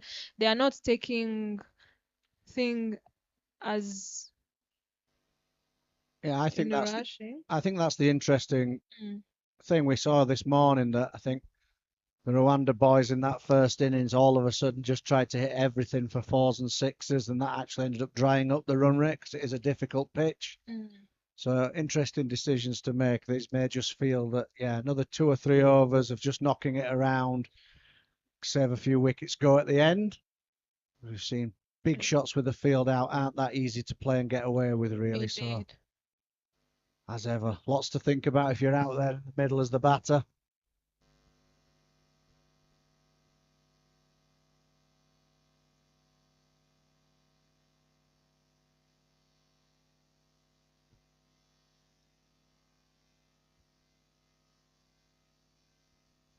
Attempted sweep, doesn't get a huge amount of bat on it, but gets it nice and fine behind the keeper. Pushing hard, looking for that 3rd run, but no is the call. Another 2 added to the total.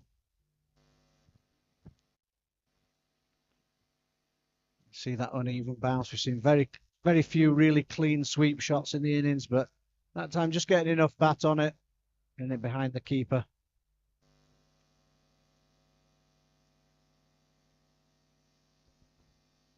Nice fielding that time in the covers, diving away to his right. Good hand on that. Yeah, very good effort from the captain.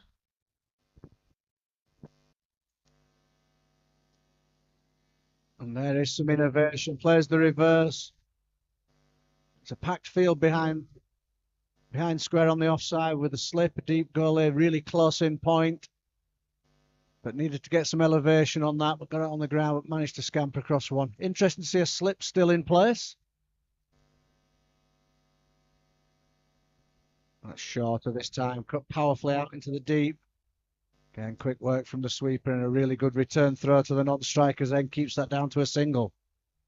Very good fielding. He ran to the side. It wasn't even straight, but he managed to stop them from a single.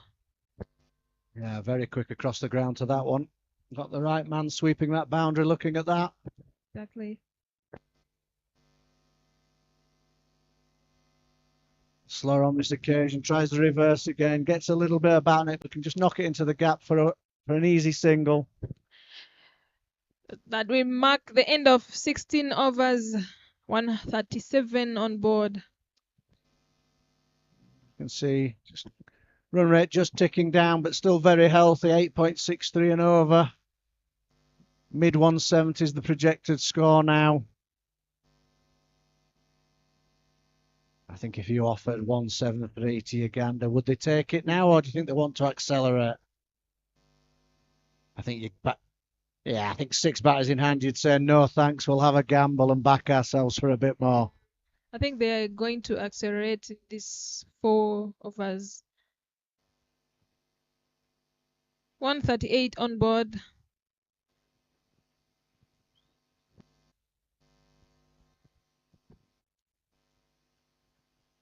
As Brandon comes in to bowl from the road end.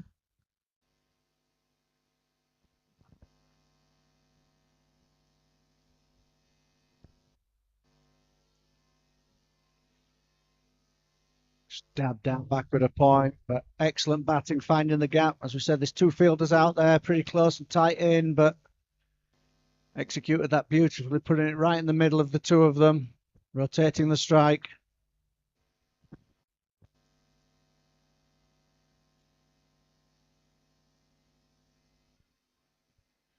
Fuller ball, attempted drive, making no contact. Wry little smile there. I think he feels he's missed out on a fuller ball there, not putting that way over the covers.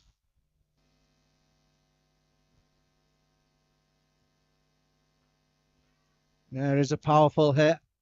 Out to long off, but doesn't get it wide enough into the gap, so just a single. And I love the communication between 2 batters. As long as the ball being hit, the non-strike is already taking off. You can hear all the nice loud calls from all the way up here in the commentary box. Another attempted reverse sweep.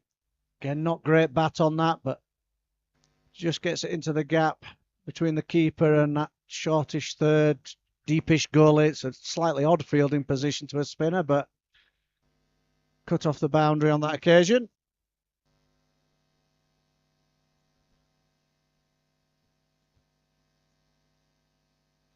Another attempted big swing to the leg side. I think that's missed everything. Keeper misses it. And that short third's in action again, moving around to their left. Yeah, umpire Vero signals byes. Got through everybody that one.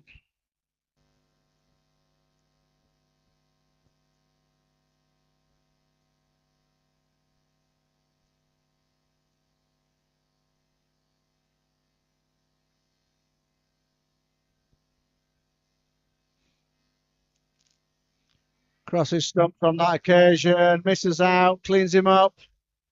Another sweep goes wrong. Not sure whether there was any bat or a bit of pad, but whatever the result is, it goes on to the stumps. 5th wicket falls. Pascal Murungi goes. End of the 17th over.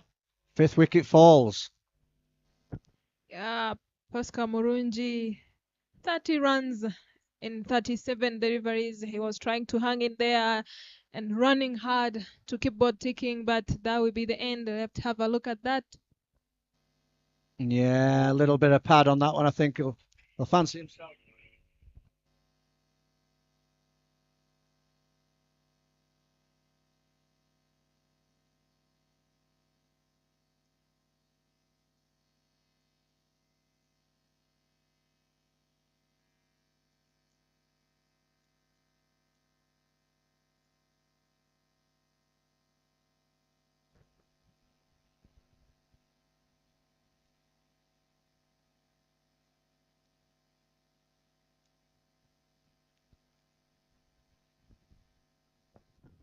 Calvin Watua comes in to join Sirius Wakuru as Victor continues to bowl from the mountain end.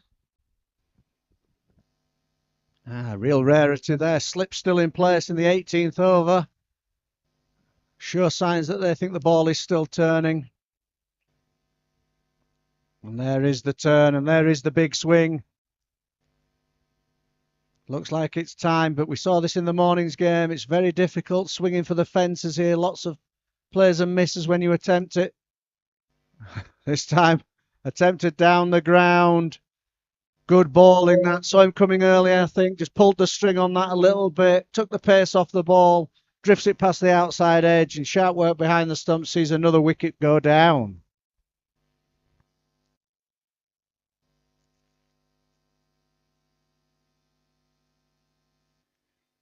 Serious Kakuru has to depart. As Lee taking a break, I welcome ZZ. Welcome once again. Thank you. What a wicket that was, trying to play and completely missing it. Struggles coming to an end for Cyrus, taking a shimmy and getting caught right there. And bring his foot back in. Decision of raising the finger in the end. That brings in Joseph Baguma. At some point, a promising projected score showed 200. And now just into 140s. Final few deliveries left here. Pops it in the air once again, should be taken comfortably. Victor Takuzwa says thank you very much. And a smile of agony upon the face of Joseph Baguma leaves without troubling the scorers there. A golden duck. A gift, an early Christmas gift it is for the Zimbabwean side there. Tried to play it around the corner there, just gets the leading edge and just scoops it, in fact. Easy catch it is. Victor taking 3 wickets in 3.3 overs. Yeah, 2 back-to-back wickets for him. Next man in is Jonathan Sibanja. And just the presence of mind there by Victor Takuzwa. After receiving the catch, he dropped the ball onto the stumps because the non-striker was out of his popping crease. So it would have been a wicket regardless. Indeed, good thinking from Victor. Jonathan here might be trying to use the long levers, trying to battle for his side, hit a few out of the middle. As he gets some, look at him counting all the fielders there. Sign of confidence, comes in with no lead on, is the big man. Beaten by turn up front. The challenge is the ball is turning. Yes, it's turning by a mile and with pace. Gets some bat to that one, but won't get away for runs. Yeah, I think the turn of the ball, it is making hard to the batters. They are going in the line of the ball, but doesn't connect it well because of the turn. So close. Nearly perfect delivery there. Had Jonathan Sibanja following the pitch of the ball and it turned back sharply away from him. That's the end of Victor's spell. He's picked up 3 wickets. Back-to-back player of the match performances by Victor. Ends his spell giving just 20 runs.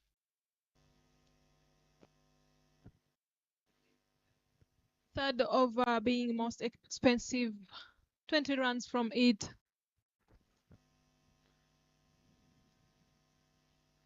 Yeah, over number 18 was such a great over there to finish off his spell.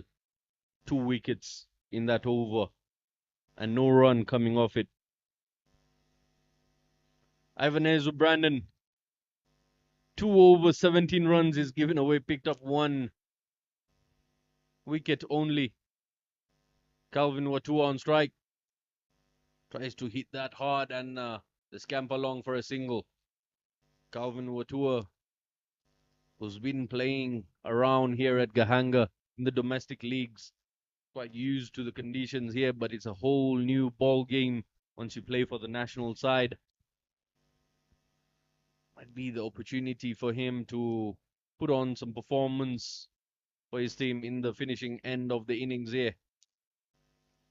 Hard hands. Man is following that. Will cover it for just a single. They're trying to find the gaps here, Katia. And that has been a struggle for the lower end batsmen. Yeah, that's what they need to do. But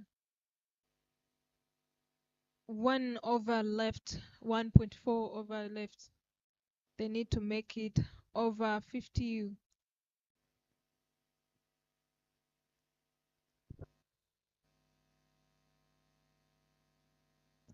Seems like spinners are doing a great job here, turning the ball, not making it easy to the batters.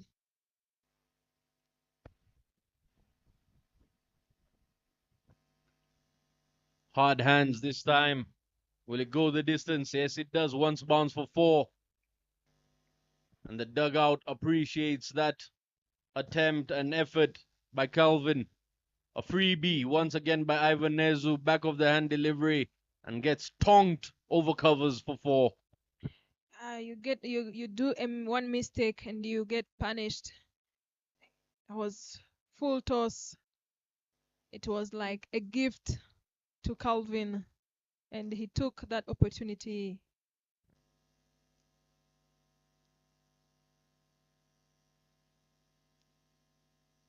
That was close. Yeah, that particular delivery staying low as well. No bounce on it. I believe it just skidded on and turned away from the stumps. If it had stayed true to its line, Calvin Watua would have been in some trouble. Outside off once again. Man trying to get to it. Yes, he does. Picking it up on a good bounce. 2 runs only. Valuable runs this for Team Uganda. Yeah, very much needed. And that will mark the end of 19 over 150 up for Uganda. 7 wickets down they are. Calvin Watua 7 of 5. Jonathan Sebanja 1 of 4. Can they have some explosive knocks in the final 6 deliveries of this innings? How often do they find the boundary ropes in this innings? Very, very disciplined bowling is just excellent batting as well. You get 150 on board, but only 8 extras that have been bowled. Yeah, having 3 partnership, which is over 30 runs, it is brilliant. And that is what each team will be needing, or it And is needed. it's not just the fact that it's a partnership of 30 runs. It's a quick fire partnership. Indeed, yeah. So coming at quite some pace, the strike rate is extremely high, and batsmen are really going for the bowlers here. So far, the tournament we've seen the bowlers excel, but the batting also has been a great part of the game here. The batsmen making a delightful game this afternoon, as expected. The weather conditions have been really nice to us today.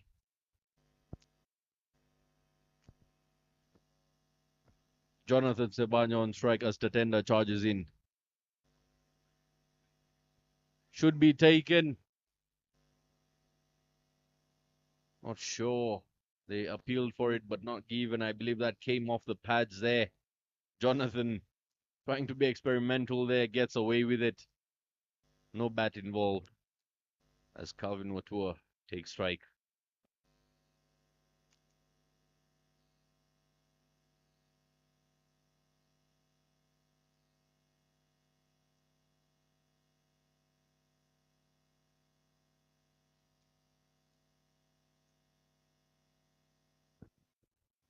Swinging it and missing it completely, trying to go big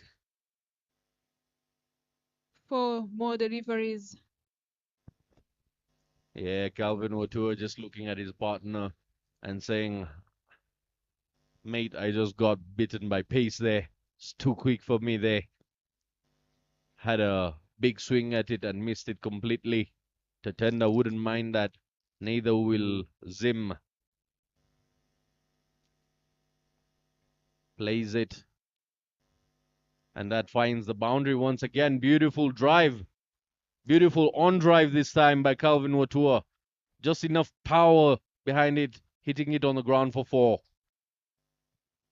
Yeah, he timed it well, and you can see his partner trying to talk to him. Just have a look at that. It was on the leg side, but he opens the feet and got that big gap. Yeah, nobody moved on that occasion. It was very well hit. A bit too well hit. It goes to the boundary ropes in no time.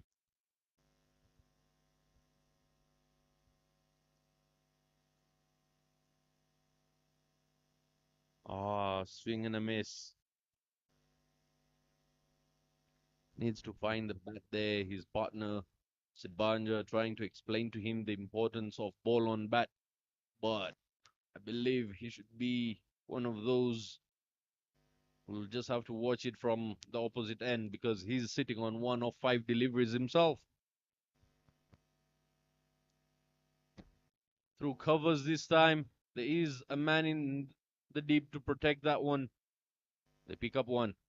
Let's see what the man who's been guiding his partner has to do when on strike.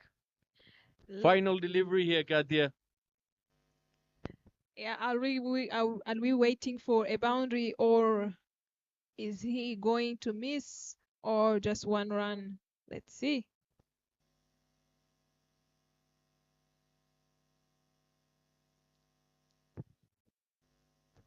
The man who's been guiding his partner tells him this is how you do it. Calvin Watua. That's what you should have been doing as they head back to the dugout. Beautiful shot. What a position he got into. Carried it, dug deep, and high and handsome for 6. What a way to finish off the first innings with a beautiful maximum. Uganda finish off for 162 with an assist of 8 extras. Here we have the batting scorecard. Starting off was Roger Mukasa. 39 for Roger Mukasa in 18 deliveries, strike rate of 216, very beautiful. And Ronald Rutaya, who had 31 in 18 deliveries, also has very beautiful strike of 172. And Simon Sesazi, who opened with Roger and contributed 27 runs in 19 deliveries, a strike rate of 142, a brilliant knock. And Calvin Watua, who just came in and scored quick runs, 12 runs in 9 deliveries with a strike rate of 133, just 2 maximum he played. And Jonathan, who has also strike rate of 116, and that will be the end of first inning. We will catch up soon as we have good partnership for Roger Mukasa and Simon Sesazi, 43 runs in 23 deliveries. Ronald Rutaya and Simon, 37 runs in 23 deliveries. Another healthy one of Kakuru and Pascal Murunji, 33 deliveries in. They scored 33 runs on it. And that will be all. You can see some scorecard. I beg your pardon, the bowling as Victor took 3 wickets with economy of 5, gave away only 20 runs, I beg your pardon, in 4 overs. And Tatenda taking 2 wickets with economy of 8, gave away 24 runs in 3 overs. Extras was just 8 in a total of 162.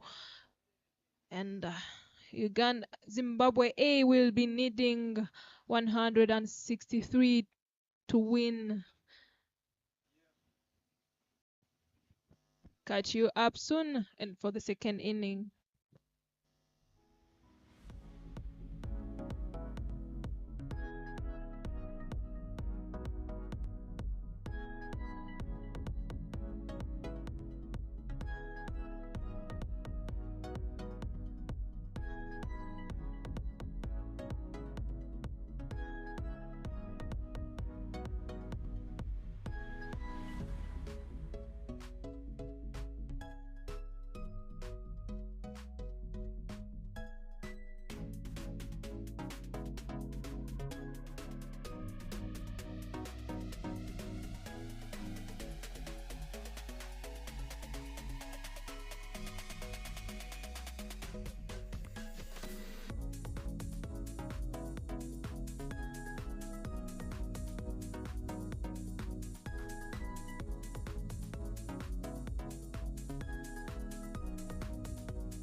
Welcome back, everybody, once again, and we're in for a very interesting run chase here as Zimbabwe emerging need 163 in 20 overs of play to capture a victory on their side.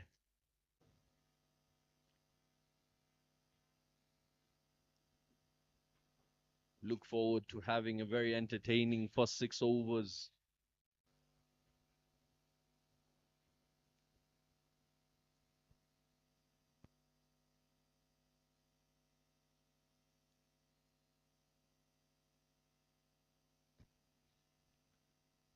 Ivan Baidu will be opening the bowling attack for Team Uganda.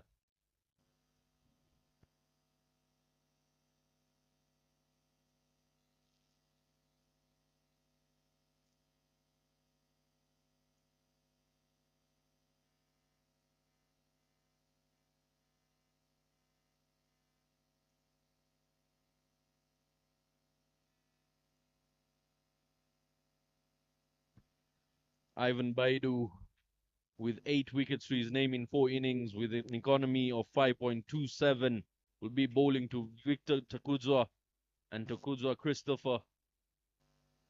Two exciting youngsters for Team Zim. What a game we have on hand here. Soon get the proceedings started.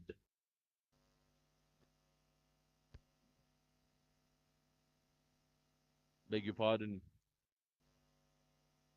Anesu, Henti, and Ryan Takunda.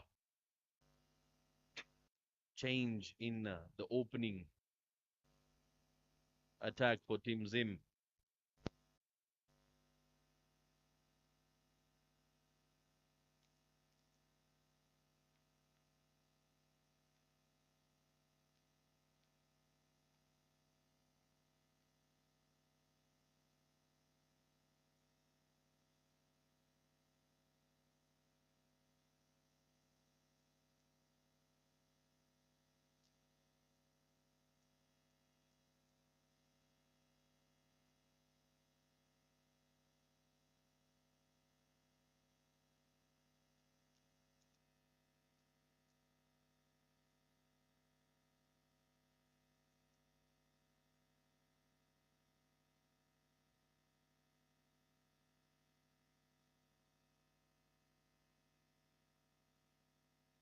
Starting with a dot ball, Ivan Baidu bowling to Takudzwa.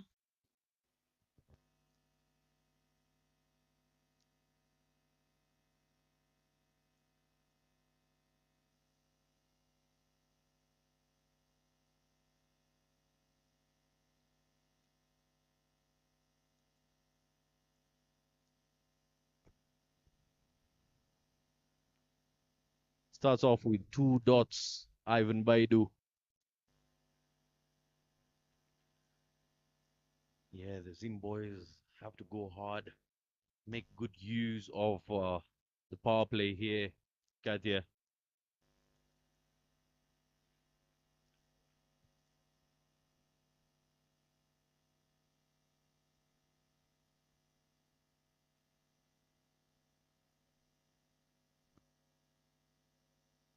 Ivan, who is reading with the wicket in hand, starting with the 2 dot balls.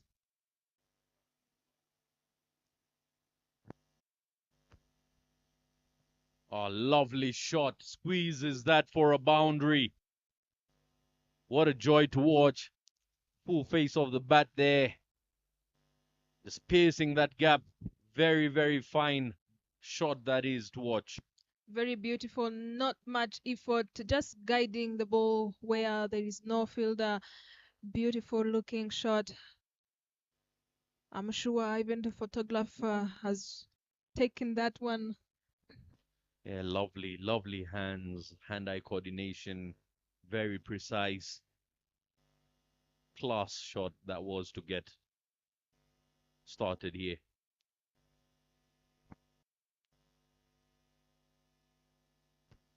Up and over this time. Will go for 4 once again. 2 in 2. Brilliant shot. I love the way he swings his bat. This time he goes over. There was no protection. Just have a look at that. He waited for it at the bounce and he drive it to the covers. Yeah, definitely gonna make use of the field restrictions here. Sending a man in that position now, protecting the boundaries on that side as they see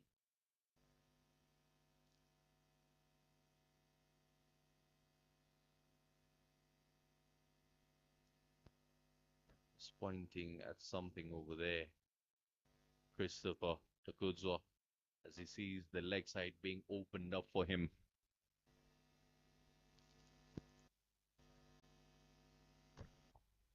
Keeps it on the ground.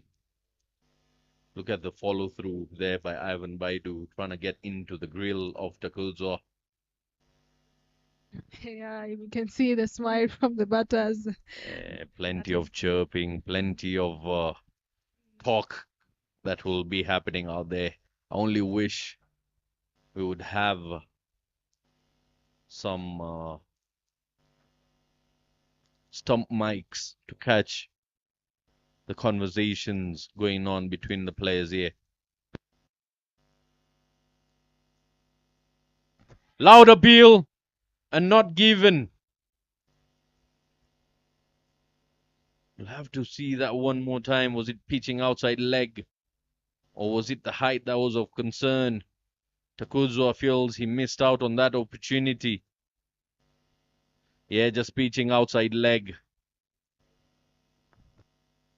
End of first over, 8 on board. 155 is what they need. Decent start. First over 8 runs. Boys showing some intent here, which is good to watch. Victor Takuzo hasn't faced a delivery yet. He's a good player. Has been performing really well for Team Zim.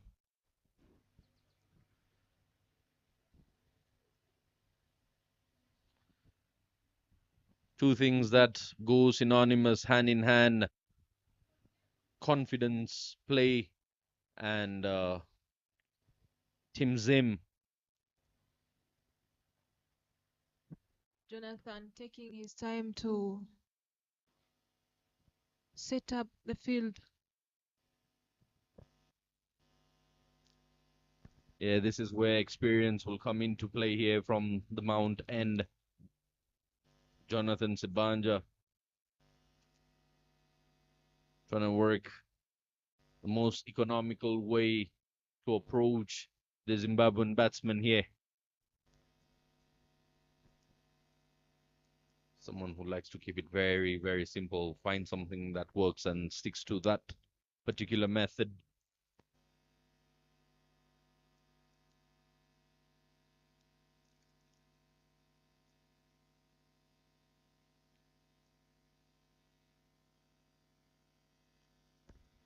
Lovely shot that plays it around his legs for a single. Victor, who is second place in batting, has played 4 innings, 101. As Oscar Reading and Victor will need at least 30 runs up to be on top. It is going to be hard for them as they will need 8 runs per over. Seems like it is more possible, but the question is how they're going to use it. Goes hard, goes high, and goes handsome for a maximum. A shot of authority here by Takozwa. Just in his arc, and he frees his arms with ease. Just swings the bat straight over the long off, and it was going behind the tent, just near the tent there. Yeah, just enough to get over the boundary ropes there. He's got a smile on his face. And I'll tell you, very loose wrist. That was a very wristy swing. Mm. You could see it, the bottom hand coming into play, the top hand as well. Just clocking those wrists in. Great bat speed. First maximum of this innings in this over. We're in to expect more of these. Current run rate at 10, required at 8, so they're moving far better than what they require. Once again, stand and deliver on the mount this time. Boy, oh boy, that has been spanked. Even his partner loves it on the opposite end. Sibanja making the mistake of missing his length, and Jonathan says, I should have done much better. Takuzwa says thank you very much. Brilliant shot from Takuzwa. Just look at the shape. He knew exactly that was going to go to the maximum. Back-to-back sixes by Takuzwa. This time he comes in and changing. Excellent delivery there by Sibanja. Wonder how that makes the off stump. Takuzwa looked a bit worried after that delivery there, but he's done the damage. 20 runs of 10 balls. He's off with a fly. Here comes the last delivery of the over, number 2.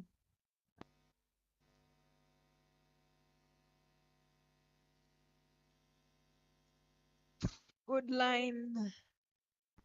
Same line, same results for Jonathan Sibanja. He's understood that is what works for him, and he sticks to that. Couple of words being exchanged there. Sibanja telling him, I've got a piece of you, young man.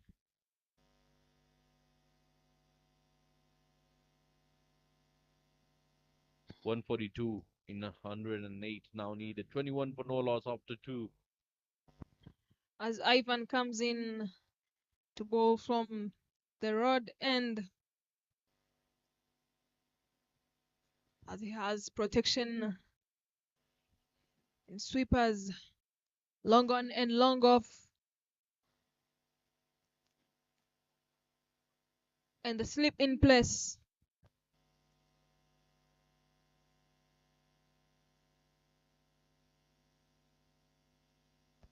We haven't really seen much of Victor Takuzwa in this inning getting to bat. He just faced 2 deliveries so far. Most of the damage, facing majority of the deliveries was Takuzwa Christopher, who sits on 20 of 11. Spartan now, who's on strike. It's just about to get a feel of how things are moving here.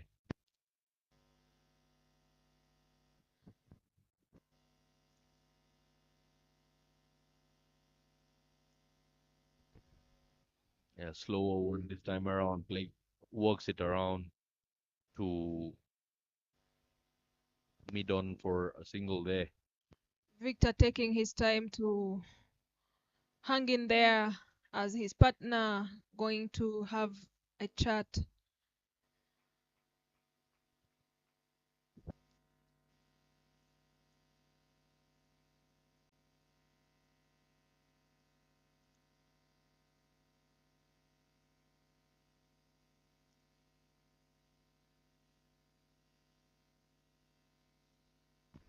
Swing and a miss there. Trying to charge down to Ivan Baidu, who's been wise enough to keep it away from the arc there. 3 back-to-back dots. They came back on the current run rate of 8, dropping out from 10 per over.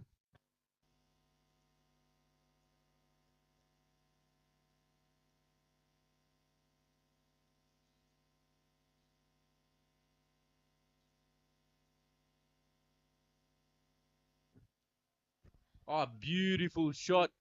And it goes for a maximum. What a shot that is out of nowhere. Using the pace of Ivan Baidu. A classical left-hander shot. Just have a look at that, Zaid. Classic one. I didn't Just, even hear any sound, just right in the middle, in the power spot. yeah, just a pickup shot. Lovely, lovely pickup shot there by Victor, letting his partner Takuzwa know I'm here for a reason. If you can hit some, so can I. And he's been one of the best timers of the ball. Beautiful. I can see he's not trying that many things, just taking his time, and you can see the previous ball that he has hit and there.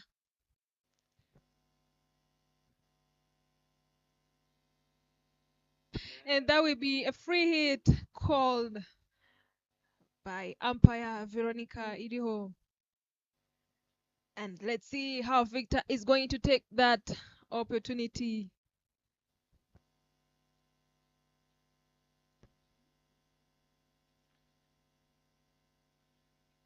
Oh, tries to hit him, same area, misses out on it. I think where the ball was pitched, if Victor wasn't moving, maybe he was going to take that ball again out or get a boundary from it because it was full.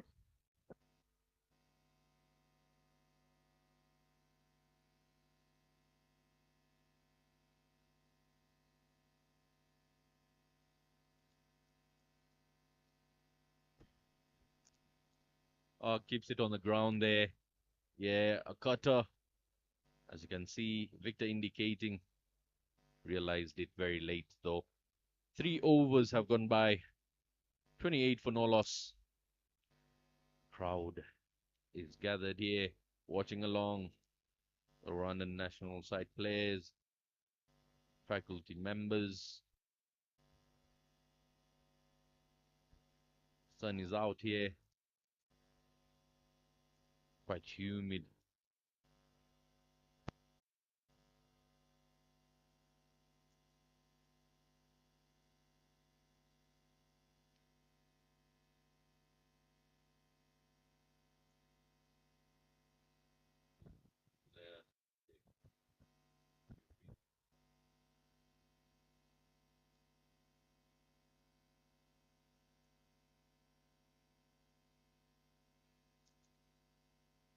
Sebanja comes in and a slow ball. Just pitching outside leg there. That might be the reason why it's not given. Otherwise, really well and outfoxed. There you see Damasen explaining to Jonathan it was a brilliant delivery, but sorry, sir, you've pitched outside leg. Yeah, that was beautiful delivery as you mentioned.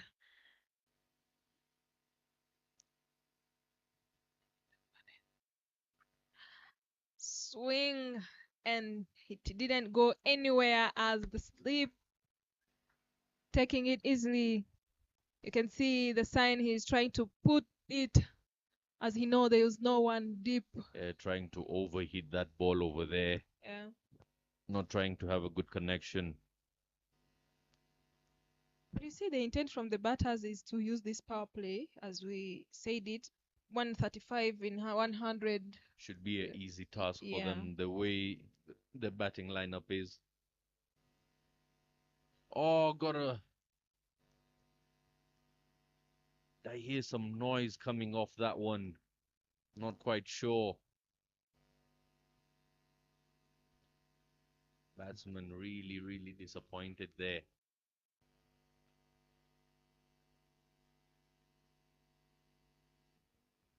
And this is how you put pressure on the batter. He's trying so hard, but again, he's not connecting it.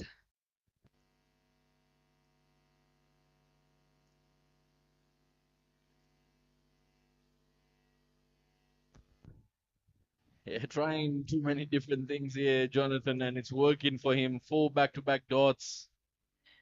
Christopher trying to whack him.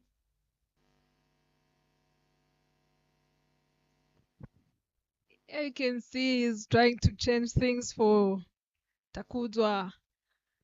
Saw him being strong in the both sides, and he's trying to mix it.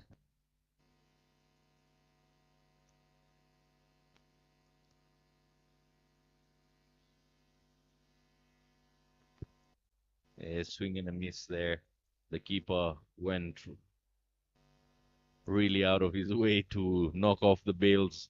Batsman didn't move out of his crease at all. 5 dot deliveries.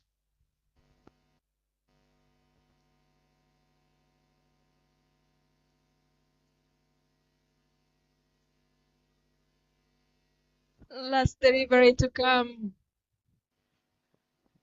Jonathan continues to bowl to Takuzwa, giving it.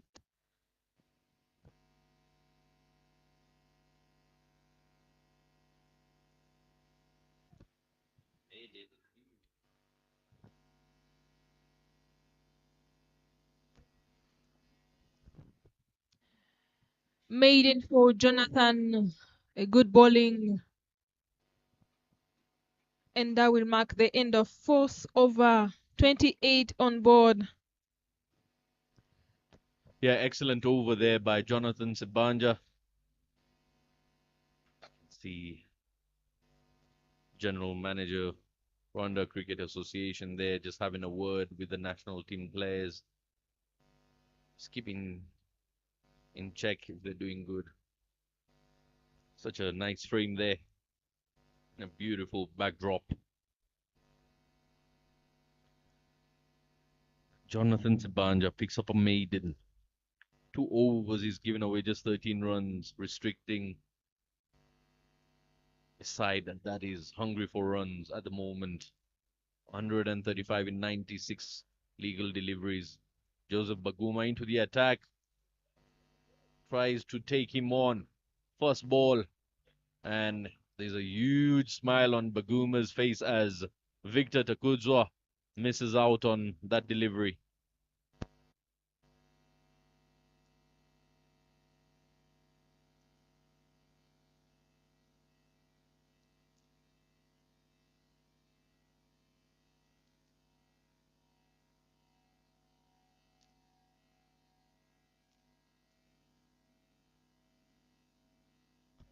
Oh, frustrations here for Victor. Is missing out on plenty. His partner just takes a jog across the pitch to give him some words of advice and momentum. Joseph Baguma, 3 deliveries, 3 dots.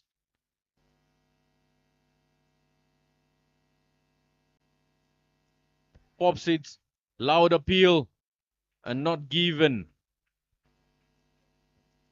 Maybe had some bat on it, or it looked like it was going down the leg to the umpire. We'll see that on the replay at some point.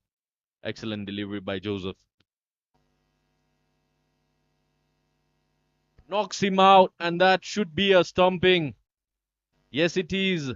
Excellently done. Joseph Baguma getting the best out of Victor Takuzwa. Struggling against slow spin. You can see how these dot balls cost him. He didn't be patient. He has faced 13 deliveries and 7 runs only, and that gotten in his mind. And he tried to go hard on that ball. Just have a look at that. He didn't even toss it up. Yeah, tries to take a shimmy down the pitch before the ball was even bowled, and Baguma being wise enough walked his way, and the keeper did the rest. Excellent hands there by Simon.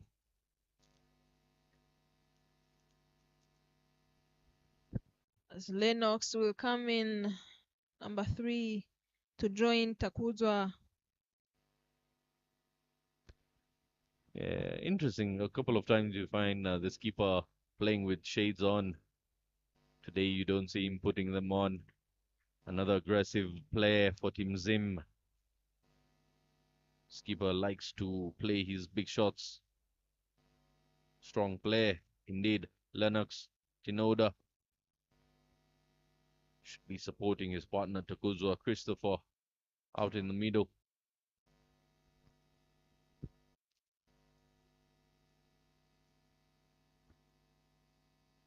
But what an effort this is by Joseph Baguma in his very first over.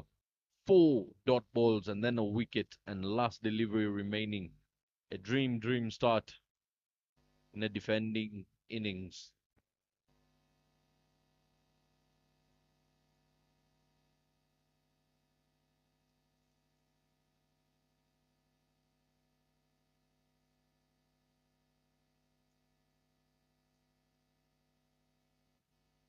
And that will be the end of over for Joseph. Gave away only 1 run and took wicket in it. 29 on board.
Driven and beautiful catch there. Baguma with the effort there at point. Doesn't go through. Wicket number 2 for Zim. Lennox has got to depart. Played it in the air, and what a grab that is. Excellently done there. Jonathan Sibanja picks up a wicket off the very first delivery of his third over. And troubles now sinking in for Team Zim as they need nearly 10 runs per over. Beautiful catch. You can see he driven it, but it went straight. It wasn't even flat one, and he put in dive and took that. He made it looks easy, but those catches are not easy to take. Yeah, it's quite traveling. It travels really quick to the fielder's hands there.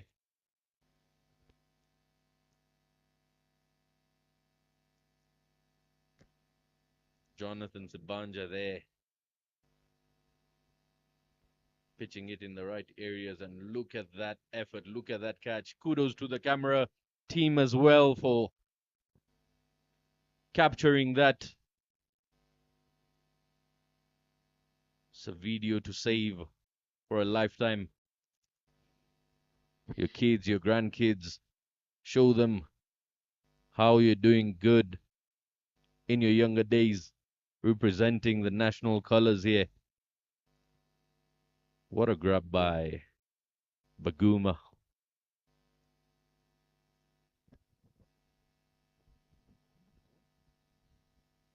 course.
"29 runs on board last wicket. The skipper had to depart.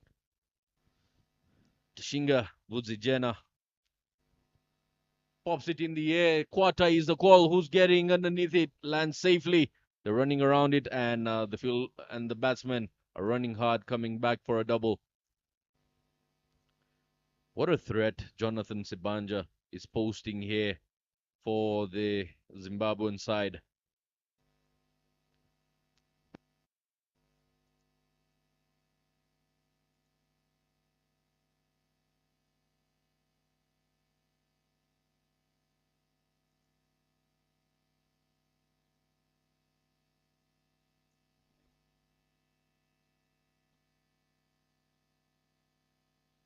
Where are you?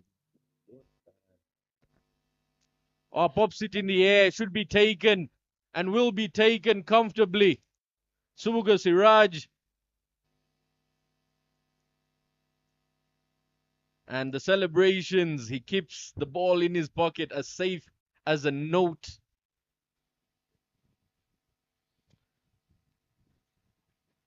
Second wicket of the over for Sebanja. I think Takudzwa is having trouble there. You can see the disappointment in his face, losing his partners. He is there, he's hanging in there, but seeing your partners coming in and get out immediately, you may end up losing also the confidence. And something I realized way, way early is the struggles of the Zimbabwean emerging side is the variation of pace and the lack of pace offered by the bowlers. Oh, lovely take there by Subuga Siraj. Not allowing them to have a proper timing. Final delivery of the power play now. 31 on board for 3. At this point, Team Uganda were on 50 for no loss. If we could have the graph showing at what point did Uganda reach their 50, that would be interesting to see.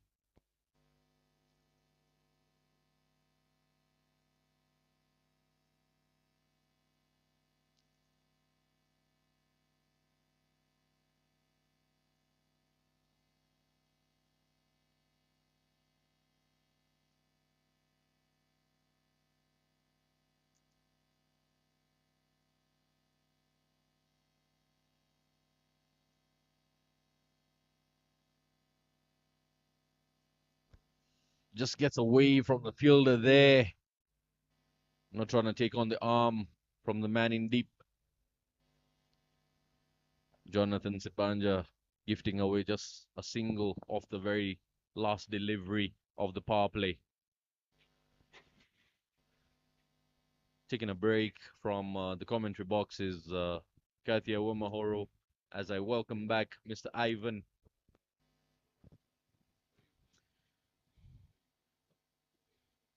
Well, Zed, you asked for the buzz, and there they come. Of course, Uganda having an over that went for 20 runs, the third over in the innings. Brilliant stuff there from Team Uganda. But after the power play, 32 for 3 is now the score. Team Zimbabwe emerging.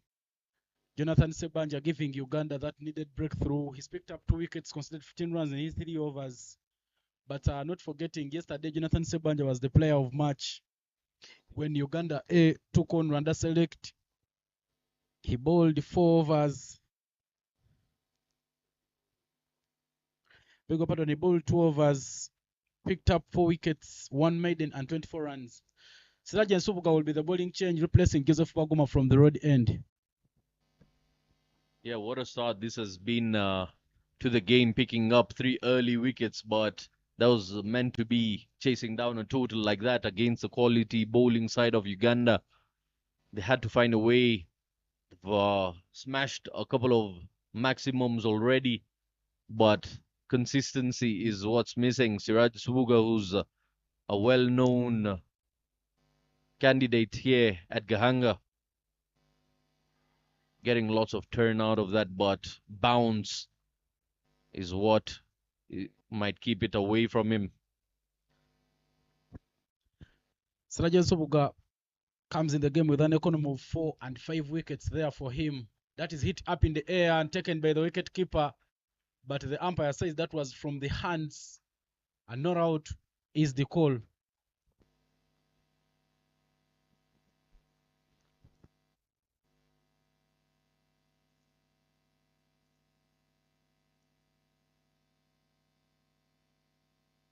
When here it means you're telling me you stop, I want to say something.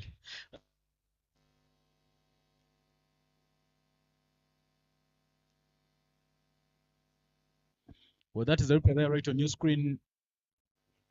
Very, very close call there. But the umpire, of course, being in a good position to see that. A good call indeed over there by the on-field umpire. At times it can be quite tight in there making those decisions. Kudos to Iriho Veronique. Drives that back to Subuga Siraj. He loves the competition. He ends the first over of his spell with just 2 runs. The struggles of Zimbabwe continue here against spin. The slow bowling is causing them lots of trouble from the very beginning of this tournament. Yes, when they ease pace on, they've been striking the ball neatly. But once things get slowed down, you can see a couple of single digits after that. 21 of 20 by Takuzwa, who's still hanging in there. Christopher, 2 maximums, 2 boundaries to his name. Of course, Team Rwanda looked very, very comfortable at the start. But now the gap between the balls and the runs starting to grow big. Joseph Baguma will change the bowling end and now he'll be coming from the hill end. Starts with one turning into the batter. He tries to go for a swing, but that will beat the wicket keeper as well. It is racing to the boundaries. Rajin Siruga with the chase. Good pickup. But Zimbabwe emerging will pick up a couple.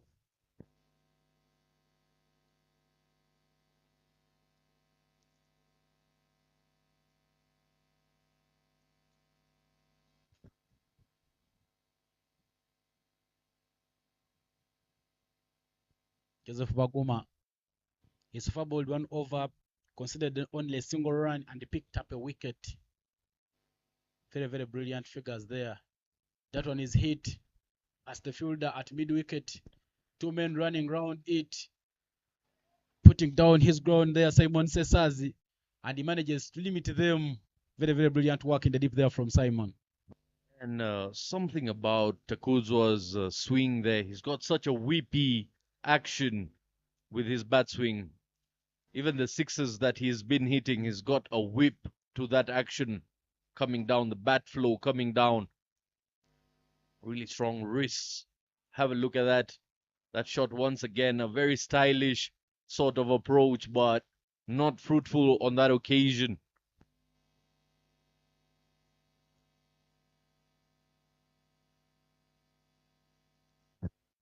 Tries to hit that and hits it well. Is it fine enough? Yes. That will be hit for a boundary. Brilliant looking shot there from the on-form man, Takuzwa. Yeah, fine leg region there. Just gets a great connection. Goes down on one knee and whacks it. No fielder could have got to that. The run and side players just catching a glimpse of this game.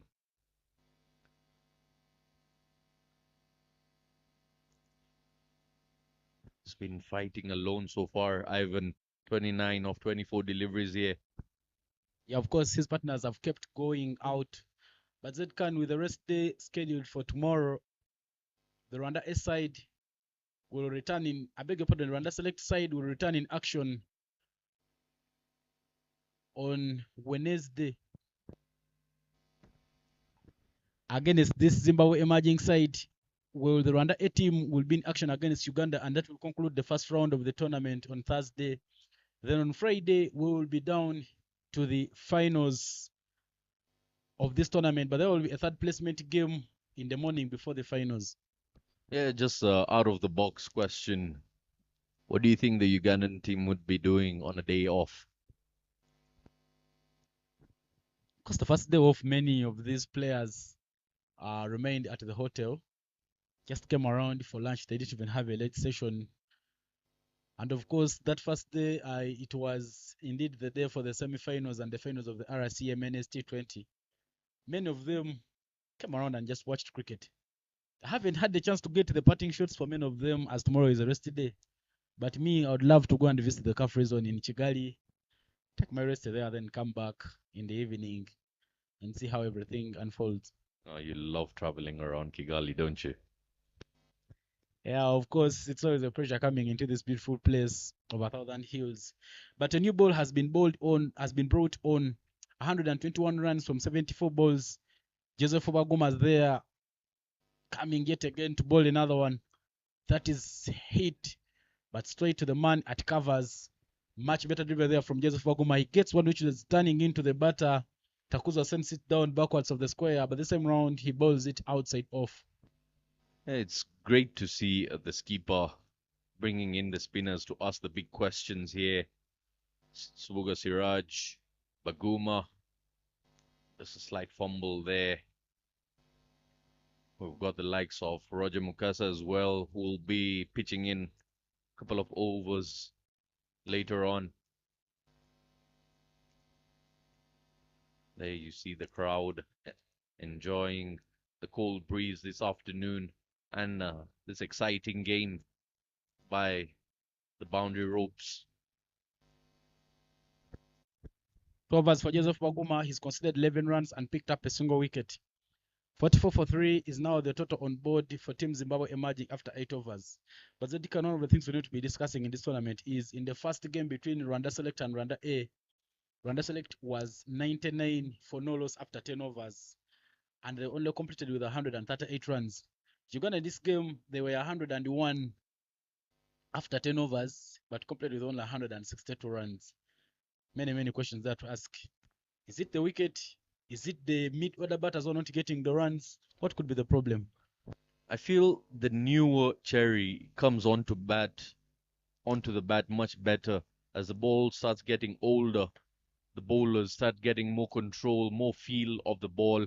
The spinners now start adding to the troubles, and I feel that has been the case. It becomes more of a bowler's game towards the end of the innings. A great start by Team Uganda, but you could see in the latter half the batters just getting carried away and giving away wickets. Hard swing down the ground. Be just one there. Keeping it very simple is Subuga Siraj, not trying to overdo anything. And that's why he's focused only 4 runs in 1.4 overs. That is hit, but not hit away. Simbarasha Mzengerere looks to be struggling, 2 off 8. Whereas Takuzo Christopher is the man in control, 32 off 27. Nsubuga Sadio, the last ball of the over. That is hit, but hit straight to long off. Calvin Watua picks it up very nicely and will only take a single to end the 9th over. 47 for 3 is now the score.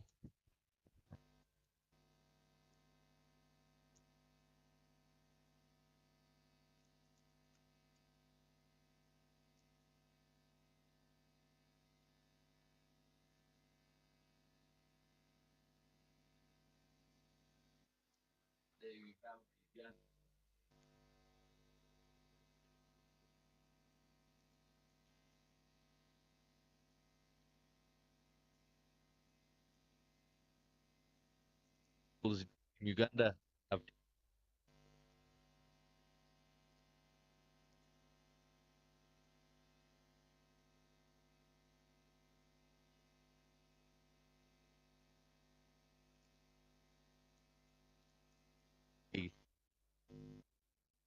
I believe the mess up was if you shots at least.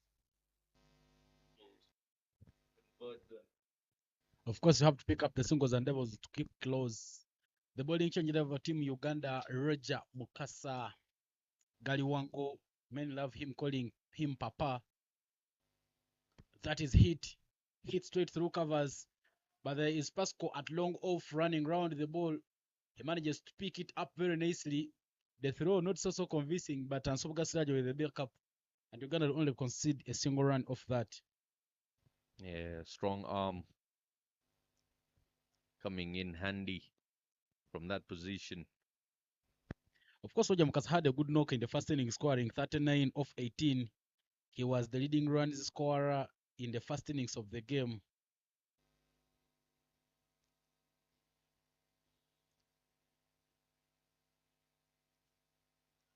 That is down the leg for a wide. Roger Mukasa has not had so many wickets, but his figures not so bad.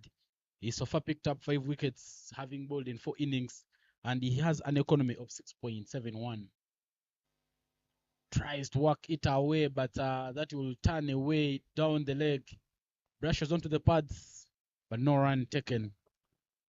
Just the pads of young Simbarashi as he chases that delivery.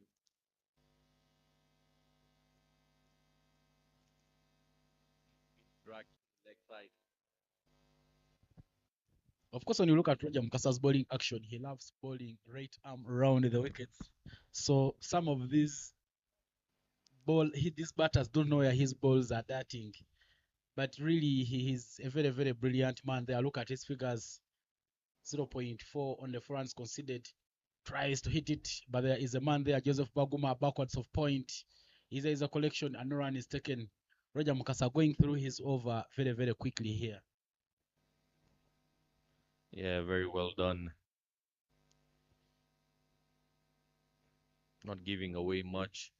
And the pressure keeps building up as the required run rate is steeping at 11. A full toss there. Gets brushed off the thigh pad. Misses out on that Takuzwa.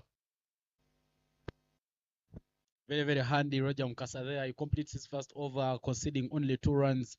I tell you something, Zedikan, Uganda is trying and manage the game back again. After 10 overs, 51 for 3 is now the total on board for Team Zimbabwe emerging. They need 112 from the remaining 60 balls. But look at the bowling cards there right on your screen. Joseph Jonathan Sebanja being the only bowler who has put up a difference there. An economy of 5 and in 3 overs is considered only 15 runs. Joseph Aguma has only a single wicket, but Siraje Nsubuga comes back to bowl. That is hit up. It is hit up in the air. There is a man, Joseph Aguma, a very calm man, takes and is a catch there at long off. And the man who looked to be in fine form, Takuzwa Christopher Nyamogore, will have to depart. Yeah, and that being a result of staying idle at the non-striker's end. His partner, 5 of 12 deliveries. And the frustration coming in as he tries to go for a big shot, doesn't time it well. Very comfortable, very easy take there by Baguma. Catching practice for the man in deep. Simba Russia has to depart. I beg your pardon. The struggles come to an end there for him. Doesn't time that well enough. Not enough power behind that one. I believe he wanted to hit that a bit more square of the wicket, but guides it down the throat of Baguma. 51 for 4 now. Siraje Nsubuga considered 5 runs in his first over, in his first 2 overs. Very good figures there from him. Comes back. New batter in, Ryan Takunda Kamwemba. Ryan Takunda there, who gets off the mark with a single, has so far scored 53 runs in 4 innings at a strike rate of 98.15. But the rotation between the strike here and the big hits from Takuzwa need to be coming in there for Zimbabwe emerging, as they need 111 runs from 58 deliveries. Yes, Mbuga Siraj loves the competition, loves the battle. Tries to go for a hit once again. He's one of the bowlers. Yes, he might get hit once in a while, but this is loves bowling, brave deliveries, trying to make the batsman go for the hits, and that's where he creates the error in their judgment. Just like that, swing and a miss by Ryan. So when I was outside the commentary box, of course, I was moving around and talking to so many people around the pitch. But as I was speaking to one of my colleagues there, Jeff Mweswakasos, who is just watching from one of the VIP hills around this pitch, well, that is a massive hit. Mastered very nicely. We will be a maximum, yes, a half a dozen there. Yeah, just into the arc of Ryan. He goes down on one knee and says thank you very much to Siraj Subuga. Have a look at that lovely flow of the bat.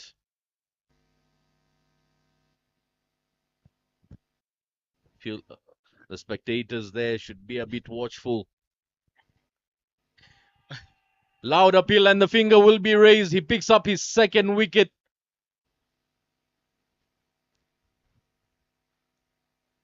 Final delivery, 6 and out is Ryan Takunda. Of course, the celebration there between Cyrus Kakuru and Sirajen Subuga, very, very funny celebrations. But Ryan, after hitting a nice shot there, after hitting a massive 6, will depart with only 7 off 4, and telling his record of 175. But now this will add some more pressure to the batting lineup there for Team Zimbabwe as they lose the 50th wicket. That is the replay there right on your screen. Ali commitment in front. Yes, that is umpire's call. But as I was saying, I was talking to Jeff Kasozi outside before I came back to the commentary box. And of course, runs were flowing for Zimbabwe emerging. And he told me that, Ivan, it may be so hard for Uganda to defend this total. But my humble opinion to him was, when you look at the way Zimbabwe is taking on the power play, it is really nice. But what will happen is, how do they go on with the business when the field is spread? But now we see 104 runs from 54 balls. Of course, when the field is spread, you're seeing so many men standing just around the boundary. You could even fear to go for the big hits. End of the over there for Sirajen Subuga. His 3 overs have gone for 13 runs and he's picked up 2 wickets. Roger Mukasa will come back to ball from the hill end. Once again, just laying it in front of him, trying to make Samuel, trying to make, I beg your pardon, trying to make Takuzwa Christopher go for a big shot.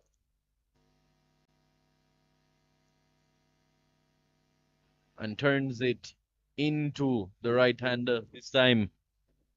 So much spin. Roger is getting out of the surface here now. Costa Kuzo was also good at picking up the length, but those darts which are coming in to his pads, he's really shown that he's not so good at them. Because remember, in the last ball of Roger Mukasa's previous over was a full toss onto the pads.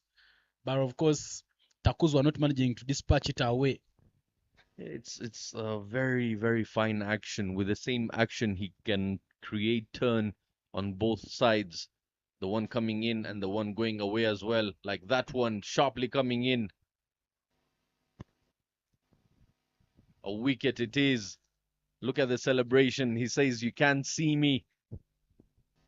Roger Mukasa with the John Cena celebrations here. Yeah, of course, that popular wrestler there, John Cena. I love watching wrestling, and of course I love John Cena, one of the wrestlers of our times. But Roger Mukasa is that celebration because this was the man who was getting runs there for Zimbabwe emerging, 34 of 35. Takuzwa Christopher, Nyamugure, very, very disappointed. But look at the replay there by Roger Mukasa. He knew his weakness was those balls which are turning into him. Misses that one, that will hit to his body and hit his off stump. Very, very disappointed. Very, very disappointed. He feels maybe if that had gotten onto the bat. Yeah, on that occasion, after it got chopped on, very unfortunate for him to depart in such a way. Played a fine knock of 34. Man getting runs for Kim Zim. Celebrations for Roger Mukasa and the men in yellow and red. The Cranes here are celebrating as wickets go down. 6 wickets down now, 59. 104 needed in 50 deliveries. Plenty of work left for the lower half of Team Zim. The man who's just come in, Tatenda Chimugoro, 17 runs in 4 innings. Roger Mukasa introduces a slips there, try and add some more pressure there to the batter. Because Jonathan Sebanja, they are going at fast slips. But look at the field there. The fielders who are on the offside of the pitch, very, very close to the plate. course, Roger Mukasa still bowling right arm round for the left-hander. So those balls will be turning away from the left-hander. That's why there is a slips there, Jonathan Sebanja. And also the fact that they wouldn't want to be jumping down the pitch to the deliveries that he darts in. Got to watch the ball till the very last moment. That one holding its line driven. Beautiful looking drive that, but will pick up just 1 run. And it Roger Mukasa's fruitful over. Only 1 run coming off it. And he's picked up a wicket as well. Of course, a big wicket indeed. The wicket of Takuzwa Christopher Nyamugure, who looked to be in fine touch. Christopher Takuzwa Nyamugure there departing after a knock of 34 of 35. But look at Roger Mukasa's figures. So far bowled 2 overs, conceded 5 runs, and only picked up a single wicket. Sergeant Subuga comes to bowl his last over. His 3 overs have gone for 13 runs and he's picked up 2 wickets.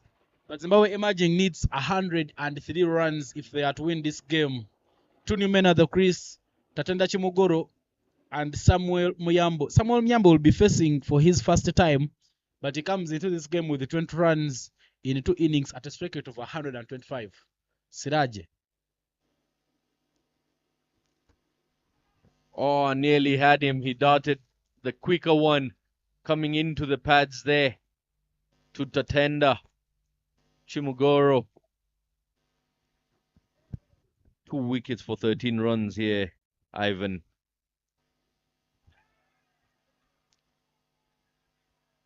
Finger will be raised. Out Fox once again as he jumped out of his crease there. Celebrations between Siraje and his teammates. Losing balance there. And again, it's due to the length that he bowls. Takes a sharp turn off a full length delivery. It might take the bat. It might miss it completely. Getting a bit off balance. Tatenda Chimugoro has got to depart for 1 of 4. Of course, Rajan Soboga deceiving him and making him come in front very, very quickly. His helmet falls off, but he loses balance. Cyrus Kaku, the wicketkeeper there, doing the rest of the work, wiping off the bails. And the umpire says that's out. Zimbabwe Emerging loses the 7th wicket. A few fans were saying that at this moment, at about the 15th over, Zimbabwe Emerging will have won the game. But of course, the game of cricket is a game played in sessions. How you play the power play and how you play in the first 10 overs matters where you will stand after 12 overs. But a 60 for 7 is now the score after 12.2 overs. Yeah, very well said. And I also feel experience does play a major, major role in a game of cricket. How you strategize your innings, when you bring in the right bowler, and what sort of bowling you should be providing to the batsman says a lot. Compared to the first time that they played against each other, Uganda has understood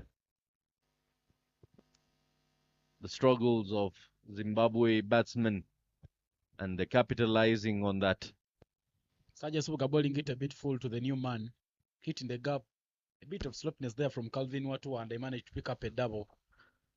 Now, Ivan, do you see the lack of pace by all the spinners today in the Ugandan bowling lineup? Usually you find Subuga Siraj darting quicker deliveries into the stumps, but this time around providing more flight, more gentle turns, allowing the pitch. Loud appeal and not given. There was some bat onto that one. Good decision once again by Veronique. Of course, said with some breeze here at Gahanga B Stadium. Every time you release the ball slowly, it gets much, much turn. Sergeant Subuga there will pick up a dot ball, and his beautiful bowling spell will come to an end. 3 runs, I beg your pardon, 3 wickets, 15 runs after bowling 4 overs. Sergeant Subuga, much, much brilliant figures. Excellent bowling by Subuga Siraj. Definitely 3 wickets. Have a look at that graph. Team Uganda have maintained it throughout. There's lots of ups and downs for Team Zimbabwe in this innings. Required run rate is a staggering 114.43. Now needing 101 in 42. Plenty of big hits needed here. Just as you talk about the big hit, that is Masoda away there for a maximum brilliant shot there to try and give Zimbabwe something to fight with. Samuel Miyambo there with that massive hit. Look at that one. Goes down to one knee, muscles it up very, very nicely past deep extra covers. Very, very brilliant shot there. But that massive hit will bring a change in the commentary box. Another hit, but that is hit up in the air. Who wants it? Ronald will tire there. Well, that will be maximum there for Team Zimbabwe emerging. Will be interesting to see that on the replay once again. But Roger Mukasa, look at him there, very, very disappointment. That's the replay there, looking closer at what happened there at the boundary. Massive hit. It took some time in the air. Two left-handed batters came close to it. Oh, of course, there Ronald will tire, just stepping on the boundary. And Simon Sessazi had already said that is maximum. Katia, welcome back to the commentary box. Thank you very much, Ivan. Of course, they talked about the massive hits there on for Team Zimbabwe, and we've seen two back-to-back sixes there, plus a single. Could we say that Zimbabwe is now fighting their way back into the game, or it's already over for them? I think it is a little bit too late, as they lost 7 wickets, but again, 6 overs remaining. Not easy to be in at least 70s, as the bowlers also doing a fantastic job, except these two maximum. You may hit 2 maximum and you face 4 dot balls or 3 dot balls. 13 runs needed in over. Not easy, because the fielders also are watching that. They doesn't allow them to get those 13 easily. Well, say there, Katia, 13 every over is now a tall order. That is given a lot of flight and heat. But Ivan Brandon doesn't get into the gap. They're running very quickly for 2. A bit of sloppiness there from Anas Beg. And they'll pick up a comfortable 2. Well, that brings end to Roger Mukasa's 3rd over. He's fouled 3 overs, considered 20 runs, and picked up a single wicket. 86 in 36 is what Zimbabwe emerging needs to win the game. They have 77 for a loss of 7 after 14 overs. Because some fans there right on your screen. Dian was the liaison for the Uganda A team when they came here for the qualifiers just a few months ago, of course, losing to Zimbabwe women under 19 in the semi-finals. Sinikola in the frame. Ndaishimie, a man who played today in the morning. But Joseph Baguma will come back to bowl for Team Uganda from the side of the road. Yusufa bowled 2, considered 11 runs, and picked up a single wicket. Unfortunately, that is just Baguma's first wicket in this series. He's been bowling well in the other games, completing with some good economies and figures, but the wicket column hasn't been ticking for him. That is hit up. Is it hit enough? Yes. That will be another maximum. Good muscles there to put some fight there for Team Zimbabwe. Good muscles. You mentioned he just used the feet and picking the ball just right after the bounce and sending it away in the net. If they get 2 maximum in an over, it can be another story here. This time round, that one is flicked off the pad. Some brilliant quicker there from Samuel Miyambo. After getting a maximum, he doesn't get excited. He keeps rotating around the strike, but the current run rate 5.86, required run rate 13.94, 79 in 34. We need to be seeing these massive hits from Ivanesu Brandon and Samuel Miambo if Zimbabwe Emerging is to pick up a result in this match. Exactly.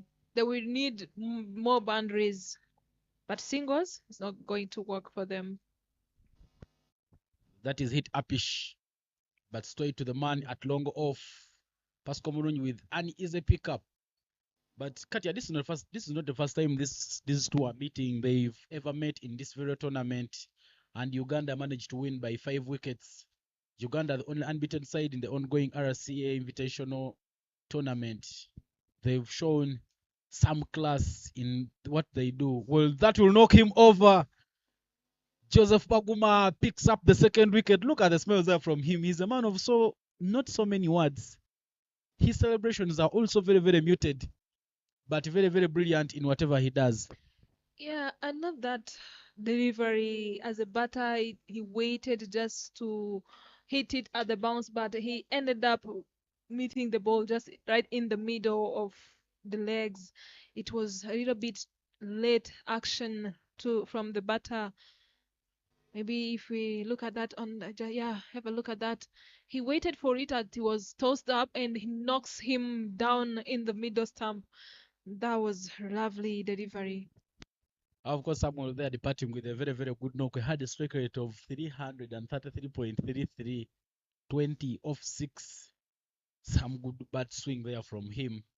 Unfortunately, just being beaten by that sharp turn from Joseph Baguma, and he will have to depart. 78 is what they need from here on.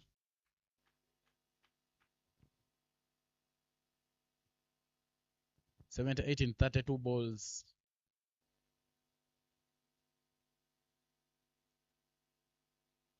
Ray Clayton goes and drives that one, but that just gets to the edge of the bat and will go backwards of the square. A single to bring Ray Clayton off the mark.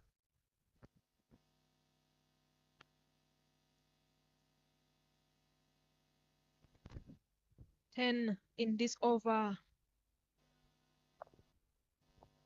One more delivery to come.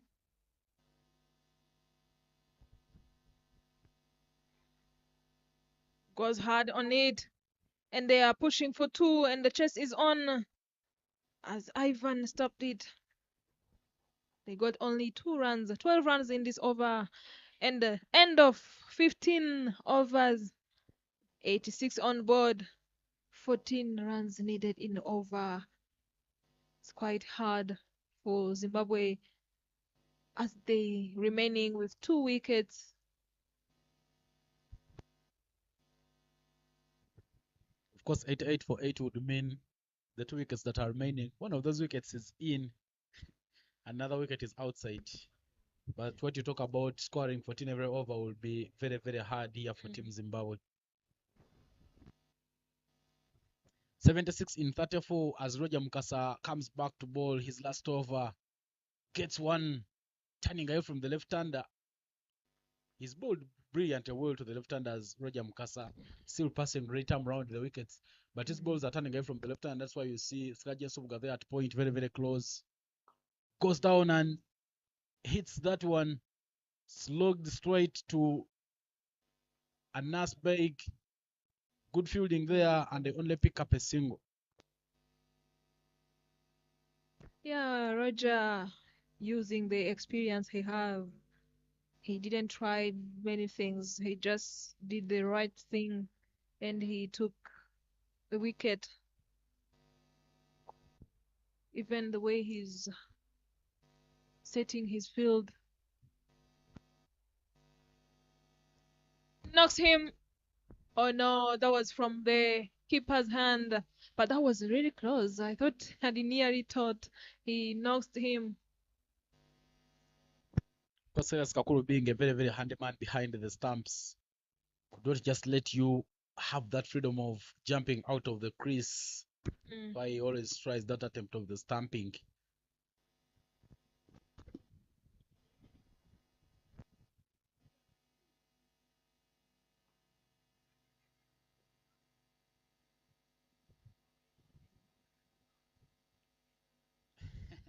A bit of drama there from Calvin Watua and that man there, Ronald retire. From now on, Uganda just enjoying the game. 74 in 26. Fielders are just having it enjoyable. Of course, every time the left-hander goes on strike, the slip is put in place. Another slog sweep there, but doesn't hit it away from the fielder. Joseph Waguma there, one pickup and first time throw. Brilliant work in the deep. Yeah, and Doja doesn't worry about that singles, as they need now 17. Run rate has increased from 14 to 17, getting harder and harder. Ryan will be on strike. Ryan Clayton Simbi batting for the first time in this tournament. 2 of 3. That one is hit. Straight to the man at covers, and that will be a dot ball to end Roger Mkasa's 4-over spell. His last over goes for only 3 runs, and after his 4 overs, he's considered 23 runs and picked up a single wicket.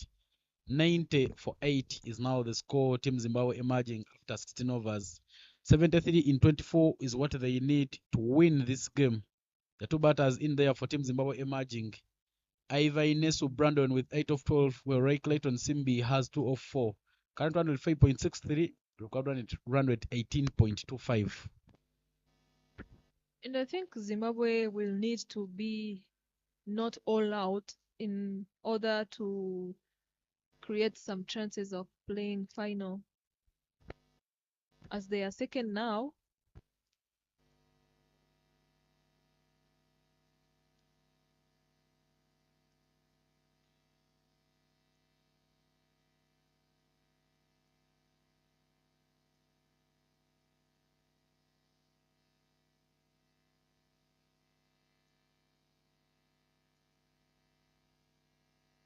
Joseph Ogma creating some chances there, but the chances not being taken.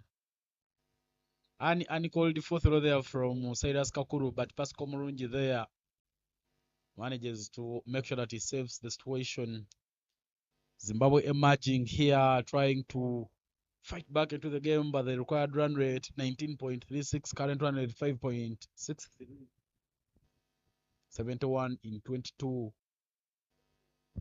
It's all smiles there for the captain of Uganda, Roger Mukasa. Of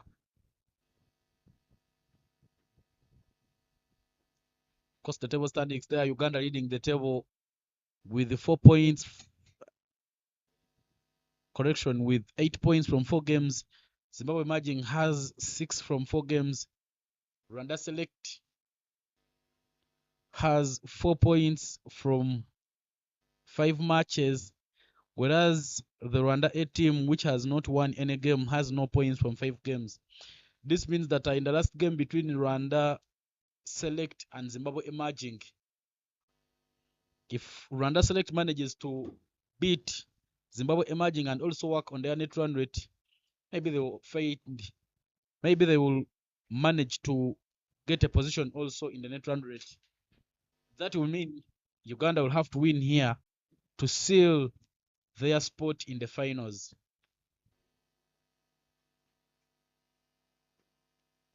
Joseph Waguma there still with his darts, getting dot balls again there for Team Uganda. Just one ball remaining there for Joseph Waguma to complete his 4-over spell. He's gone for 21 runs and picked up 2 wickets. Spinners have been enjoying batting here. That is struck, but down to the ground. Ronald will pick it up very nicely, and a single to end Joseph Waguma's 4-over spell. 20 runs from Joseph Waguma's 4 overs, where he has picked up 2 wickets. After 17 overs, the score is 93 for a loss of 8.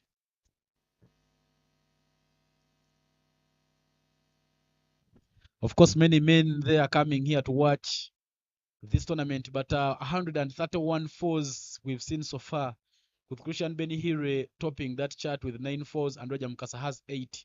Ochide Twiseng has 8 as well. 57 sixes, Manishimo Oscar with 9, Victor Takuzwachira with 7, Christian Benihire there with 5. Christian Benihire has been getting some runs. Unfortunately, the runs have not been helping his side very, very much. Ivan Weidu replaces Roger Mukasa from the side of the hill. Ivan, who gave away 15 runs in 2 overs today, he didn't take a wicket, but you can see now he's back from the mountain end, coming in to bowl to the tail enders.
Even when giving Zimbabwe emerging an extra down the leg, Ivanesu just not allowing it to go through his gates.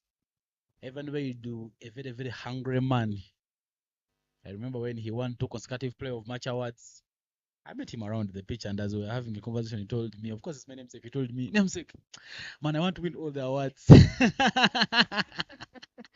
He's the best bowler this time. Yeah, of course, with his 8 wickets, a very, very brilliant man there.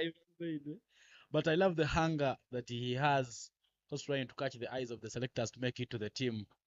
But that is bowled into the surface, a bit of Yorker length, but Ivanesu Brandon manages to flick it away, and they will pick up a single.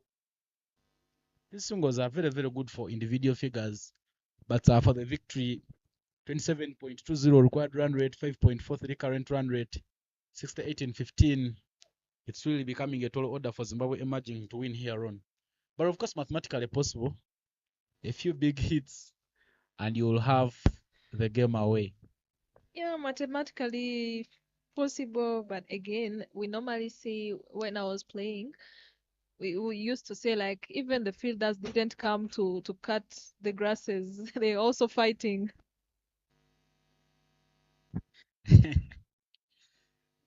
Oh, that will still go down the leg there. Ivan Wade trying to make sure that he creates chances. Try to make sure that he hunts for a wicket. He's a very, very hungry man. He knows if he gets a wicket here and he sleeps with 9 wickets as tomorrow is rest day, maybe on the other day as Uganda comes back to take on the Rwanda A side, he'll get some more wickets and make sure that at least he goes back home with an award of the best bowler. That is hit. But straight to Joseph Waguma, chance for a run out. Joseph Waguma takes a shot at the stumps, but doesn't get the bull's eye.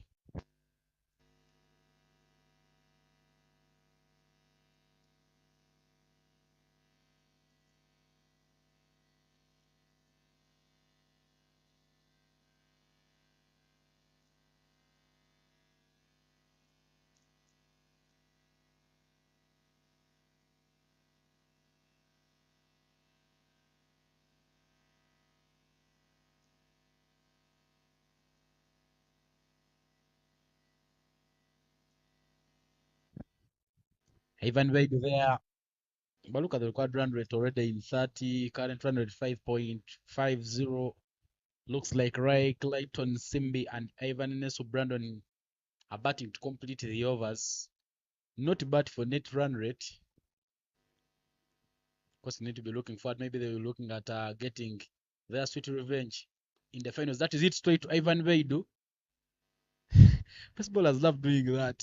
Every time you hit it back to them, they take a shy at the stance. But Ivan Veidu's third over comes to an end. He's yet to pick up a wicket, and he's so far conceded only 20 runs. 65 in 12. Yeah, 2 overs remaining to take this victory as Uganda one step ahead, I may say, already on a winning position. 65 needed in 12 in 32 runs needed. That will be needing to have like the only maximum to reach on that, which seems not easy, even may say not possible, according to the batters, because bowling to tail enders is not like to have the right batter to bat on this particular moment. Of course, Katia, you can't say that it's not possible. It's really very, very possible. 66 in every over, and Zimbabwe emerging will pick up a result. You didn't catch my point there. I meant to have the right person to play in this particular moment. But having a batter, it's not the same as a bowler who is batting. They normally say bowler will take you closer but not winning you. Yes, there is a time where they can win for you, but it is not easy. Jonathan Sebanja switching ends with Evan Wade. Now Jonathan will be coming from the road end. Left arm over, but that will be wide. Jonathan Sebanja there bowling to the left-handed batter. Starts by gifting the batter a freebie. Jonathan Sebanja, a very, very happy man. Some people have calling him UK man because he has never played in the UK. Many times when he plays his faster shots, of course, yesterday at the post-match when he won the playoff match, he said that his strength is in the V zone. Just confirming his run up there, but men love calling him the UK man. But he's a very, very happy man, Jonathan Sebanja, experienced indeed. Last year was the MVP in the T20 Championship League. Jonathan tries to bowl that one away, but he gets the length very, very nicely. Brandon, they will run very quickly and pick up 2, but from this moment on, they need to be getting at least 6. You can see now they are bringing on the helmet for the wicket keeper, Cyrus Kakuru, and this will mean that he will be keeping from very, very close to the stumps, trying to make sure that he creates some chances and try also to make sure that he adds some pressure to the batters.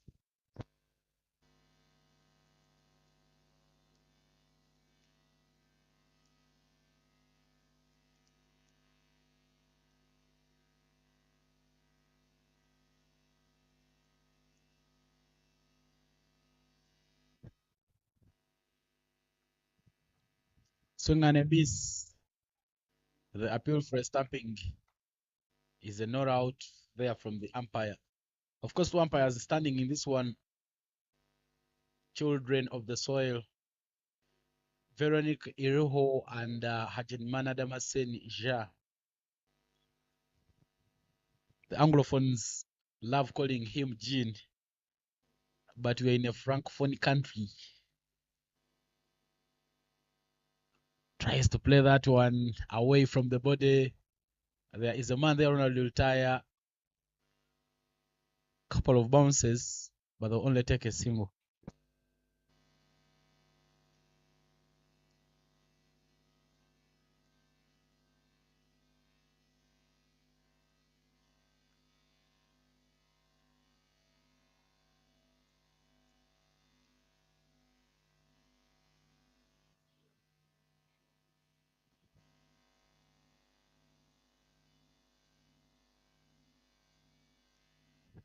Flicked off the pads. 2 men running around it. They'll only take up a single. Of course, Ryan Clayton Simbe and Iva Ineso Brandon trying to pick the runs at the back end of the innings, trying to make sure that they keep the scoreboard ticking.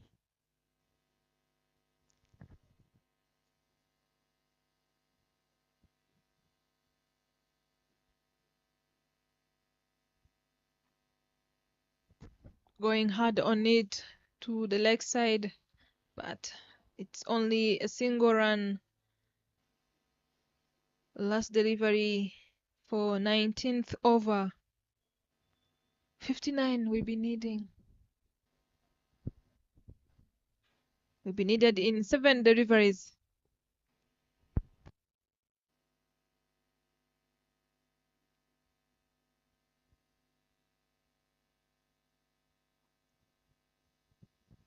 Still hits it, but that will be hit straight to Pascal Murungi.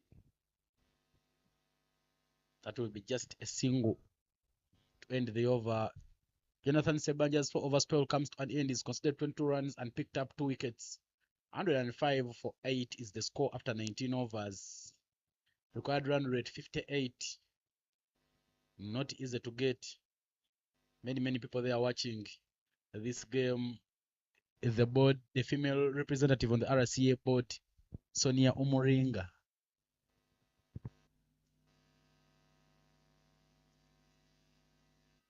Beg your pardon, women Sonia there watching the game alongside Omo Bieje Gislaine, the assistant head coach for the under-19 team. But of course, for the viewers of some people who love international cricket, today Zimbabwe played Pakistan in the Pakistan tour to Zimbabwe. Because Zimbabwe won the first game which had played the day before yesterday. But today, Pakistan managed to get a sweet revenge. Zimbabwe won the toss and elected to bat first in an ODI game, scored 145 all out. And the Pakistan managed to chase down the target. Looking here, the batting card. 2 classic men. Saim Ayub, 113 runs of 62 there for Pakistan. And Abdullah Shafiq with a supporting role of 32 of 48. Ivan Wade there continuing with his bowling. He's bowling the last over of the innings.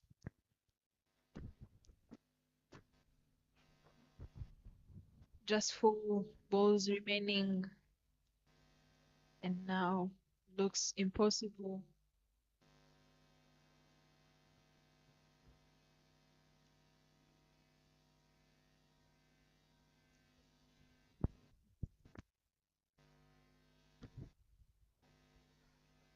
Knocks him. This time it worked as Ivan bowled there just straight to the stumps. That was beautiful, brilliant. And the batter didn't have a clue. The ball was quick. And the line, just have a look at that. Of course, Ivan Wade they are bowling it full yorker. The batter trying to glance it away, but doesn't just connect it. Finally, Ivan Wade gets the first wicket in this game. Yesterday, he still completed wicketless, but that wicket that he has gotten will mean that he has 9 wickets in this RCA Emerging Invitation Tournament. Evanesu Brandon Senzere will depart with 15 off 27. Pedestrian knock there from him. He tried to milk runs. And the last man there from the Zimbabwe dugout, Anesu Henti Kamriwo, just number 45, will be the new man. 3 balls to complete the match. Just a wicket for Uganda to win the game.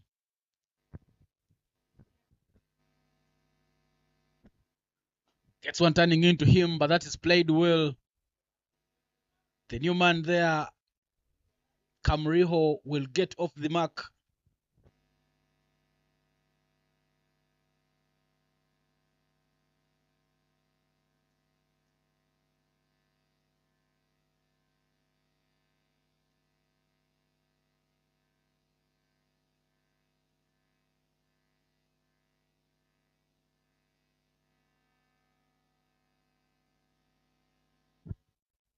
Ivan Wade there back to Ray Clayton. Well, that is hit. Ivan Wade. Of course, the screams there from Ivan Wade. He tries a Yoka length on Ray Clayton, which he sit out very well. Ivan Wade is bowling with an attacking pace, bowling Yorkers and bowling stump to stump. He's very hungry of getting wickets, Katia. Yeah, indeed. He's very hungry, and it is good to see as the young players will look from him.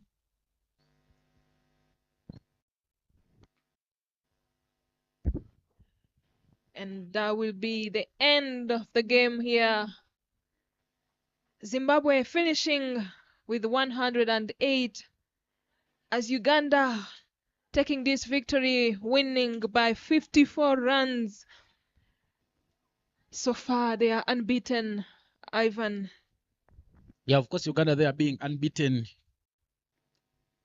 Katia, I would love to tell you that Uganda has already made it to the finals because they now have 10 points following that win. 10 points from 5 games. Zimbabwe has 6 points from 4 games.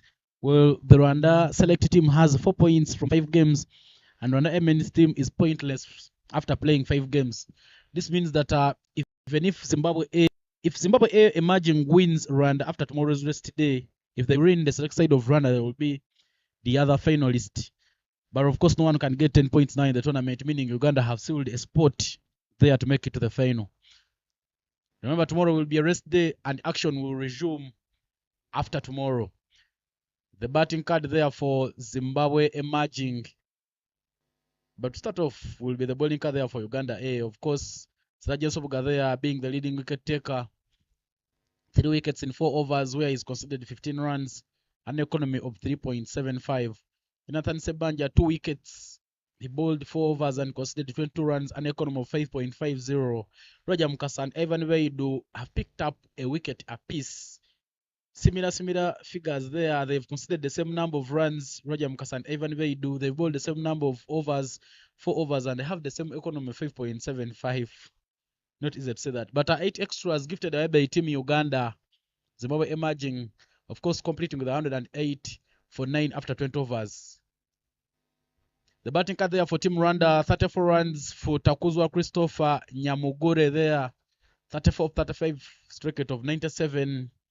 Of course, a handed knock there at the end from Samuel Miyambo, 20 off 6, a strike rate of 333.33. Well, Ivan Nesu Brandon Senzere, before being bowled by Ivan Weidu, he scored 15 off 27. Right, Clayton Simbi and Anes Kamuriho just playing out all the overs. The other figures, single digits. Total 108 for 9 after 20 overs. There, Zimbabwe emerging, falling short by 54 runs eventually. But that is the batting card there for Team Uganda. Of course, Uganda was firing from the top order. Roger Mukasa, 39 off 18. Ronald Ultaya, 31 off 18. Pascal Murungi, 30 off 37. And Uganda managed to score 162 for a loss of 7. Of course, the disappointing part would be after 10 overs, Uganda had 101 runs. But the remaining 10 overs, they added on only 160. I beg your pardon, added on only 61 runs. Of course, Victor Takuza Chirwa there bowled 4 overs, picked up 3 wickets and considered 20 runs. Tatana Chimogoro bowled 3 overs, picked up 3 wickets and considered 24 runs. Ray Clayton Simbi bowled 4 overs, considered 31 and picked up only a single wicket. In response, Takuza Christopher Nyamugure there with a fighting knock of 34 of 35. Samuel Mnyambo 20 off 6. Ivaines Brandon Senzere there with 15 off 27. Sergeant Sobuga 3 wickets in his 4 over spell where he's considered only 15 runs. Jonathan Sebanja and Joseph Waguma 2 wickets apiece. They both conceded 22 runs and they both picked up 4 wickets. Synonymous figures there again. Jonathan Sebanja and Joseph Waguma have synonymous figures, as well as Ivan Weidu and Roger Mukasa. Uganda A won by 54 runs. Ladies and gentlemen, tomorrow will be a rest day, and as we resume in action,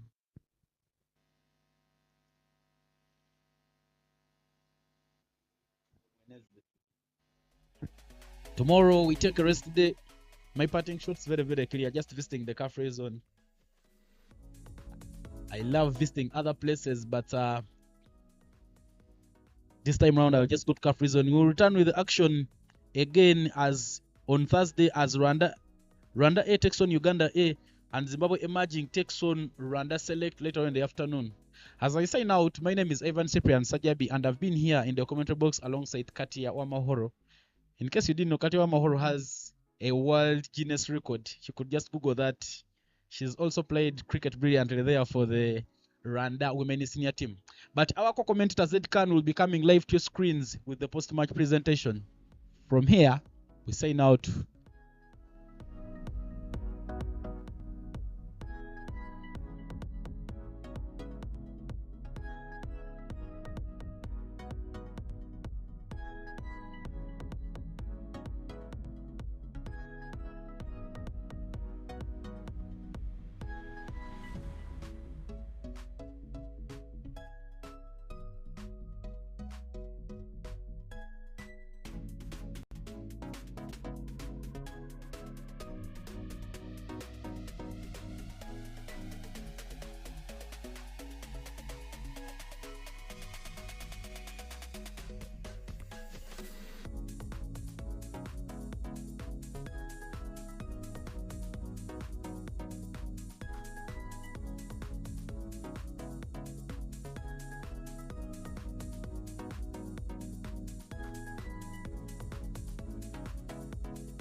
Once again, here at Gahanga International Cricket Stadium, we're here for the post-match presentations for the game between Team Uganda and Team Zim emerging this afternoon. Team Uganda winning this competition by 54 runs.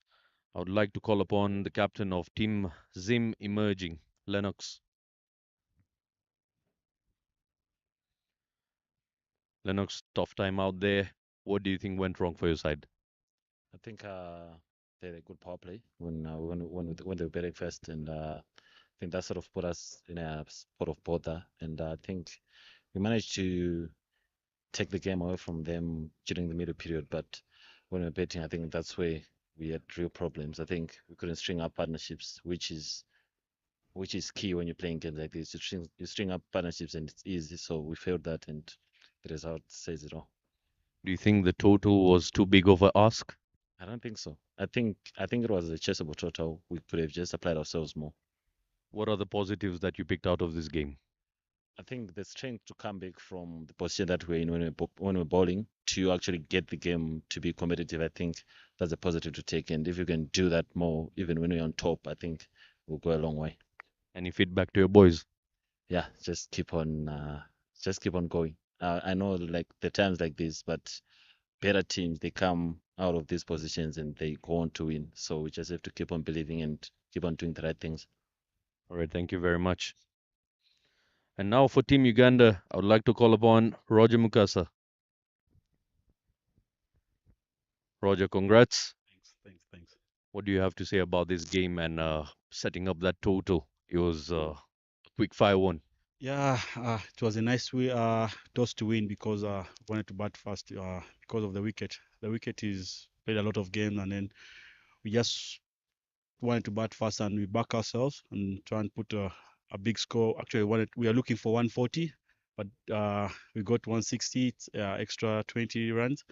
Yeah, just to back ourselves and to play simple cricket. And what was the message out there for the bowlers? Simple stuff, the basic stuff, natural, just to keep to cut off the pace and stump to ball to stump, and then nothing much. Despite winning the game, what do you think were the challenges out in the middle? It was not easy wicket to bat on actually, but we just back ourselves, and actually also the bowlers came and do their job, then we won the game. Thank you very much. Congratulations. Thank you. Now for the player of the match, I'd like to call upon the match official, Eric, to hand out the trophy. It's a player from Uganda, picking up 3 wickets in his spell, giving away just 15 runs. Subuga Siraj.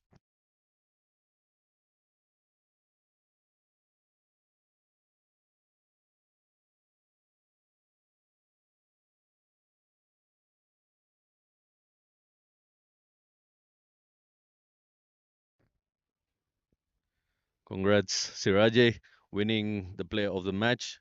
And what was going through your mind while you're bowling out there in the middle? Of course, you're not a newcomer to Gahanga. So, what did you make out of the conditions of play?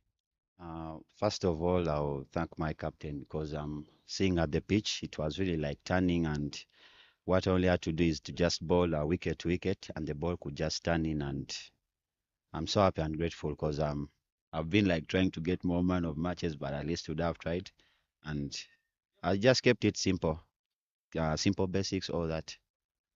Congratulations. Thank you very much. Hope you enjoy that trophy and wish you many more. So that's it for the post match presentation. Signing out is Zaid Khan. Tomorrow we've got a day off. We'll be back on Thursday.